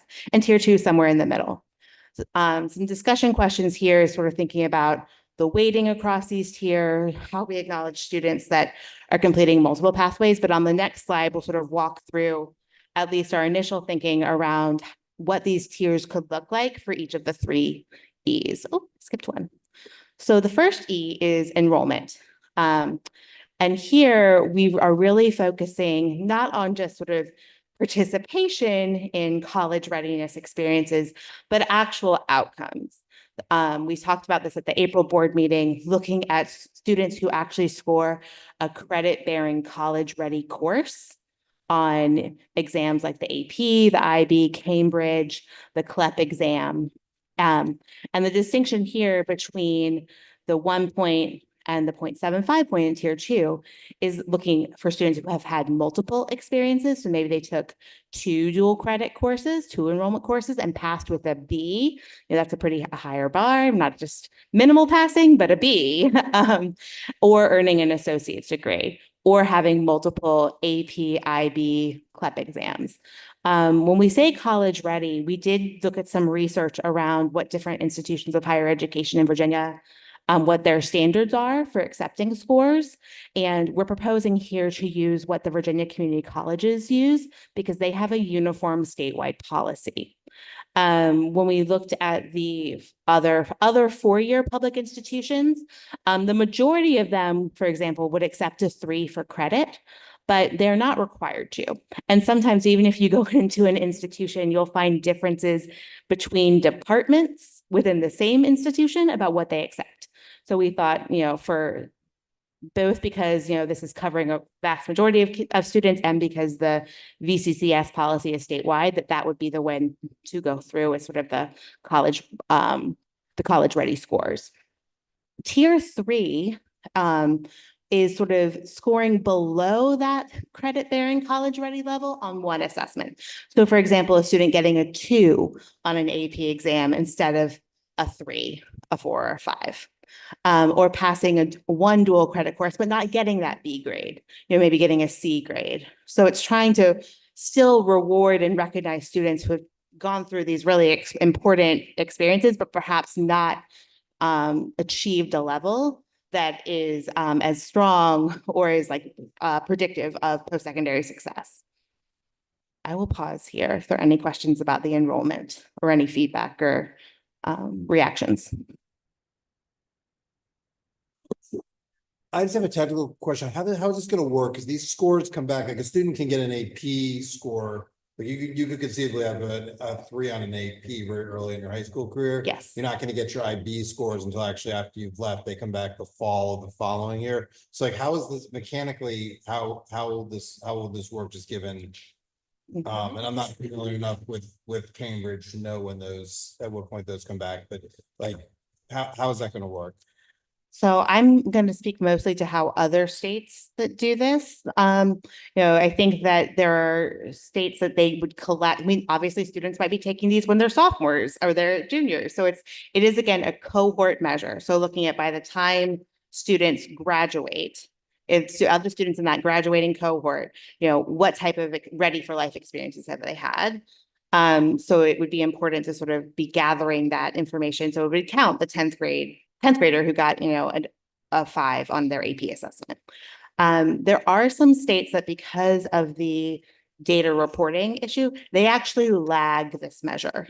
So instead of, we were talking about, using data from the 23-24 school year to inform school determinations in the fall of 2025, you would use data from 2 years past.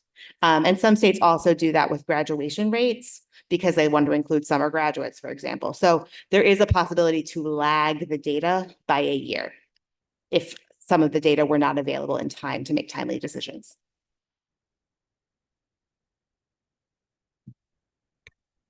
Sultan.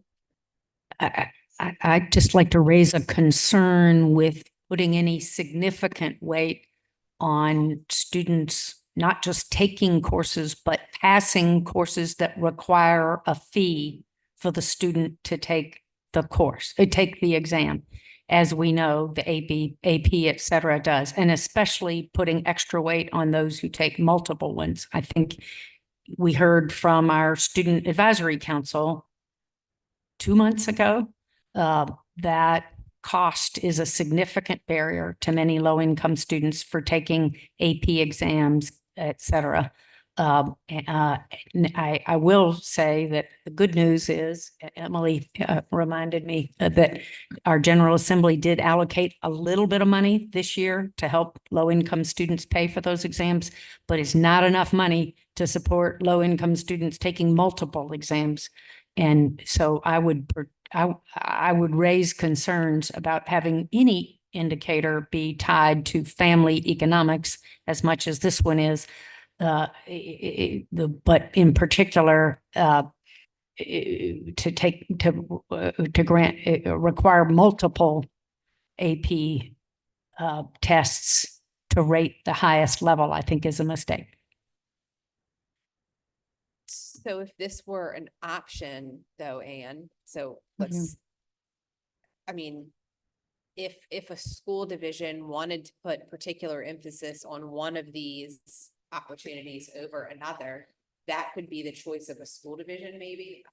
Yes, so I think that we're trying to recognize that there is a lot of different ways that divisions are encouraging students to get prepared for college, to enroll in college. Some have really leaned into the AP program. Some have really leaned into dual enrollment with their local community colleges. Some have done IB programs. You know, I think Cambridge, less common in the Commonwealth, but because it was part of the VCCS policy, just like CLEP, we included it. I think that they are far less used though. So I think AP, IB, and then the dual enrollment programs are really the three main ways that divisions have leaned into preparing students for college enrollment. And I would also say too, I think part of the reason why we thought, particularly with the multiple here, and I know this particularly in the dual enrollment space more than in the AP space, but there is really good research out there about students who have done sort of not, as a friend of mine calls it, random acts of dual enrollment. So I did like one course in dual enrollment, but if you do sort of a stackable sequence of dual enrollment, whether that's 6 courses, 9 courses, 12 credits, that is associated with even stronger likelihood of enrolling in college and persisting.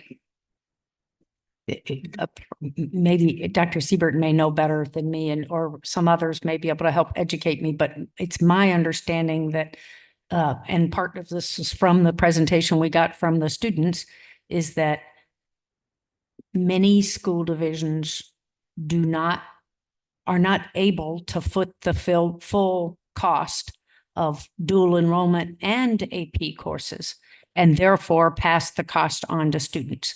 And anything that's tied to students' ability to pay, to me, it seems unfair to rate schools more poorly because their students are not able to afford tests until we're ready to require full funding for those tests from the school divisions, which I'd be totally in support of.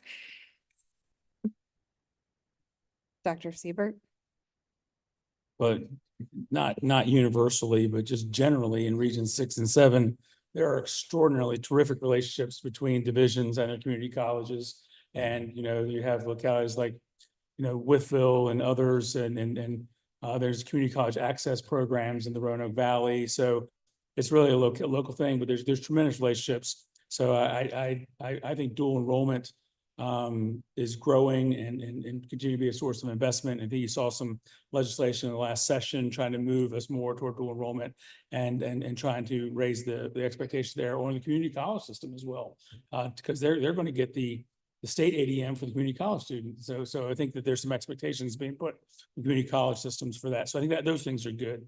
In terms of like the what you called it, the dual enrollment. Random acts of dual enrollment. I think the way to get at that and maybe look at the tiers is, you know, Virginia has established what is in the passport program, or we got the dual enrollment passport, or some terminology close to that we use.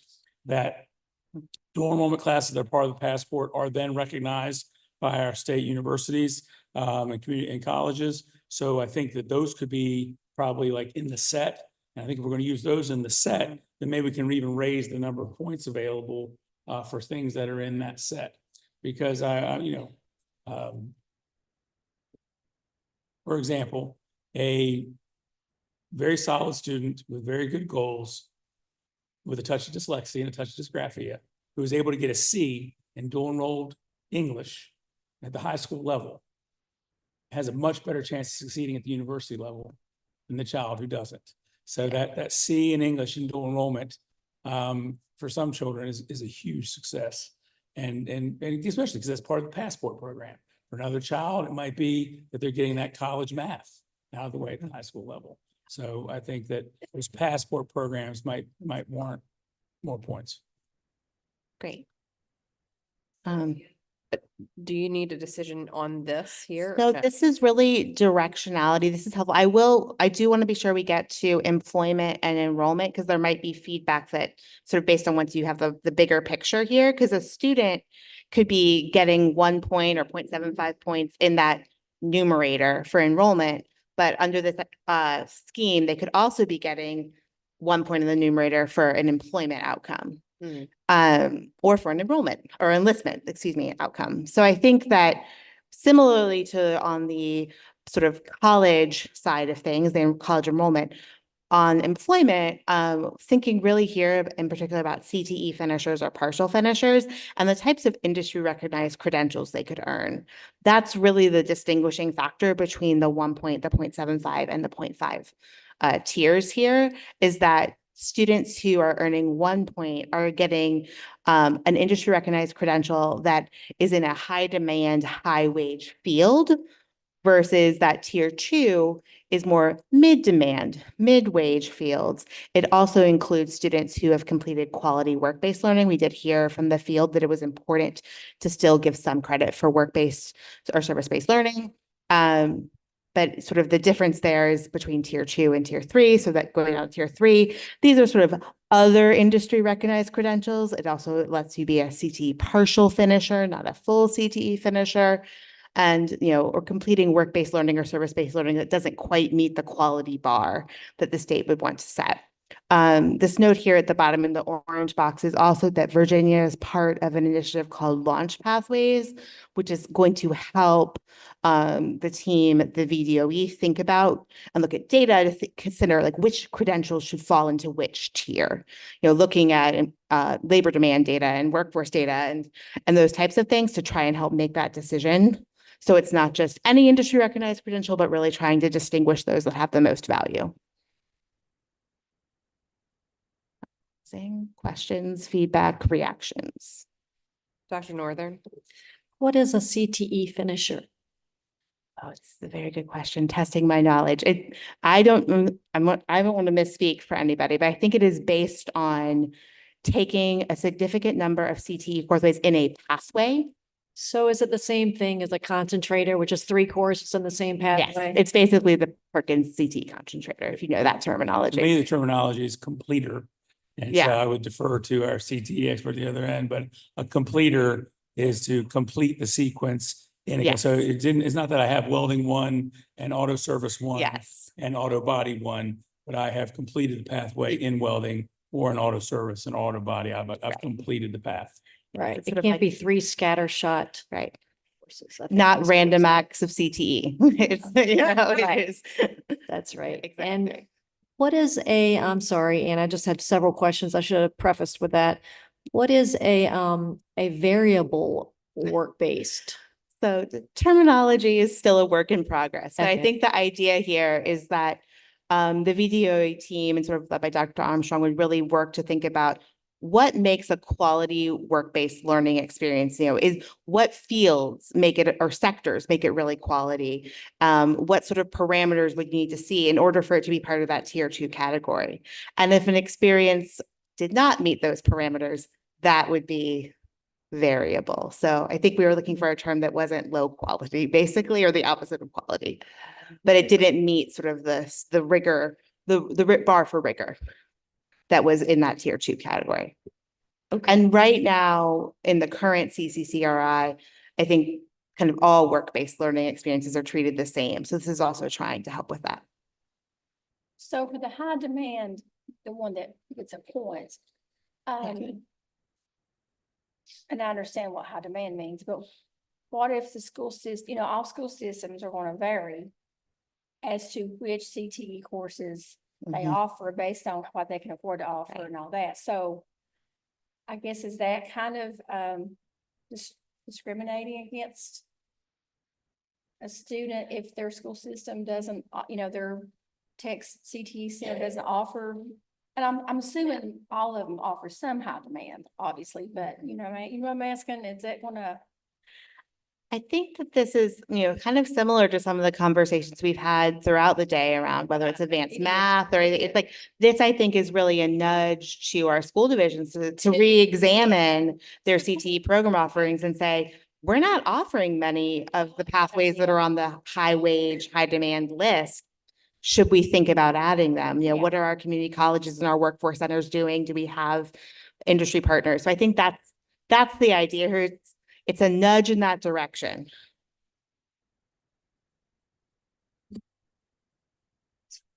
I can go on to enlistment. So our final category is enlistment. So really recognizing that military readiness component, which is something that this current CCCRI does to some extent, but this is really trying to lean much more into that. So again, sort of have these different tiers. And the top tiers, again, we're looking at that CTE completers, but the difference here is that they've not only earned some kind of industry recognized credential, but they're also getting a career ready score on what's called the Armed Forces Qualifying Test, which is part of the ASVAB. So it's taking sort of 4 of the ASVAB subscores that are most sort of academic oriented and not technical oriented. And that score would be what would sort of distinguish the tier 1. For tier 2, it's quite similar, except rather than that career ready as AFQT score, it's the enlistment score. The enlistment score right now for most branches in the military is about a 32, which in terms of the AFQT, that is the 32nd percentile. So those scores equate with percentiles. So I know, for example, Louisiana, that's debating their new ready measure, they've set their AFQT score for sort of the highest tier over a 50. I think it might be 58 or 6. So I think there would be a distinction there between the tier 1 and tier 2. Tier 3 here is sort of most similar to what we have currently in the CCCRI, focused on earning 3 JROTC credits in high school and then meeting that 31, 32 enlistment score. So happy to answer any questions about this. Or just get feedback on, do we like this direction? And I'm a little confused because if our goal is ready for a life and we're talking about enrollment, we're talking about employment and enlistment, and a student can earn points in all 3, why do we have CTE finishers here? Because CTE finishers will be counted under the employment. So why are we adding it in here? I really just need a better understanding of that. So I think that the way that we were envisioning this working mechanically is that a student would be counted in the numerator for whatever way they earn the most points. So a student would be, if they were if they got an associate's degree in high school, but then also, you know, maybe got an industry recognized credential that was on that mid-tier list, they would go for the 1 point, not 1.75 points. A student is counted in the numerator 1 time for their highest weight, whatever they earn across the 3. And then I think we also though have, and this was sort of the questions I think that we wanted to raise at the end, is there are some states that reward students for being ready in multiple ways. So we could add that on. Part of the challenge that we're trying to think about here, it sort of goes to the mechanics of other indicators, is keeping it similar. I do think that we need to do some work on this one. Because I think that we need to be able to understand why these things are being counted 2 places. I'm not sure that, I think perhaps they're miscategorized here, and I think there might be some pieces missing. So why don't we hold on this one? Okay. And do some polishing here. And I think that's totally fine. It's not going to hold up on modeling because we are going to continue using the CCCRI for modeling because this is That's data what we that, have. yeah, that's what we have. Okay. Ms. Holton. So I hear you, it's not going to hold up our modeling, but we need answers. I mean, we need to make decisions on this no later than July, really, right? So I'm asking for this slide to be I'm totally comfortable on that, but I just want to make sure we understand that we need a resolution of how is the military readiness indicator going to work put before us in time for a vote in July. So yeah, can we come back on this? Dr. Northern. Yeah, and I'll just add, just in terms of apprenticeships, as you're thinking that through, it wasn't clear to me, where they were being captured. I think some apprenticeships actually don't lead to an industry recognized credential, but it doesn't mean that we shouldn't count apprenticeships in some fashion. Thanks. Thank you, Dr. Northern. Dr. Siebert. Yes, thank you, Dr. Northern. That was on my list. A lot of apprenticeships where the children are getting paid and getting the on-board place. They're getting the skills. They're also on time for work and doing a lot of other good things. That probably is a tier 1 thing. It's different than a workplace experience. So I would probably look at that. I like the whole 3 E's. I do think this is the area where it's obviously still developing, and so it needs more work. I think part of that work is going to be feedback. I think, the idea of connecting it to the passport program for dual enrollment. I think, there are random acts of dual enrollment and of CTE, but also of AP. I don't know that we should lump all AP courses the same way as well. So I think that there's people more current in this area than me that should probably think about. And then I would also encourage, again, I talked about the apprenticeship piece, but I think this is an area where the field could probably be very helpful, especially the CTE directors in the Commonwealth are very, very strong. And a lot of them are 12-month employees and could probably lean in and help on this. Thank you. Yes, we can definitely come back in July with more discussion on this. I think, did the handout go to the board? Okay. So there are some states we really leaned into, I think, kind of based on some of the feedback from the last board meeting, into a model that was more similar to Louisiana's, which they really are focusing on just the rigor of the experience.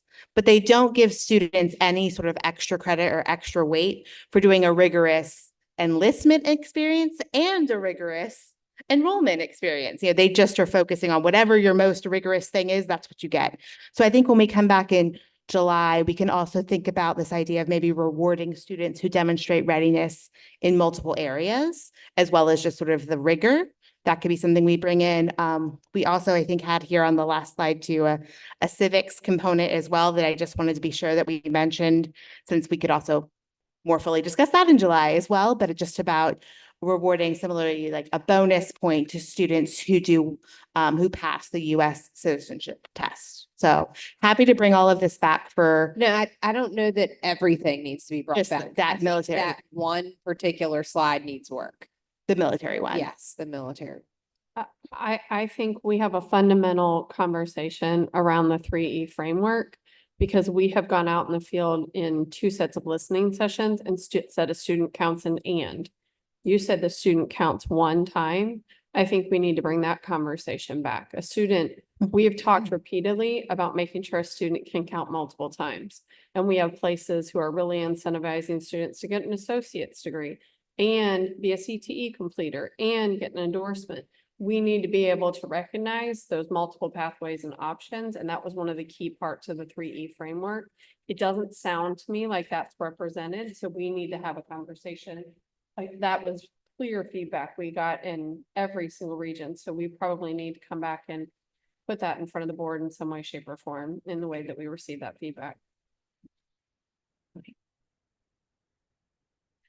Yeah, just, and also there was some concern about like what exactly is service-based learning and work-based learning, and maybe we can get some examples of that as in July as well.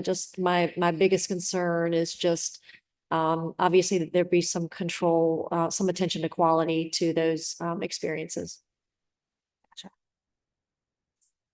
Can we go to the slide about the civics test? Sure. So help me understand, this is not, I think this is an intriguing idea, and I understand some states have adopted some version of using the U.S. citizenship test. Virginia has not done that in the past. We have not aligned our history and government standards to the U.S. citizenship test. I looked at the 100 questions on the citizenship test yesterday when I saw this, and frankly, there are a number of questions on there that are not aligned with our current government standards, and maybe should be, but aren't yet. So I think this is definitely something worth thinking about, but I wonder how we're going to do that in time for implementation in the current upcoming school year. Who's going to teach these courses? Who's going to administer the test?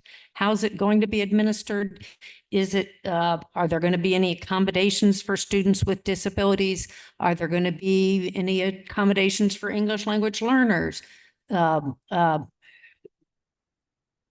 we going to administer the whole 100 question test in writing, or are we going to do it a sample of 10 orally, as is done for the U.S. citizenship test for actual citizen applicants? So where are we on developing any of this? Have we vetted it at all with the field?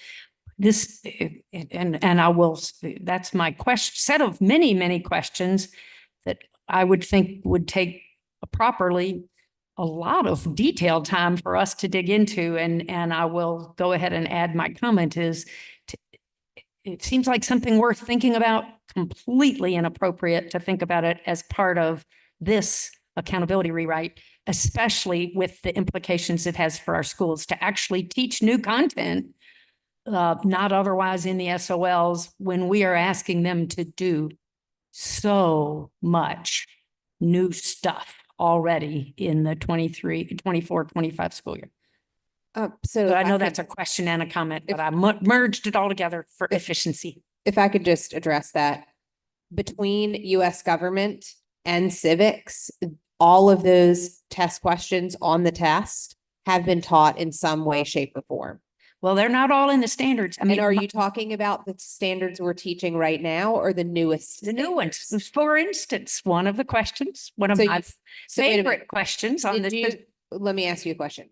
Did you review the US government SOLs and the civics SOLs? Well, we reviewed them all when we went through, I reviewed them all when we adopted them. But one of my favorite examples is one of the questions is, who is your current who are your 2 current United States senators and who is your current United States representative? I'm sure many teachers teach it in civics. Many teachers teach it. It is not in the SOLs, new or old. Ms. Colton, our team, you asked who has done the work. So I want to clarify that our team has done the analysis and our team has confirmed that this content is covered. Our subject matter experts have done that analysis.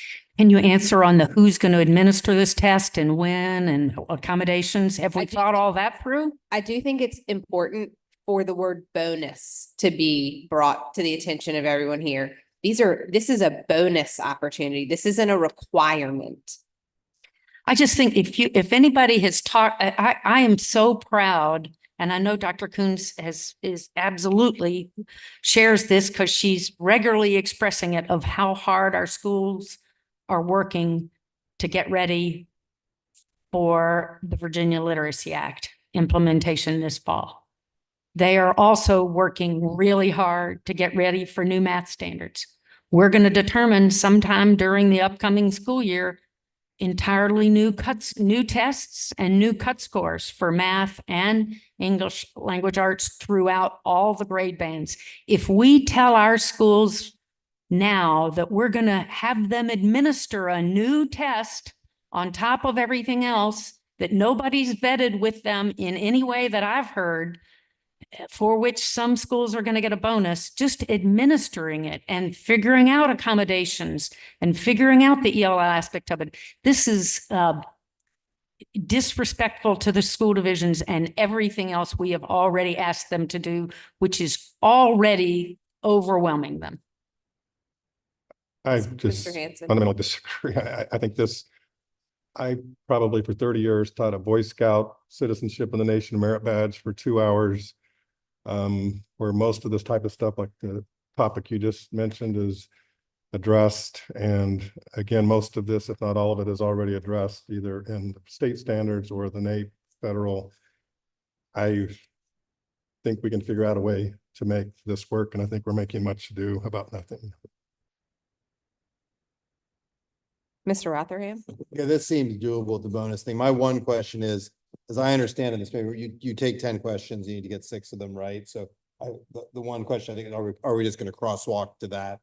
Or are we doing something else? It seems like we would probably crosswalk to that. Many of the states that have adopted this, Whoa, sorry, can you please let Mr. Rotherham? Sorry, finish his that thought? would be my only question. I'd want clarification on. Are we simply crosswalking to what new citizens are expected to do? Or are we doing something different? if I may, many of the states, I'm sorry, Ms. have I? Walton? Many of the states that have adopted this are not just doing a 10 random questions, but rather administering all 100 questions and then scoring 60 out of the 100.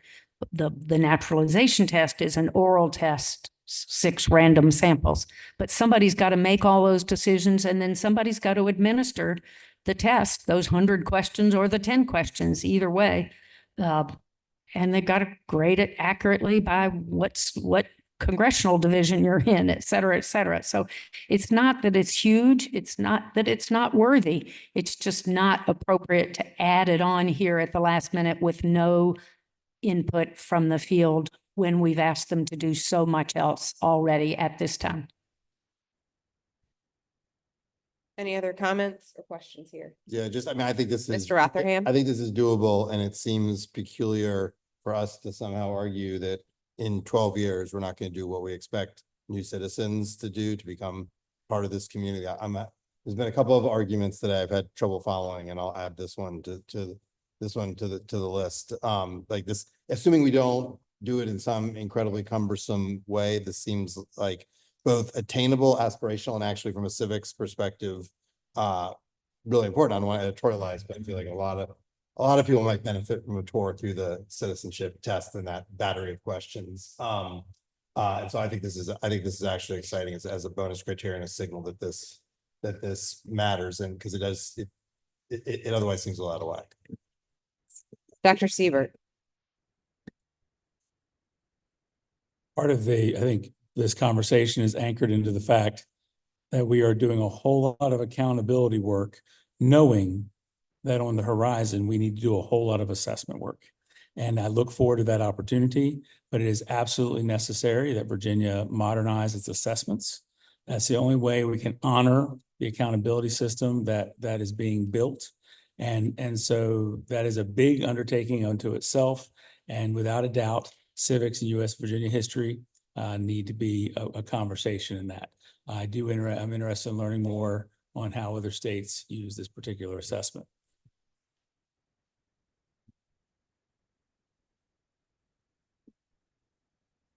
Dr. Northern?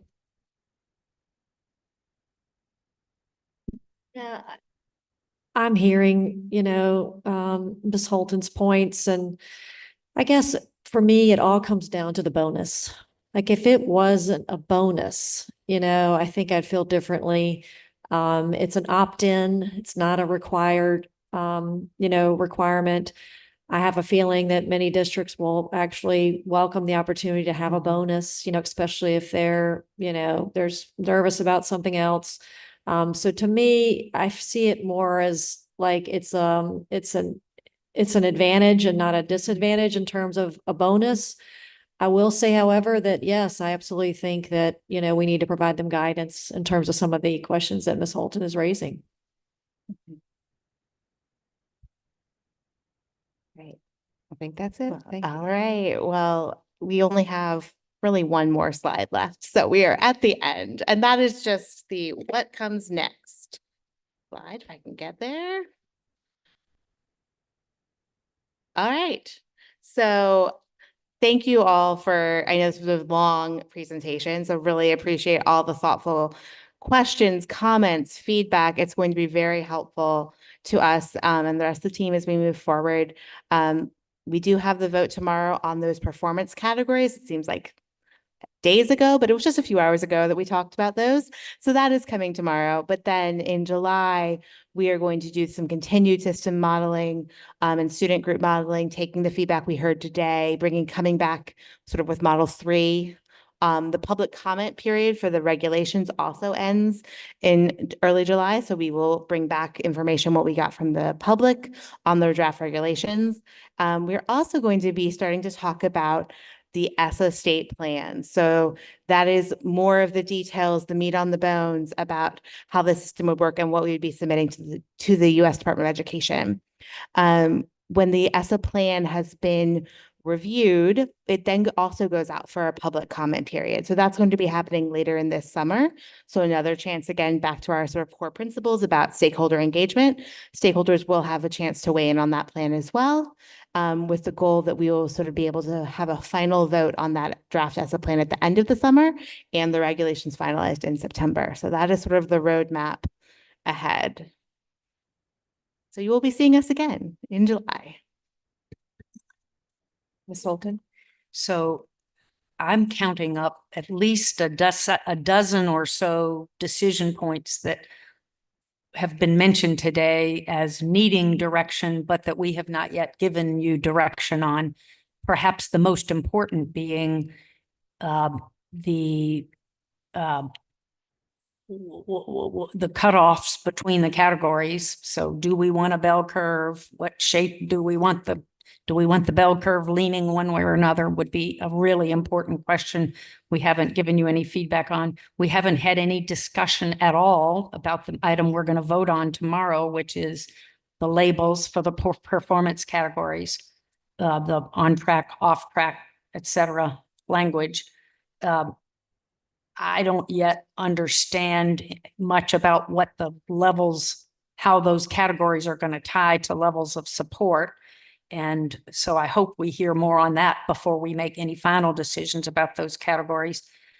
Those are just among a few, but some of the weighting questions. How much are we going to weight English language learners? How much are we going to weight the whatever the alternate graduation measure is, et cetera, et cetera.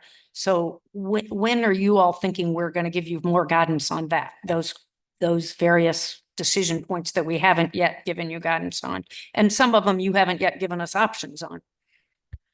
So I think for the weighting question, that's certainly something that's going to be in the ESSA plan. So I think based on what we've heard today about things that you all liked in Model 2 and Model 1, we preferred this. I think we will be able to run at least another model for maybe even a 2. We'll see. Time is fast, but we will at least be able to do one more model. And then I think that would give us, based on that, if the model results look well, that would be a place where in the ESSA plan, we could say it makes sense for English language proficiency to be 10%. That was one thing we heard, let's split the baby between 5 and 15%. Let's go with 10%. So that perhaps would be the weight for that indicator we put in the ESSA plan. So I think the modeling and the ESSA plan kind of go hand in hand for July. So I think we have good direction there. And some of the things that we've talked about are decisions that are important to make, but they are not required to be addressed in the ESSA plan. So I also want to be clear that we're going to, some of the things on that, the U.S. Department of Education doesn't need to know. But even if the department, even if they're not required for the S plan, our divisions need to know them before the school year starts. So don't we need to make decisions? We need to have an accountability framework that we know how it's going to work. So our divisions will know how it's going to work. And we don't want that in, after the school year starts, do we? Dr. Coons? I'm sorry. Yeah, we will present, as we talked about on your pre-call, we'll present that one-pager framework and that accountability framework with the directions that were provided today for first review in July. Yeah. So all of those are and Dr. Coons, you've got enough direction for, as I say, I'm counting many, many questions we haven't yet weighed in on, but you think you've got enough direction from us to come forward with a proposal for our consideration in July. I'll just say my closing statements right now. I am so thankful for the board to spend 4.5 hours really digging in on next steps on a deck. And thank you to Chad and Ann for spending such extensive time working with models, with decision points, and helping us guide through the critical decisions for our accountability framework.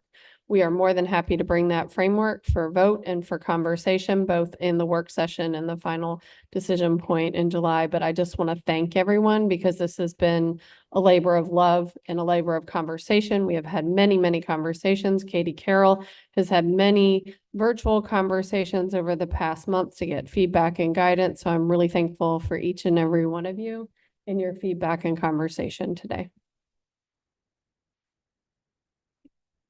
Thank you. Closing remarks now.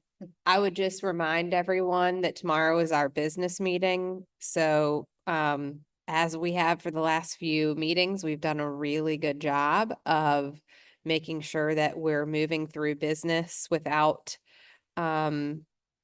using the time on Wednesday where we've discussed items, to move the business forward in our business meeting on Thursday. So, I hope you got your questions answered today that needed to be answered in order to accomplish our business on the agenda for tomorrow in an efficient and effective way. So I appreciate you all. Thanks to all the help to rearrange our room today so that we could have a little bit more space. And I think with that, unless anybody else has remarks, we will adjourn for the day. Thank you.